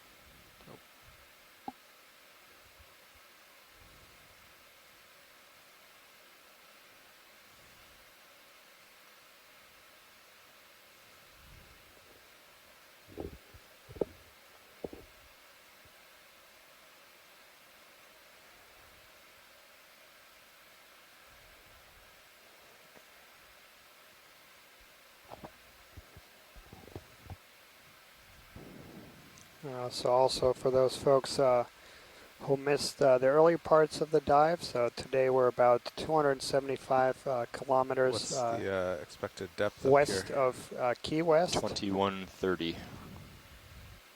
is that And contour. this is a last very contour. poorly studied region. In fact, you have to go 50 kilometers away from here to find the closest historical dive, and that was a dive done by this very vessel last December. But that dive was about 50 Which pretty much kilometers away matches, from here. what we'd expect in the high pack. And this has historically been a very difficult area to do work because of strong currents, the loop current hampering previous efforts to work here.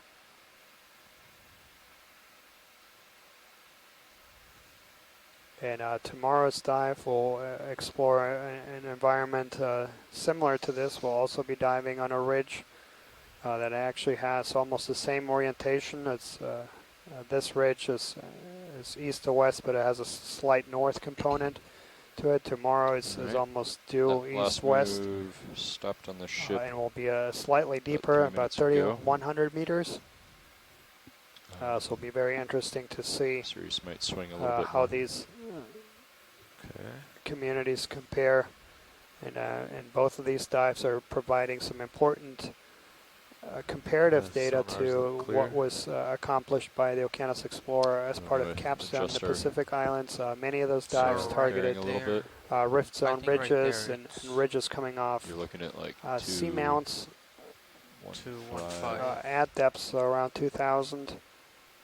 Okay, I'll come over. Those are areas where we expect to find accelerated currents that provide the perfect conditions for suspension feeding and filter feeding organisms.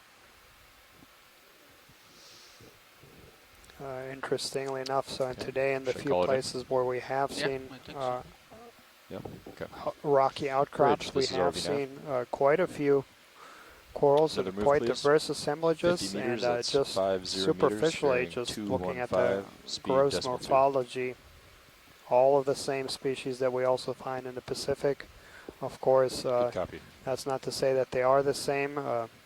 Corals and sponges are notoriously problematic and exhibit what we call plasticity, and that you can have the same general appearance appearing in distantly related taxa, just the same environmental conditions making different distantly related taxa look very similar. Partial zoom video. Hold right there. And there we have another penatulacin or sea pen, possible genus Protoptilum. Okay, come in a little bit more. Hold right there. Good copy, Bridge.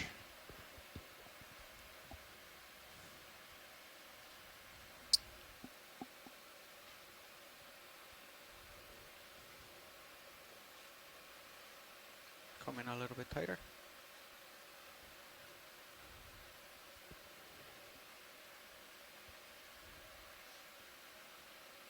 And again, as a time check, we'll have about 2 hours remaining here on the seafloor, and then we'll start coming up to do mid-water work in the last 3 hours of the dive. So we'll do periodic stops at 900, 600, and 300 meters. It'll take us a while to ascend from the 2100 meters here to our first stop, so it'll be about 40 minutes or so in mid-water going to our first area, and then we'll spend the remainder of the time basically doing periodic stops in 300 meter increments. Is that full zoom? No.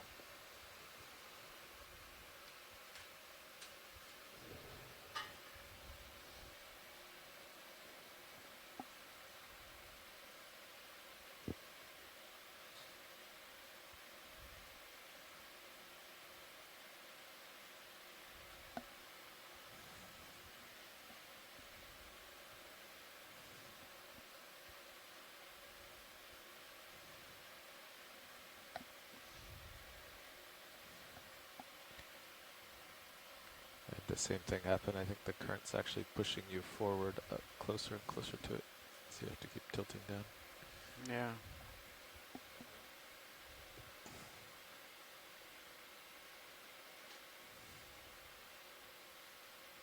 Okay, let's come out a little bit.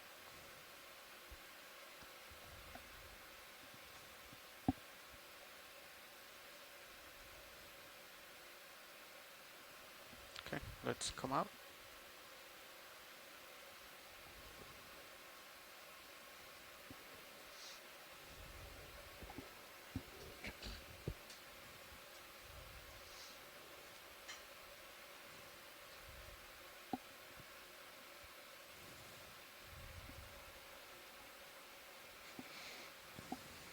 Nav, will you go out on high pack? On high pack? Sure. See the whole feature? Sure. Just curious. So there is rock down, obviously where the biospecimens were. We're back by here, yeah. Huh. And but then this whole thing's a mound of sediment. Yep. Strange. You'd think up here there'd be more current and gravity would like pull the sediment down.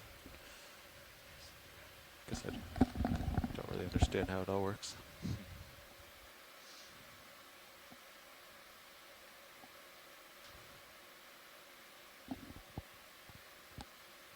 Maybe we could ask our geologist. Oh, he's not here. When he comes back. Coming partially video.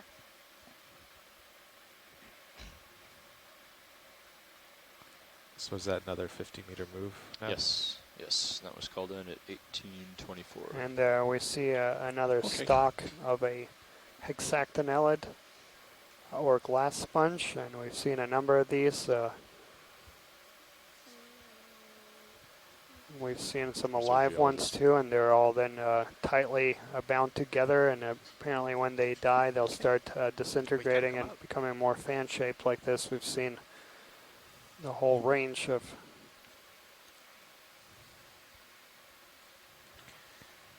Watch lead 2, co-pilot.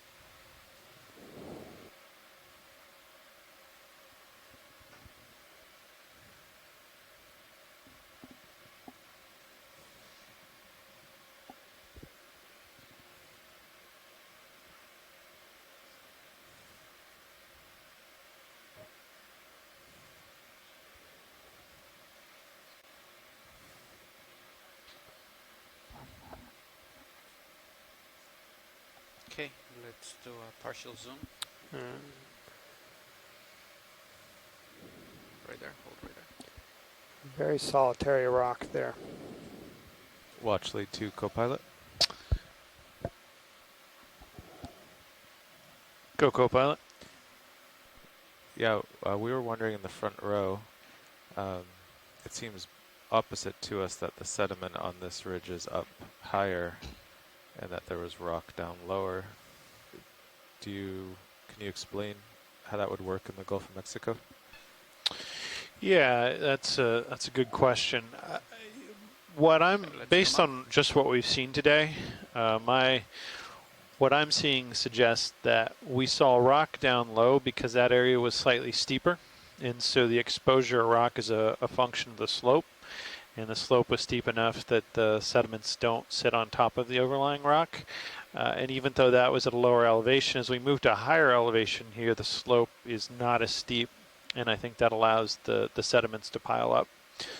These, as I mentioned, these are not sediments that have moved down the slope from up near land. These are sediments that have fallen out of the water. And so I think, yeah, what we're seeing here is probably exposure is a function of slope rather than elevation. And what confirms that further for me is we don't see any exposed, or we don't see any ripples on the bottom here, which would suggest that strong current flows are playing a role in exposing rock. And here we see another sort of isolated rock. It is very black and very angular. It does not look consistent with the rocks we saw earlier today. It looks like a piece of anthracite coal to me, which might have come off a ship, a steamship that was using coal for propulsion. Yeah, that looks a lot like coal to me. All right, we can come out.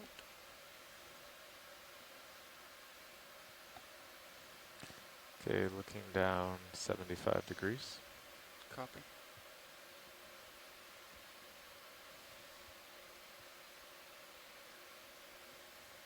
Rotating up.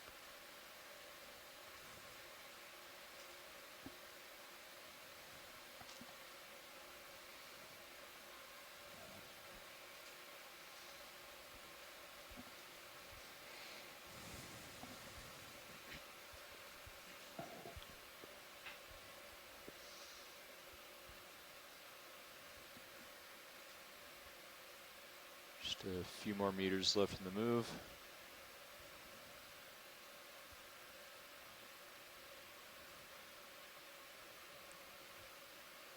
We have a sea star around there, it looks like.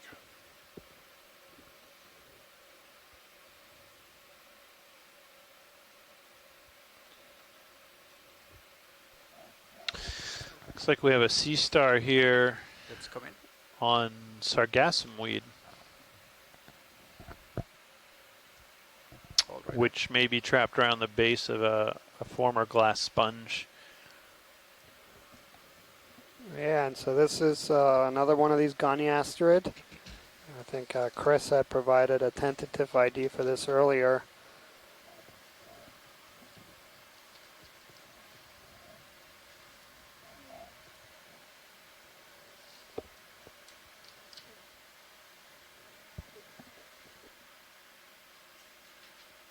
Okay, let's come in a little bit tighter.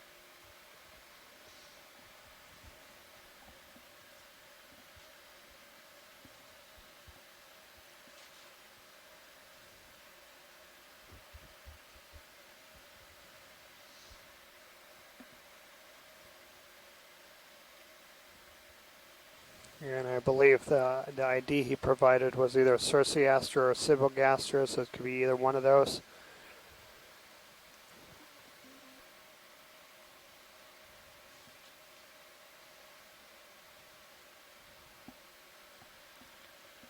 What is that he said it? Let's come in, Max. That's Max.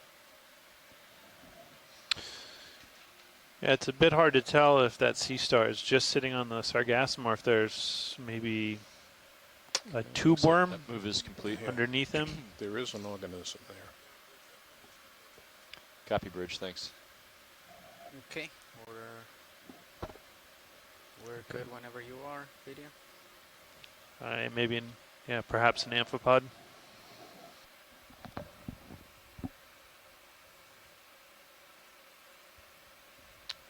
Currents picked up a little bit, shifted more to the north. Okay. Taking off. And as we zoom out here, we want to say hi to the students at Garrison Elementary School in Washington, D.C. that we know are tuning in live to watch our exploration today. We are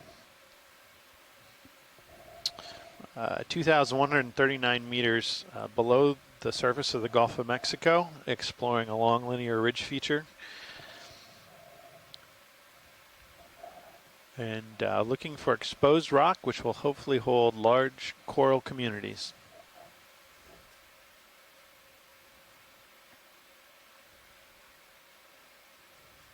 Yeah, and so glad you guys can join us, and that's just one of many classes that are following this expedition. We got classes from all different ages, elementary, middle, high school, and even a few university classes periodically following this expedition, and so really appreciate the enthusiasm by students as well as their teachers. Hold right there.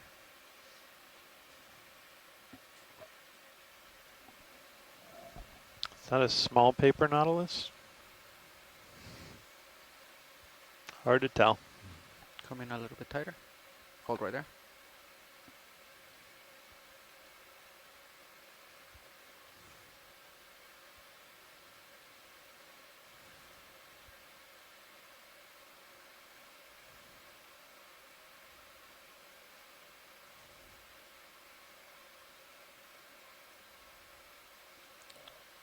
Do you have more zoom? Yes. Okay, come in. Yep, that's it. Okay. Whenever you're clear, we can. Okay, coming out. Come out. All right, lifting off. Copilot. You're maxed out right there. Yep. I'll rotate and push out. Bringing camera up. All right, pushing out.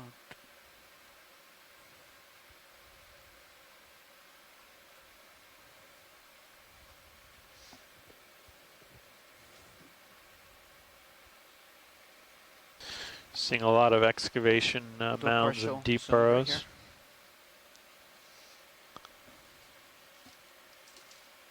Looks like we have some sargassum seaweed down that's fallen down into that burrow. Let's come out.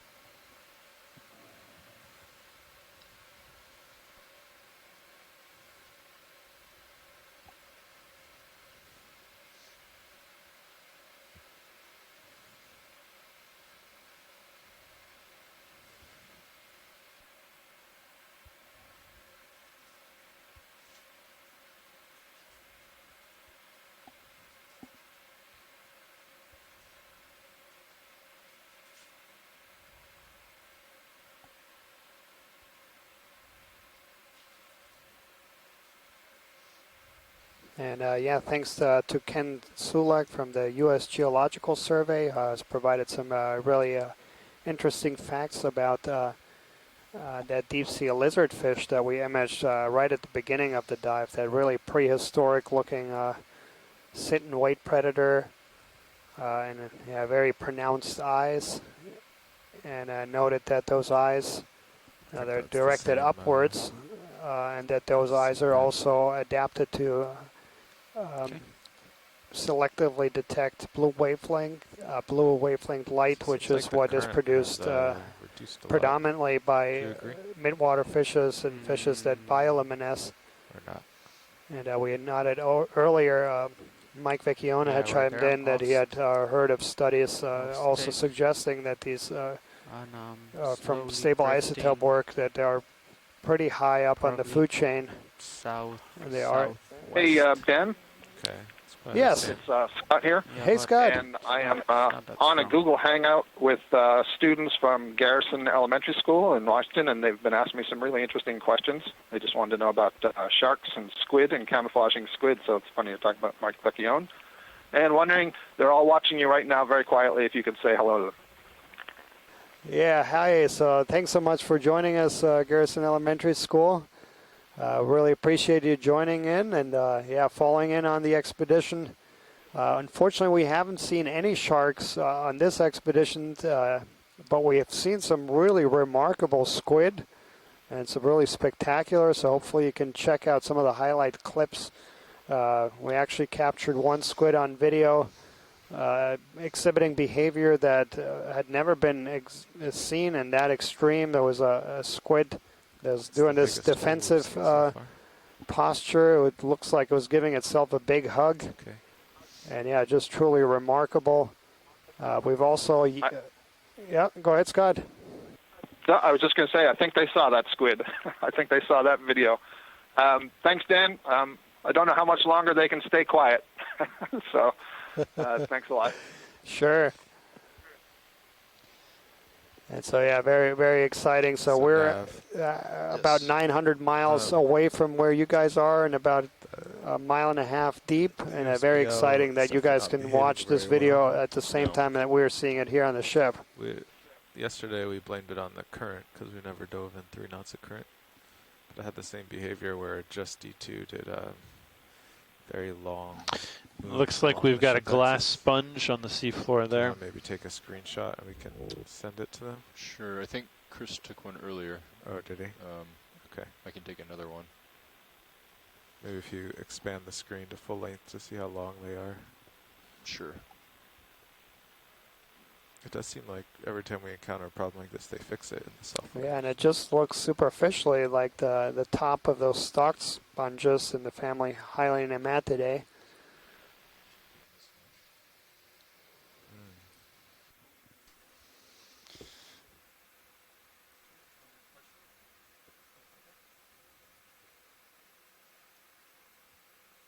Let us go pretty far.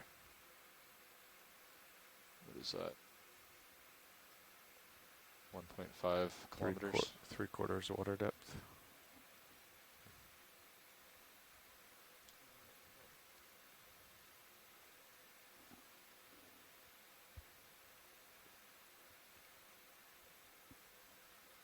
So excellent. Joanna is wondering if this is a Pheronema.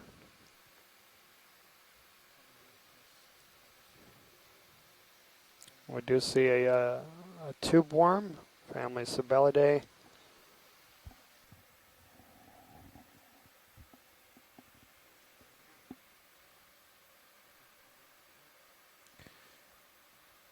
That's maximum. But there were about a week of dives where the tracking was perfect. So it was near the oil platform was bad, then it was perfect, Right. and now this has started. First time it was a software update. Maybe last cruise? Or It might have been 2 cruises ago. yeah. The last cruise was there Yeah, like a firmware update. Yeah, Joanna, So it's they're all firmware. Yeah. also But it was puzzled going as much as we're here like on the through ship. half water depth, Yeah. perpendicular to ship. Now it's It going just quarter water superficially depth. looks like the top of those stalked sponges. We've seen quite a few stalks that were missing the top. And maybe here's one of these missing tops.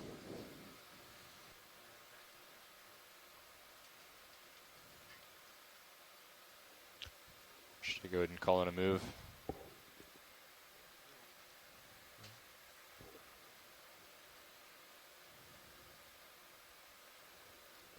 You ready, co-pilot?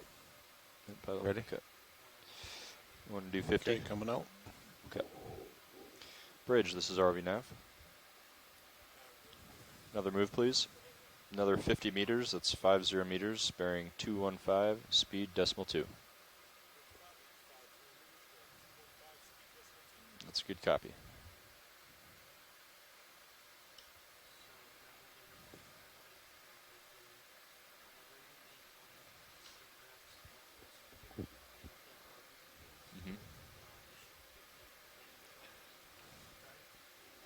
Is that the storage drive? Okay.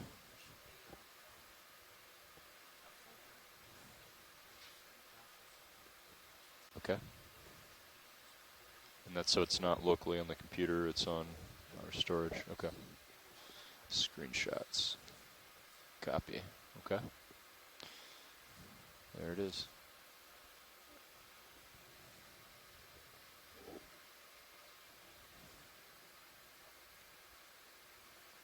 That's a good idea. Also noteworthy of today's dives was a very unusual observation of a sea star actually being caught in the act of munching down on a black coral, which to my knowledge had never been captured on video.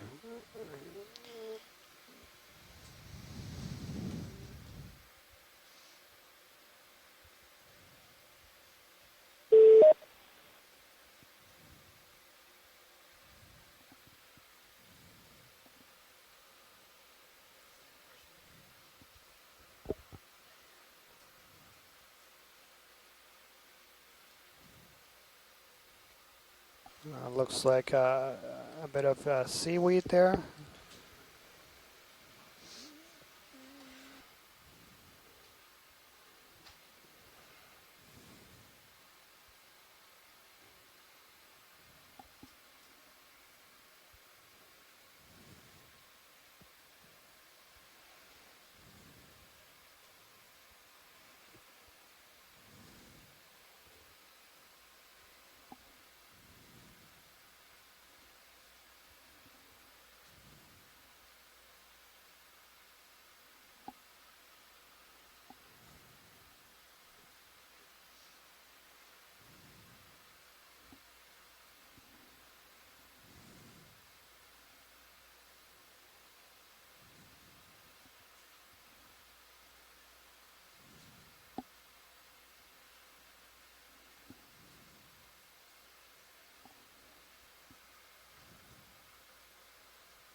Yeah, I think you could go get a look and then come back. I'll follow you a few degrees. Yeah, let's take a look at this urchin. This is something new for this dive. Might get pulled a little by the tether, but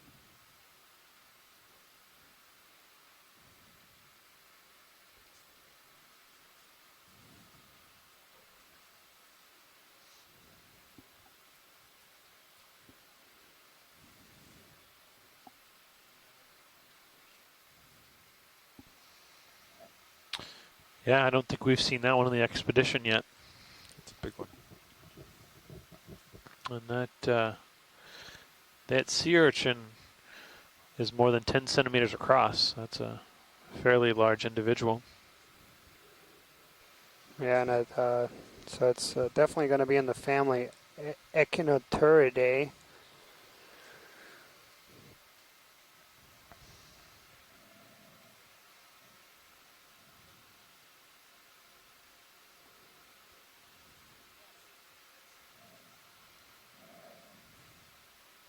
Yeah, and Tina also concurs with that.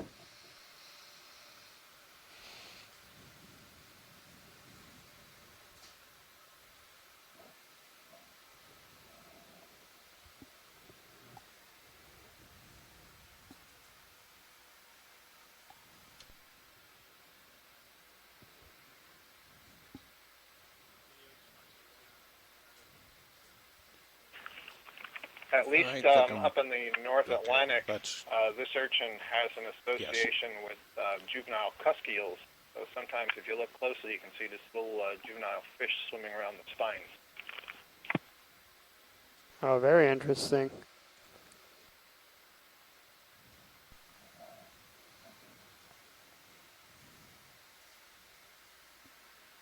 Okay.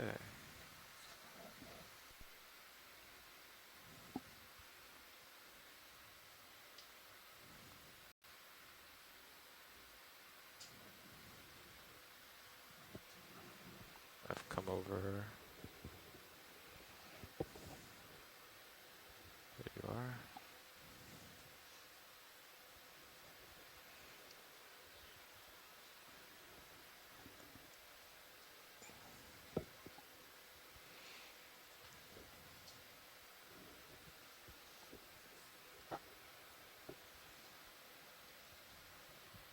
What was that move, Nav? 215? 215.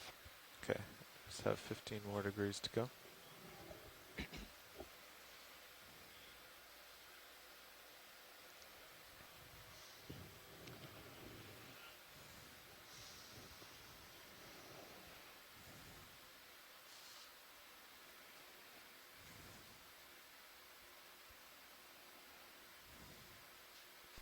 Okay, there we go.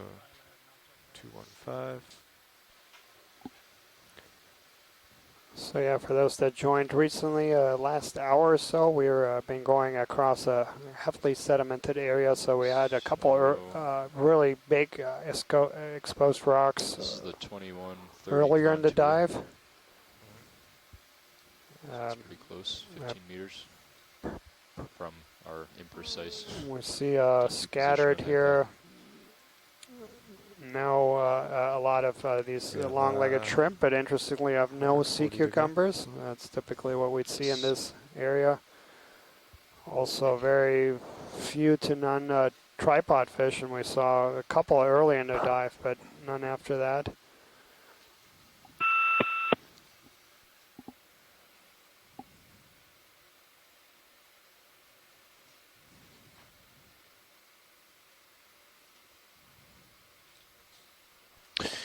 Yeah, we're seeing a lot of these fairly large burrows and disturbances in the seafloor, but not seeing many organisms that we might think are capable of making those kind of burrows. So interesting to see that. There had been a hypothesis in the past that some deep gouges in the seafloor at these deep sea depths can be caused by the feeding of beaked whales.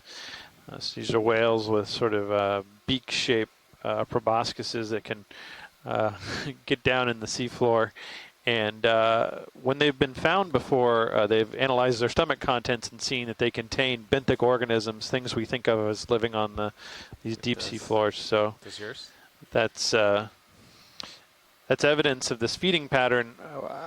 I'm not sure anyone's ever been able to reliably connect these gouge marks to the actual feeding of the whale. But certainly a theory out there about what's creating these gouges.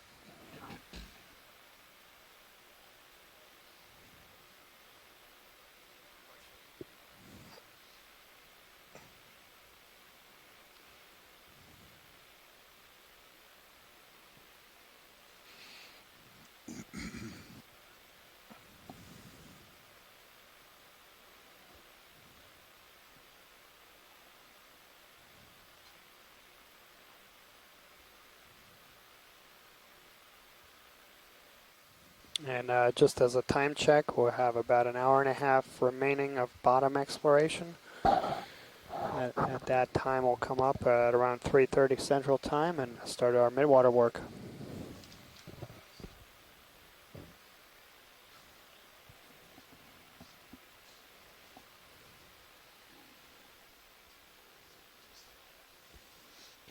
And so yeah, our midwater team is getting excited for that work. So I mentioned 3:30 Central Time, 4:30 Eastern Time. We'll come off the seafloor, and we'll be at a depth about 2,100 meters. So it'll take us about 40 minutes to get to our first target depth of about 900 meters. We'll spend some time And then we'll do a series of sequential transects at 900, 600, and 300 meters.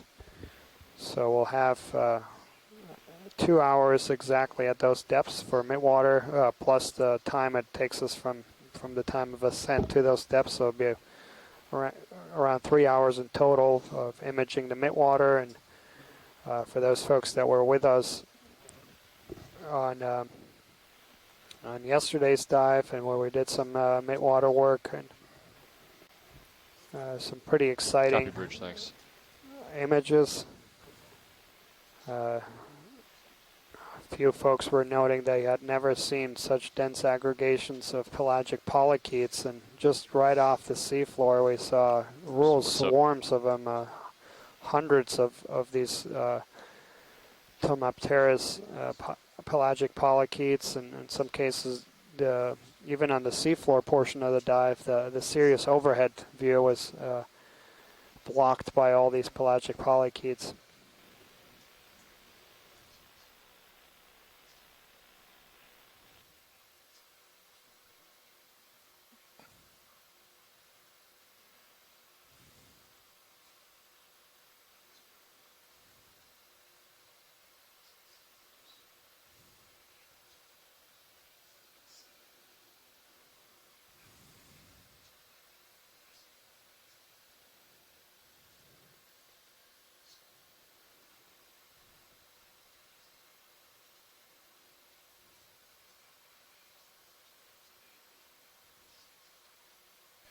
Copilot, I'll try to restart your tether camera and see if it comes back.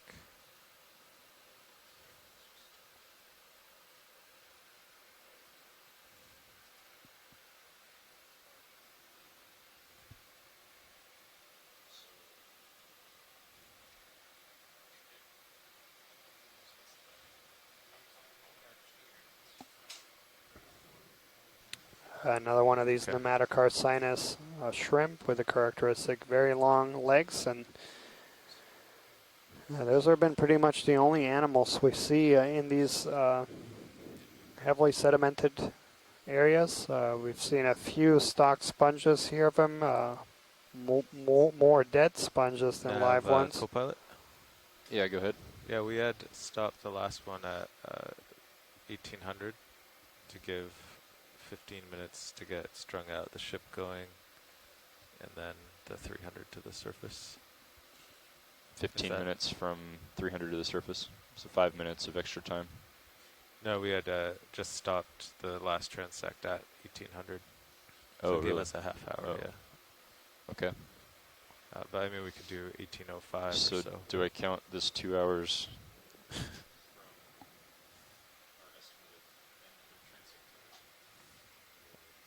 I don't know. Yeah, I guess a full 2 hours from the beginning of the first transect to the end of the 300. Or yeah, I guess 1805 or something. Yeah. Yeah.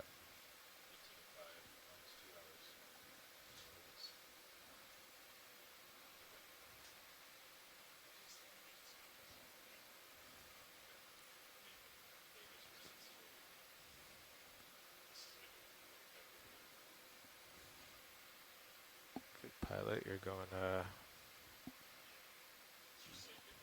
backwards.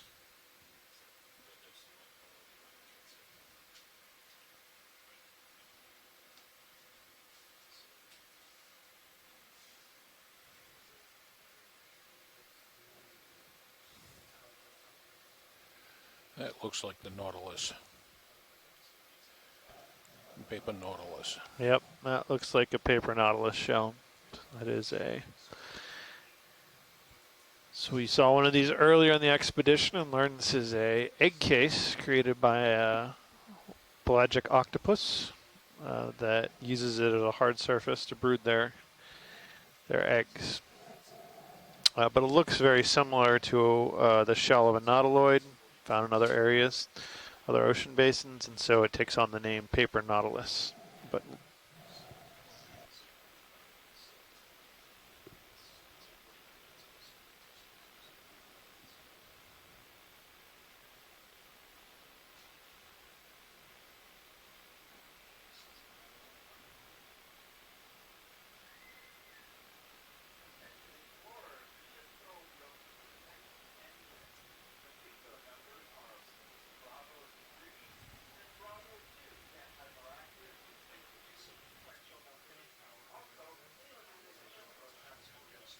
That's Max.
Okay, pilot.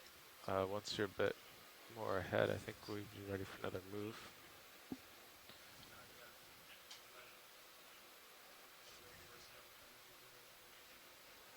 Okay. Nav co-pilot. Yeah, I think Sirius has come to a stop. We'd be ready for another move.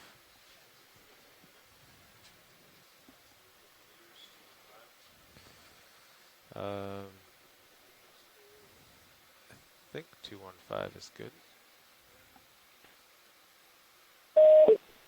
Bridge, RV nav.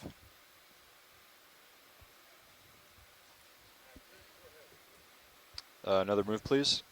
50 meters, that's 50 meters, bearing 215, speed 2 knots. Good copy.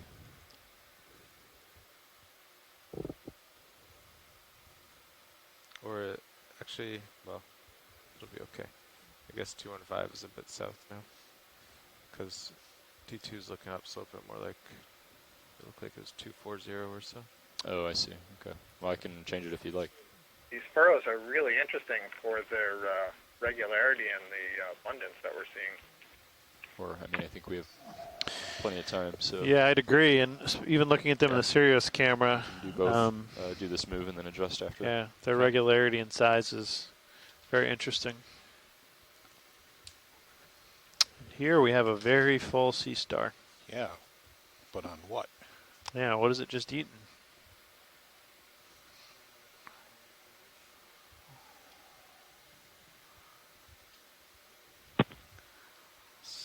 Goniasterid?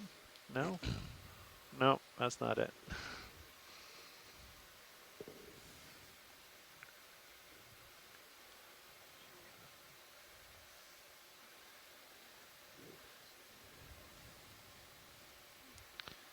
So we see what looks like a very full central disk on this, this sea star. That's Max. It's very small.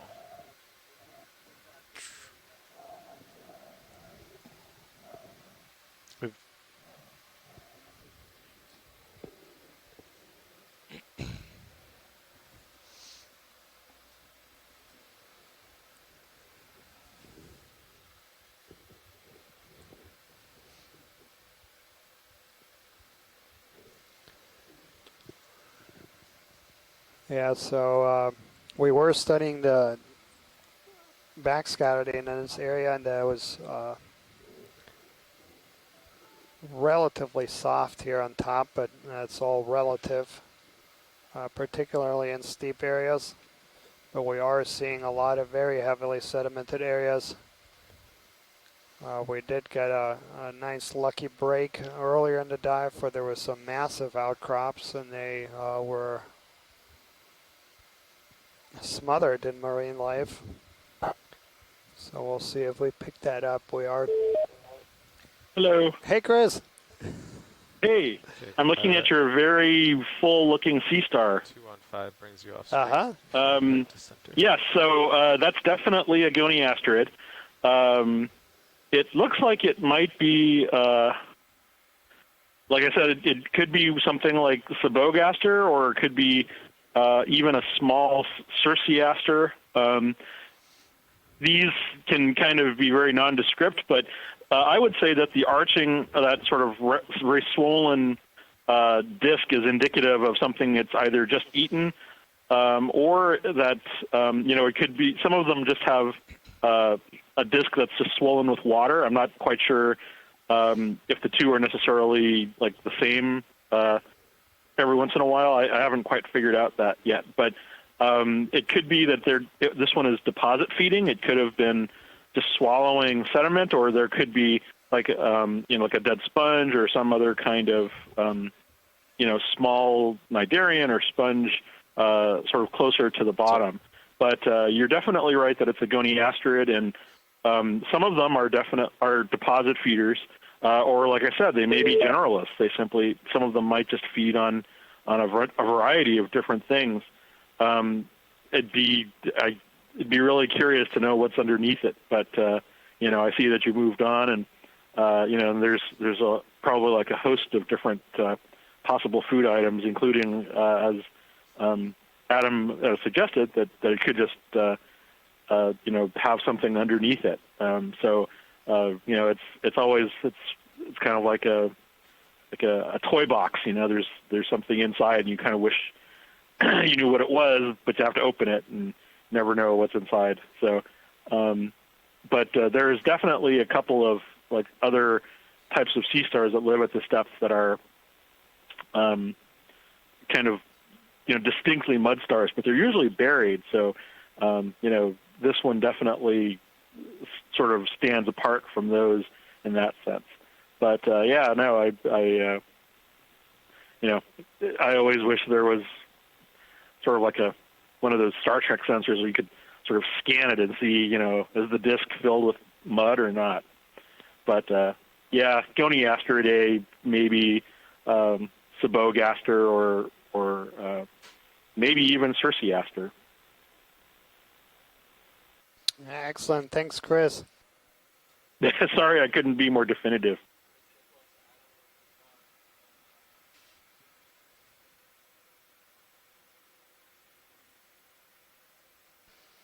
All right, and now we're looking at a tripod fish, family Hypnopidae, very conspicuous species, Bathypteroids, Hypnops murray. Got the genera mixed up there. And this is a very conspicuous fish that we've seen on several dives, and we actually a few days ago did a very interesting experiment.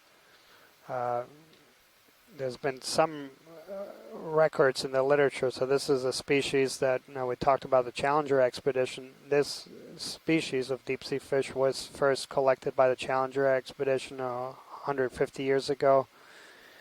And so it's been known for a long time, and people had actually looked at the internal structures of these fish, and some of the earlier reports reported that the optic nerve was missing from them, suggesting that they did not sense light with those enormous eyes, and some ideas that perhaps it was creating light.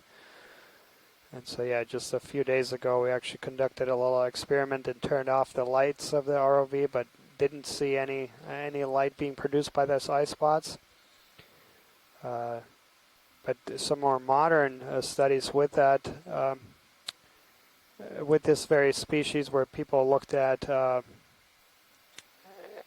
at the internal structure using histology, did note that the optic nerve was actually there, and noted some other modifications of the eyes, namely that the iris was missing, and some of the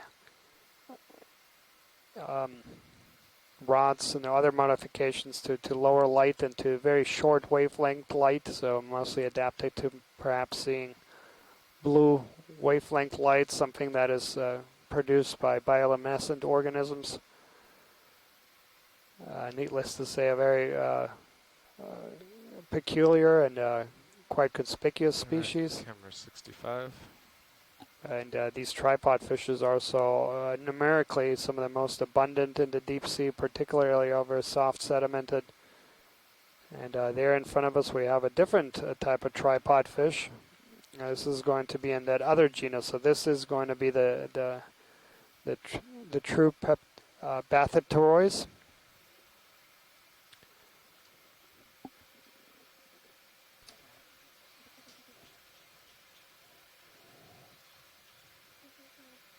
And this looks like a species, Bathypteroids phoenix. And that is quite a gouge just below it in the seafloor, almost vertical walls there. For a second I thought the ROV had just put that in, but that looks like that is not the case. So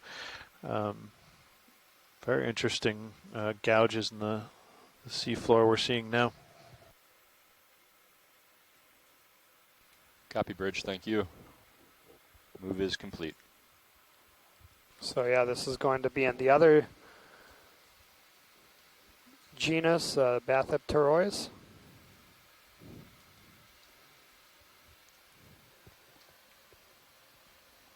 Workshop co-pilot.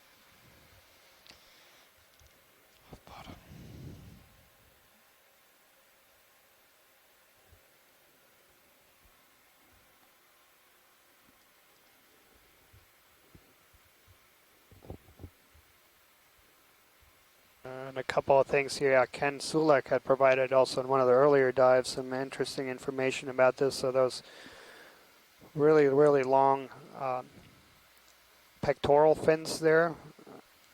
The pectoral fins are actually innervated, so they can sense with those, and so they could be helping to sense,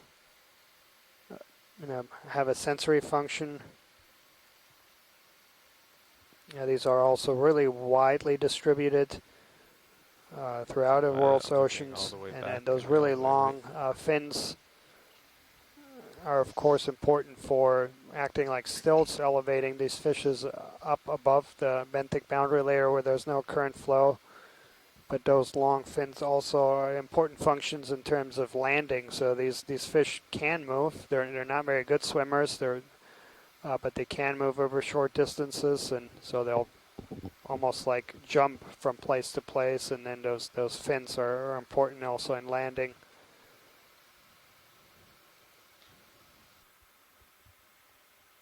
And yeah, so Ken Sulek has provided the ID down to species, Growlater, Bathypteroids growlater, and that's those can have extremely long fins. In some cases, those pectoral and pelvic fins can lay up to over a meter off the bottom. And I think we can even get an ID on this bottle.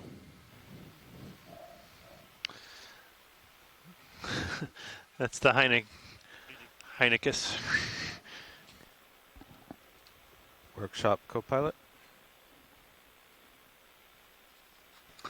Yeah, it seems like a very fresh gouge right there. Sometimes we can tell how recently the seafloor has been overturned by the color of it. You can see that these mounds are somewhat lighter than the surrounding area, and that suggests that that sediment's been pulled up from below. And some of these gouges we're going over are look like they're quite fresh.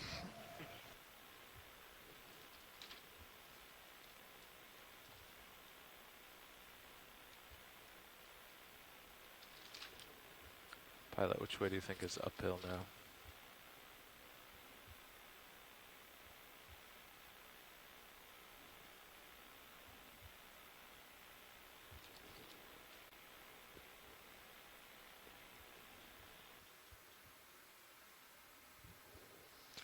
Watch lead, this is Nav. Yeah, with the updated midwater plan, we're looking at an off-bottom time of approximately 14:58 local, which would be in about 40 minutes or so.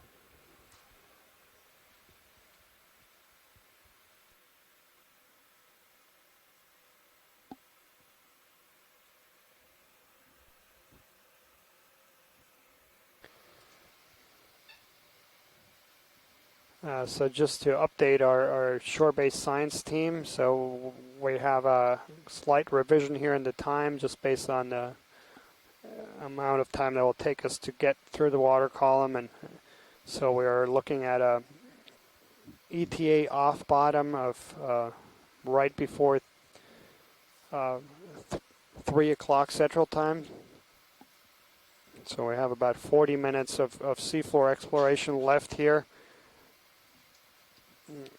And so after then we'll start with our midwater work, and we'll actually start doing just a little bit of work just right above the seafloor, and this is an area that has been noted by our midwater team as having some really interesting gelatinous creatures. So we'll do a few surveys right off the seafloor. And then after that we'll come up quite a bit shallower and see what we see at 900 meters and progressively shallower. So yeah, about 40 minutes of seafloor exploration to go.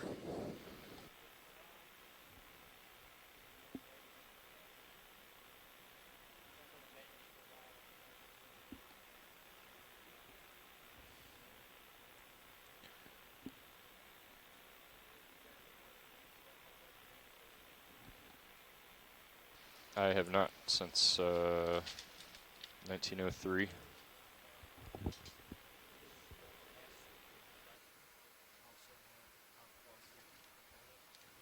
Okay. And here is perhaps one of these missing heads. So we saw a lot of the stocked sponges earlier, and this, to me at least superficially, looks very similar to the Highland Nematidae, just the top. Those are stocked sponges, but I wonder if the stock is just really buried, Daniel. yeah, that's a good point. I wonder if, maybe they could start something like this, and if the sediments are winnowed away at the base, more and more of the stock becomes evident. Yeah, that's a...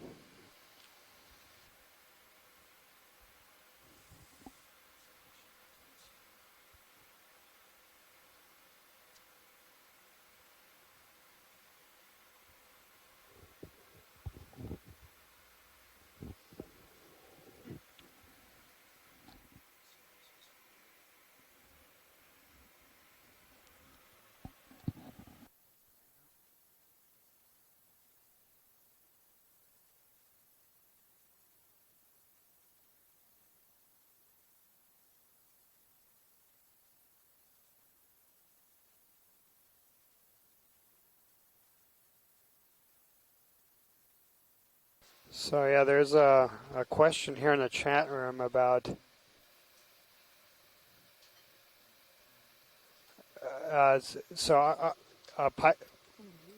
pilot. So yeah, there's a request of perhaps collecting that if we're not on the move.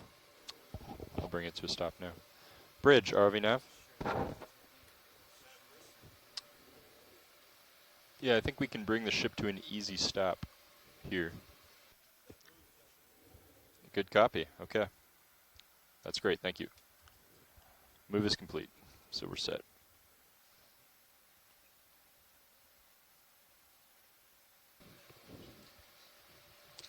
All right, so yeah, we'll try to collect that and pilot. So about, one of the... We think that there might actually be a stock that's buried underneath that head. Under the tether and pull it tight there.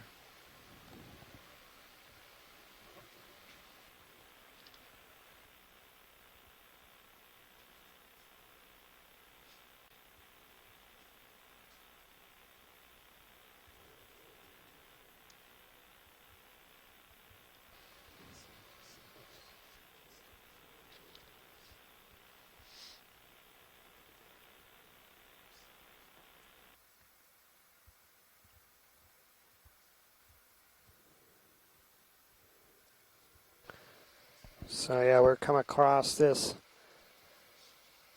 glass sponge now a couple times, and it looks very similar to some stocked sponges that we've seen on other dives. And the question is here if this is just buried or is something different. And so what we'll try to see if we can is maybe grab underneath in the sand and see if we can grab that, if it in fact there is a buried stock.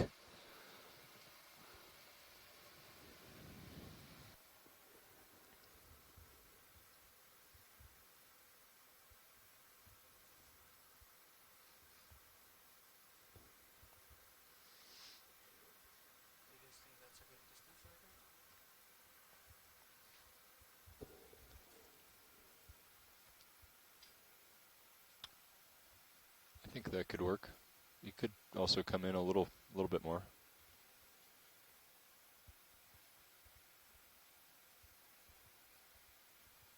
Yeah, right there.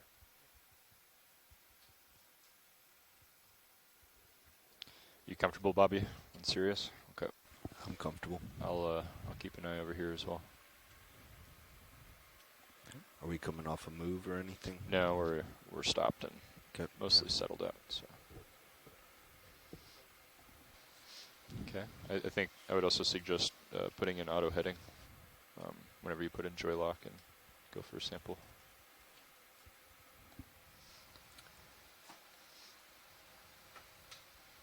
And pilot watch lead. So yeah, we think there's a stock that might be buried underneath it. So we'll try to basically, if we can, scoop it from underneath it. Yeah, so we think it's attached to a stock underneath. If that's something that can be done, just basically scooping it up. I think your thrusters are stirring up sediment a little bit. Okay. Okay. I mean, if you think this is what you need, then that's fine. I don't have a feel for the current, but if there's a lot of current, then and you need it, then that's fine. Pushing you forward. Okay, that's fine.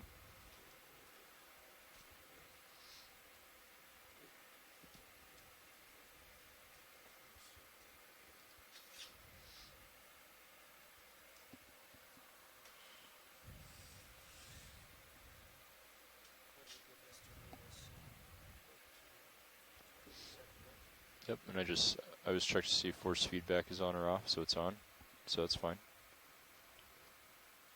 And then check test, display pots, display all. It's just a good check to make sure that the pots are stable and won't move on their own when you activate hydraulics, so. Okay. I think, Bobby, we're going to have to go into starboard box. I think both port boxes are full. Roger that. Starboard box.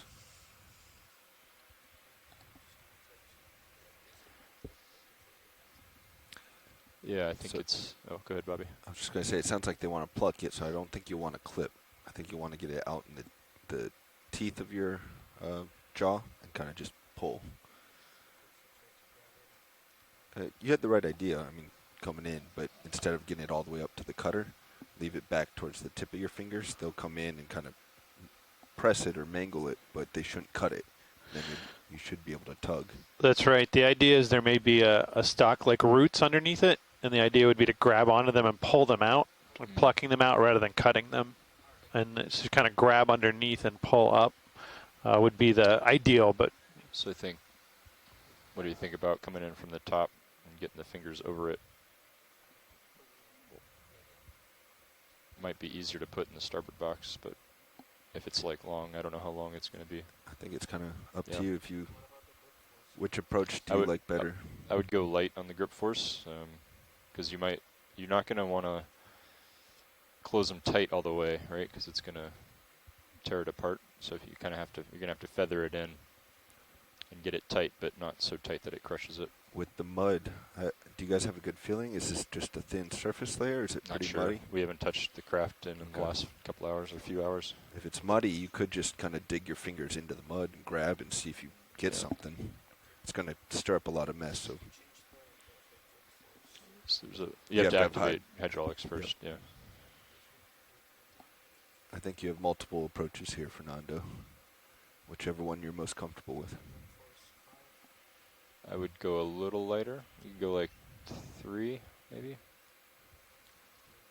That's just going to change how quickly your jaw opens and closes, so whatever you're comfortable with.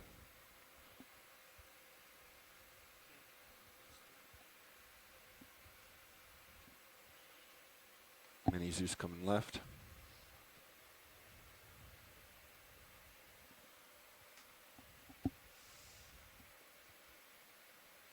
Coming down. Holding.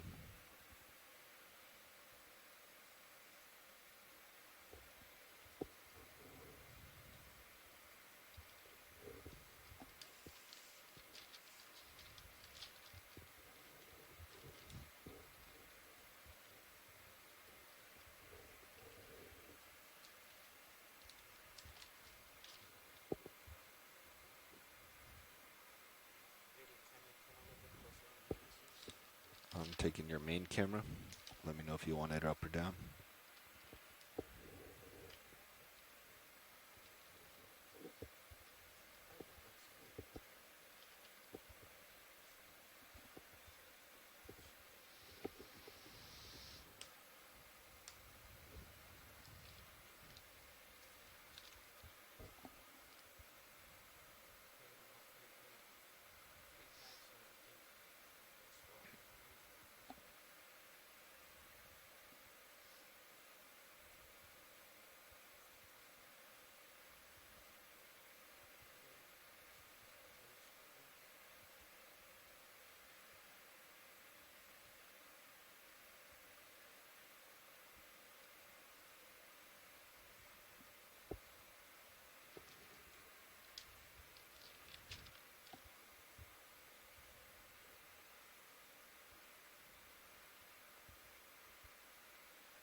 You're lifting up.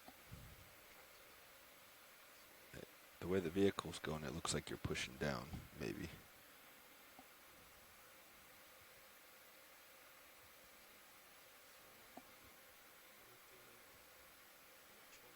Yep. So it looks like your elbow is maxed out, so you'll have to use either your wrist pitch or your shoulder to come up. Yes. Or shoulder would be this one back here. Either of those.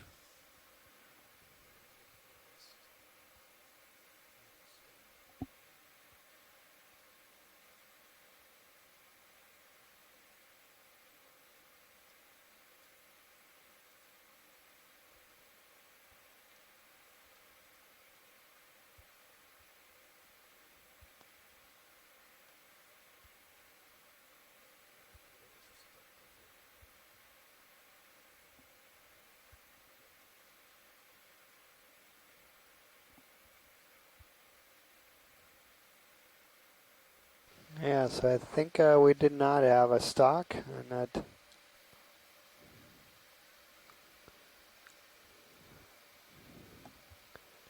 valuable information.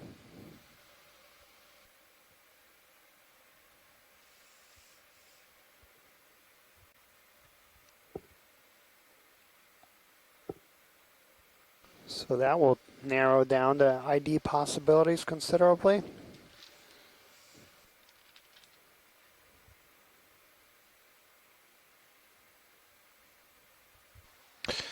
Based on the wagers of the scientists participating in the chat room, no stock was the long shot option here, but turns out to be our result today.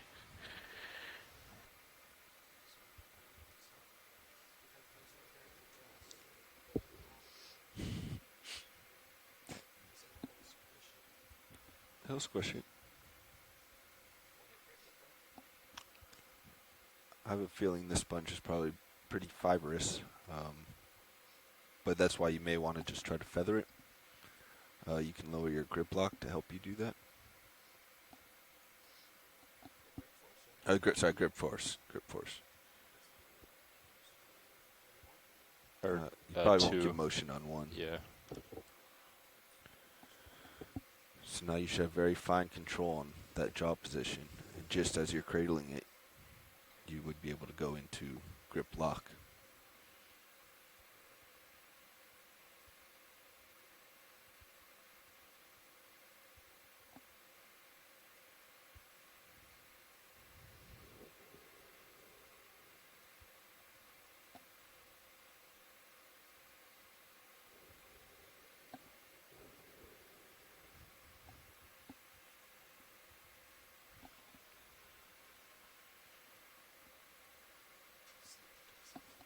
At all? Oh, there it is. Yep.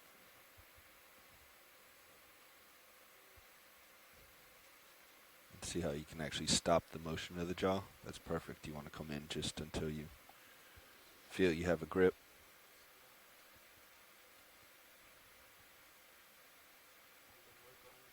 Starboard. Okay. That would move it nice and slow. Looks like a tenuous grip on it. I think you had a slight command on your jaw as they've continued to close, which is fine. Yeah, it's still in there. So, but your grip is even firmer now, which is good. Okay, you're still zoomed on your mini Zeus. Right, coming out. Coming down. Oh, shoot. On camera. Coming right. Ready for jaw. Jaw extend.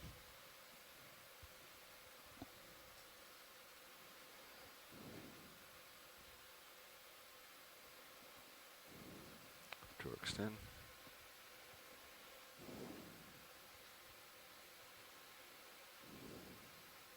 Turning right.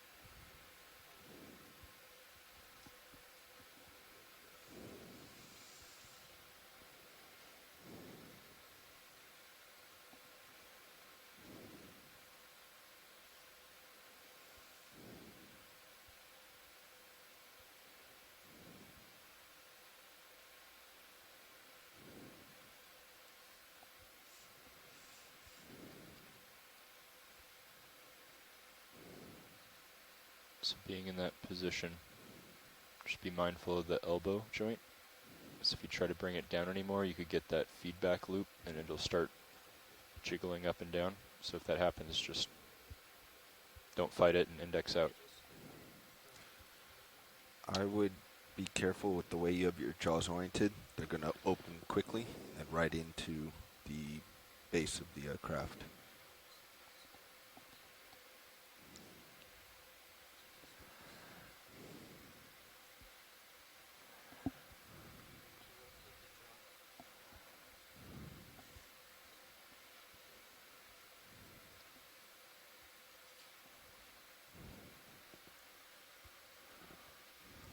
Here. Yep, that's the idea.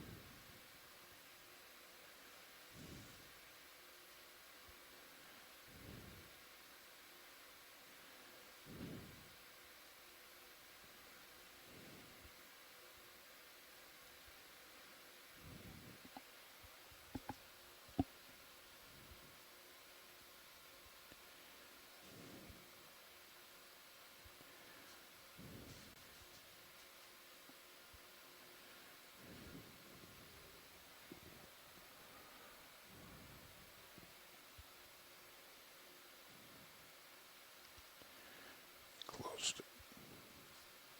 Yep.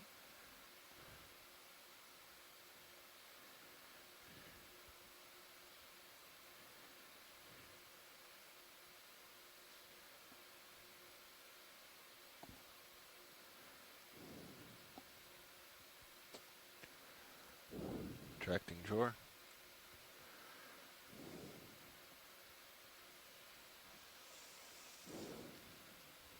Okay. In the box. Very well done. Sample in the box. Great sample, and we got a few people there breathing out now. So this is dive 13 specimen 03 bio, a hexactinelic glass sponge that we confirmed is an unstocked form, collected at 2,127 meters. So very well done again by our piloting team. So we do have just about 20 minutes left here in the dive.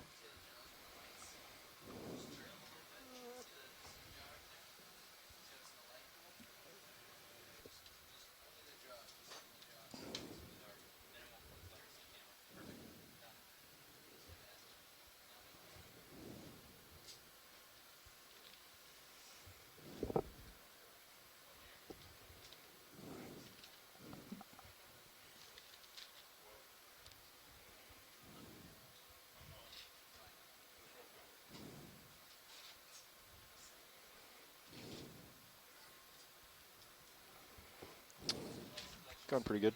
So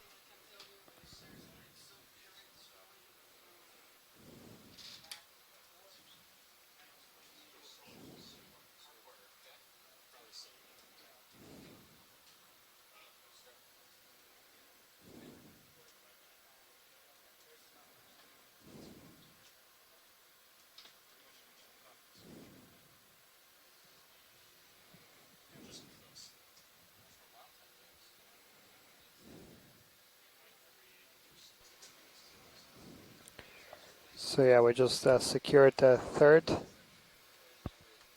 sample of today's dive. Earlier, we secured a bamboo coral sample right close to the landing spot. Likely a keratoisis based on current classification. After that, we collected a black coral, superficially resembling a recently created genus in the family Schizopathidae, telopathes, and now just a unstocked, and we were able to confirm that hexactinellite or glass sponge. Hydraulic secure. So yeah, once we are stored here, we'll continue with our dive. We only have about 15 minutes or so remaining here on the bottom portion of our dive. And then that will begin a series of midwater transects.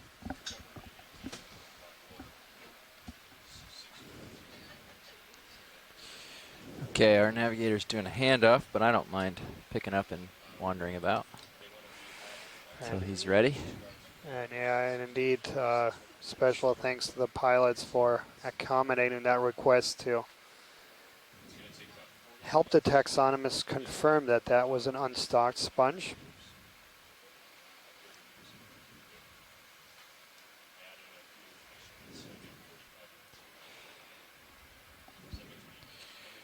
So I would say the current is coming from the north, which is the opposite of what I was told. So it was coming from the south. It's coming from from the north. Maybe the north coming east. from behind me. Yeah. So yeah. Agreed with that. 030 or something. Okay, let's get out of this mess. It might be a minute. We could maybe ask for a move if you want. I could just mosey over to the right too. Okay. And yeah, I think I'll move. We only have like 15 more minutes or something, so. Here's the current. I see, I see. Why don't I just ask them for that? Why don't I ask for 30 meters? Oh, they're doing a handoff. All right, fine. We don't want to add confusion.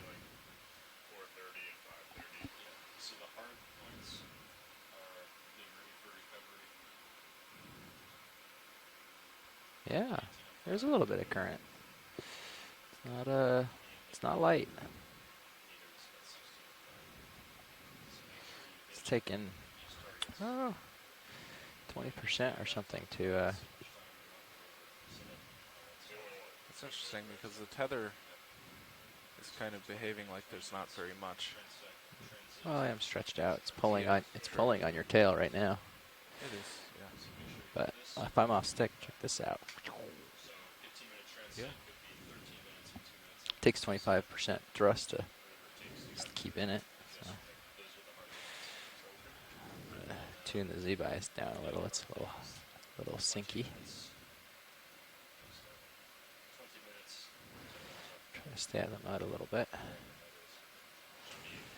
Okay. All right, we got a navigator back, so we can go ahead and get our move in. Although I'm not sure how much we're going to get in 10 minutes. Yeah, what he just mentioned is it sounds like we have about 15 minutes to get started. So we want to move to the top of this local mound that we're on now, heading towards waypoint 3 if you look at high pack. However, so waypoint 3 is just a... that's towards the west, okay. Is just a target. What they're looking for is to try and get to the top. So if you guys want to line up towards waypoint 3, you should start to be able to see the slope that heads up, and then we'll just follow whatever that slope I don't is. see much slope. I'll pop over to the west and see. Yeah, here there's, it is. there's more over there. You're right. Yep, it's on the right. Okay. So I'll I'll push follow out that you way. over there. I'm going to come a little closer to you first. Sure. So once we get this moving, I'm going to have a couple minutes of off-com time where I'll be doing some math to figure out these transects, and then I will be back with you. Okay. That sounds good. But you're going to get us moving first? Yeah, definitely. Great, thanks. Is that a C star right in the center? Tab 2 of the spreadsheet. I think it is. I wouldn't trust it, but... So we've had a quick piloting change here, and we're continuing to move on and explore further up this ridge. And we saw a great example there of how the technology, the ROVs, and the talents of the pilots help scientists participating on shore be able to ask questions and sometimes even do little experiments like that where they may have a question about a specific species and get a chance to investigate a bit while we're on the seafloor. So obviously a lot of appreciation to our whole piloting and navigating team for a really fantastic sampling recovery there. Okay.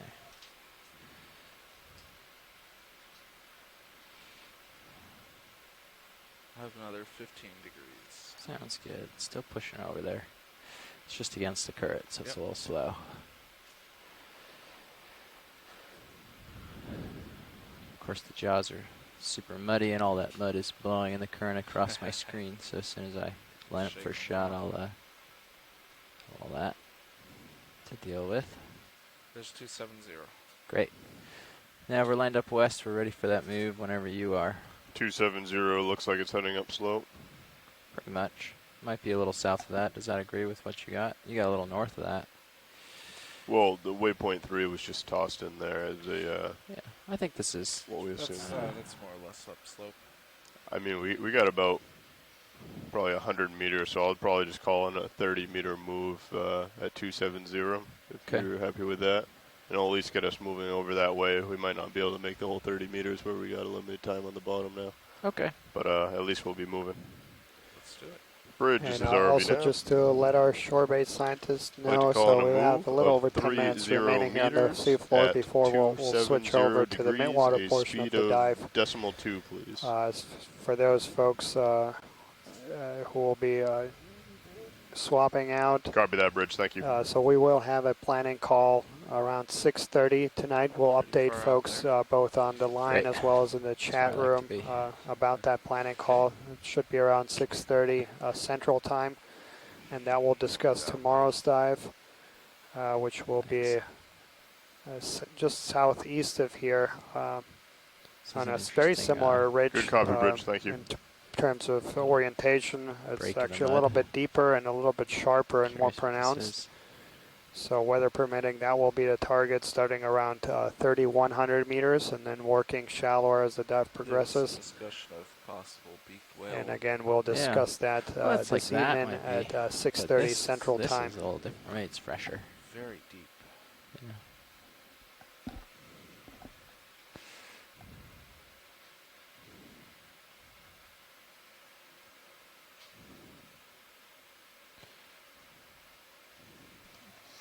So we see some more much deep time do we have and left on fresh the bottom? appearing gouges. It's going to be between 8 and 15 minutes. Okay, thanks.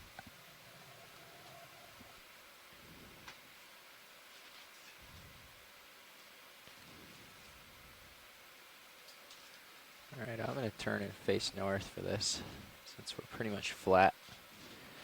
Just get my head in the current. Okay. Make life a little easier for me. Tether's pulling me off heading a little bit. I'm coming back to it.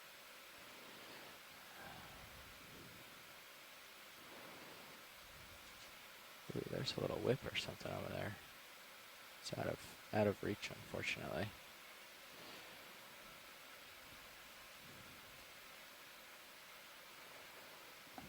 So it's going to help us. Is the first transect going to be right off the bottom, Nav? Is that the thought? Yeah, they want it to be about 10 meters off the bottom, or whatever, a close distance that the pilots feel comfortable with, between 10 and like 15 meters off the bottom. Let's see. Oh, it's coming out of basically due north. Maybe ever so slightly west to north.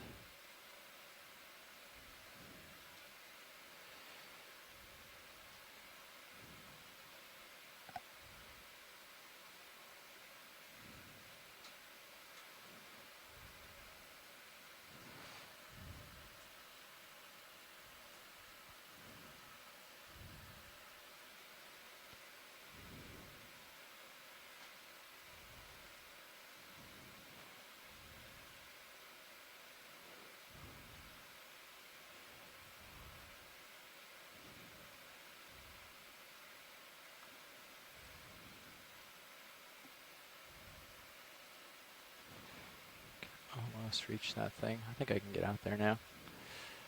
You have a bit more. Let's see if this is something we've seen. They show any interest.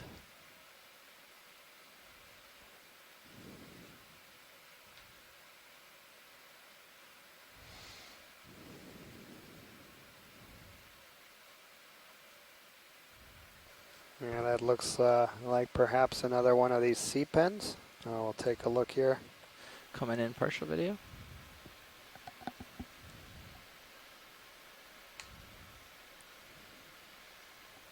And yeah, we've seen quite a few of these today, and yeah, they're really hard to spot. Blend in perfectly with the background. Okay, so you've seen plenty of So these today. this You don't looks need like the a one that longer we were look. imaging very early on that I suggested maybe Come in a little had tighter, fossil just while they're ones. talking about And it. since then, we've seen a whole lot of the ones that are a little bit more curled that we've been calling prototillum. So I don't know for certain that they're different. They may both be the same, but this is a younger one perhaps, and it hasn't curled yet. Remains a mystery to me.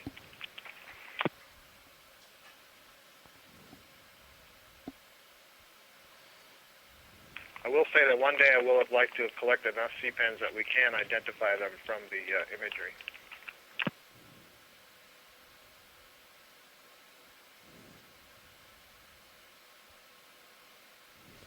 Yeah, copy that.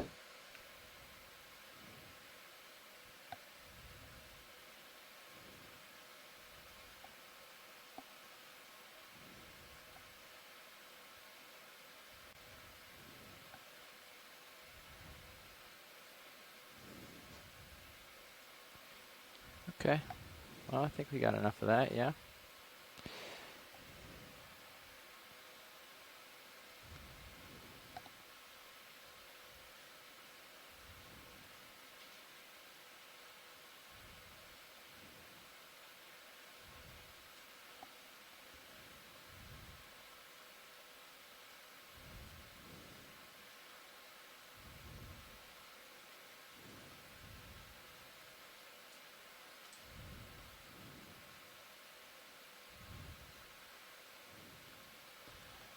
Is that full wide video? Just coming up back out. Oh, thanks.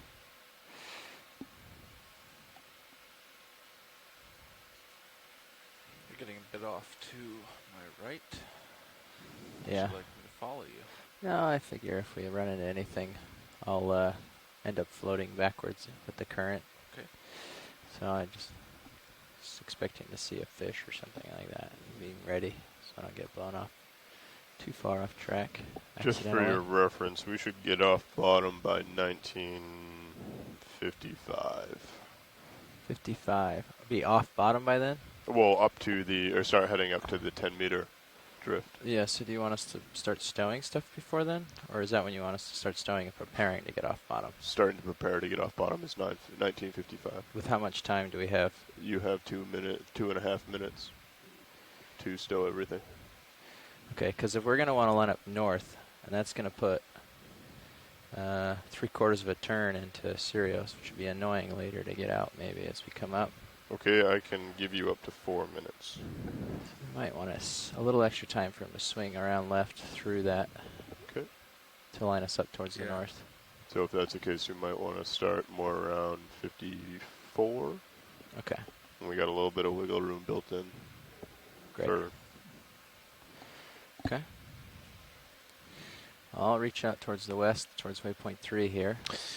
So we're seeing some more of these fresh gouge pits. Yeah, I mean, it's really striking. It doesn't seem like anything we've seen in terms of benthic organisms today is of the size to make that sort of impression on the seafloor here. So perhaps what we're seeing is beak whale feeding traces. Hard to say for certain, but certainly one explanation for these features.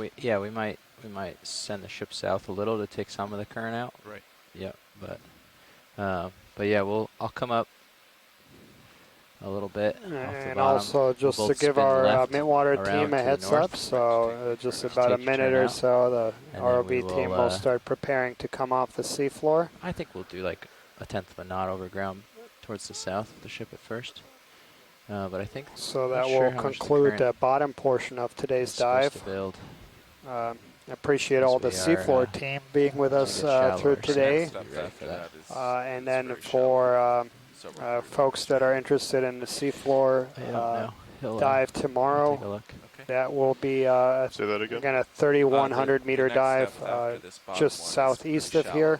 Several hundred meters. The next and we'll have a planning call for that at and then after that 6:30 Central Time. 200 meter segments, so 700, 500, That's right, Dan. So we didn't exactly find the cleared rock features we were hoping for at the top of this. At 30 meters per second. After that, we're going to do 10 meters per second. That's sort of the nature of deep sea exploration. You don't know exactly what you're going to get till you get there, and so we didn't get what we wanted, but we got a little bit of experience today, and we'll take that with us into tomorrow when we're going to have a similar dive. And as we plan that dive out, we may think a little bit about how what we experienced today might inform that dive track. We did see some fantastic communities at the beginning of today's dive, so you may think about how we maximize our chances on tomorrow's dive of seeing more communities like that.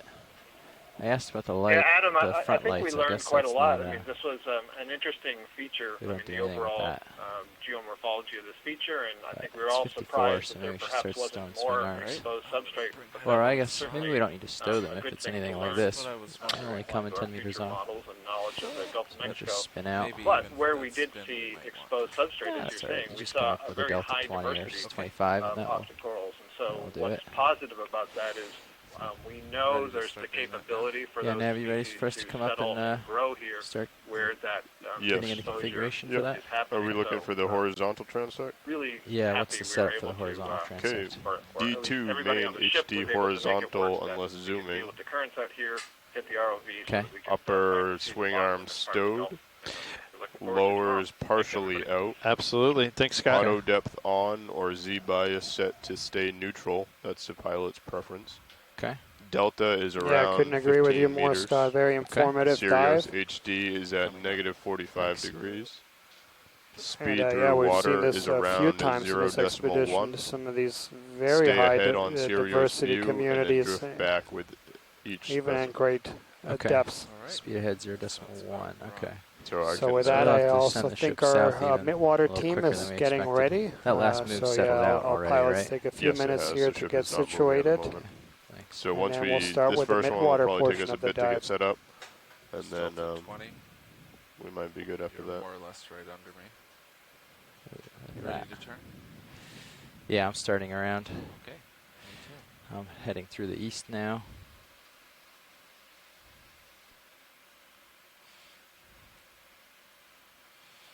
Do we have a different gauge? For what? The ADCP? Yeah, so final depth right here What are all is the other options? You might have to find them both. 2,124 meters. Website, you can look at them in the actual software. And that concludes. Dan, are you able to tell from looking at the ROV screen, or excuse me, from looking at the nav screen, how close we got to the I'm top at of this feature? pretty much north now. So I'll hang tight here.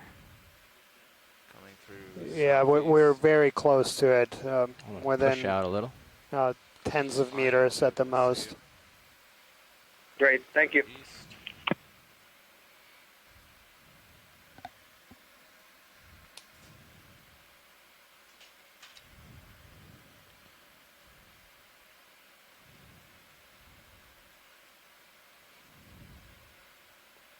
Northeast.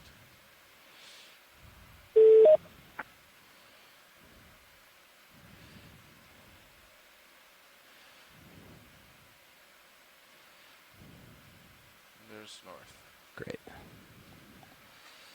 Looks good. So yeah, that concludes the You all set seafloor with portion of the the, dive. The formation, pilots or will how we're start supposed to set up for the lining vehicle? up. Yeah, so the we're going to plan bring is the to first blowers in come a little off bit. about and 10 we're gonna meters completely or stow the 15 uppers, meters is at the that most correct? off the Yes. bottom, Just like a depending swing arm on placement for Uppers now. are how the stowed and vehicle lowers moves. are partially out. Okay, so we'll spend the first portion of the midwater transects just about 10 Rotator meters needs to off be the bottom neutral. and do some imaging here in midwater. Okay, I'm going to auto depth and auto heading So just we'll for now. spend the first portion here, and then we'll do a sure we're, transect. It will set move to up go. and do a few more of these horizontal transects at You're currently 10 meters off. 900 I'm meters currently 3 shallower. meters off. We'll come up to 10 in a second. We're just stowing the swing Appreciate all arms, the getting midwater ourselves team. I prepared. see a swap out is happening here in the chat room too of some new faces. So yeah, thanks for joining us. Got the ECC and Exploration Command Center in Silver Spring now staffed. We've got folks joining us from Hawaii. So welcome. Looking at Sirius's cam, I'd say the current's pretty whipping. We might want to do maybe 0.2 or 0.3 towards the south. Dead south? Yeah. I see the ship is It's heading east at the moment. heading east. At the moment. 095. So we can, let's see, what's the current right now? Yeah, the current's heading on there. Oh, okay. Well, that's sort of with the current. It might be might not be too hard for them. Yeah, so we can call in like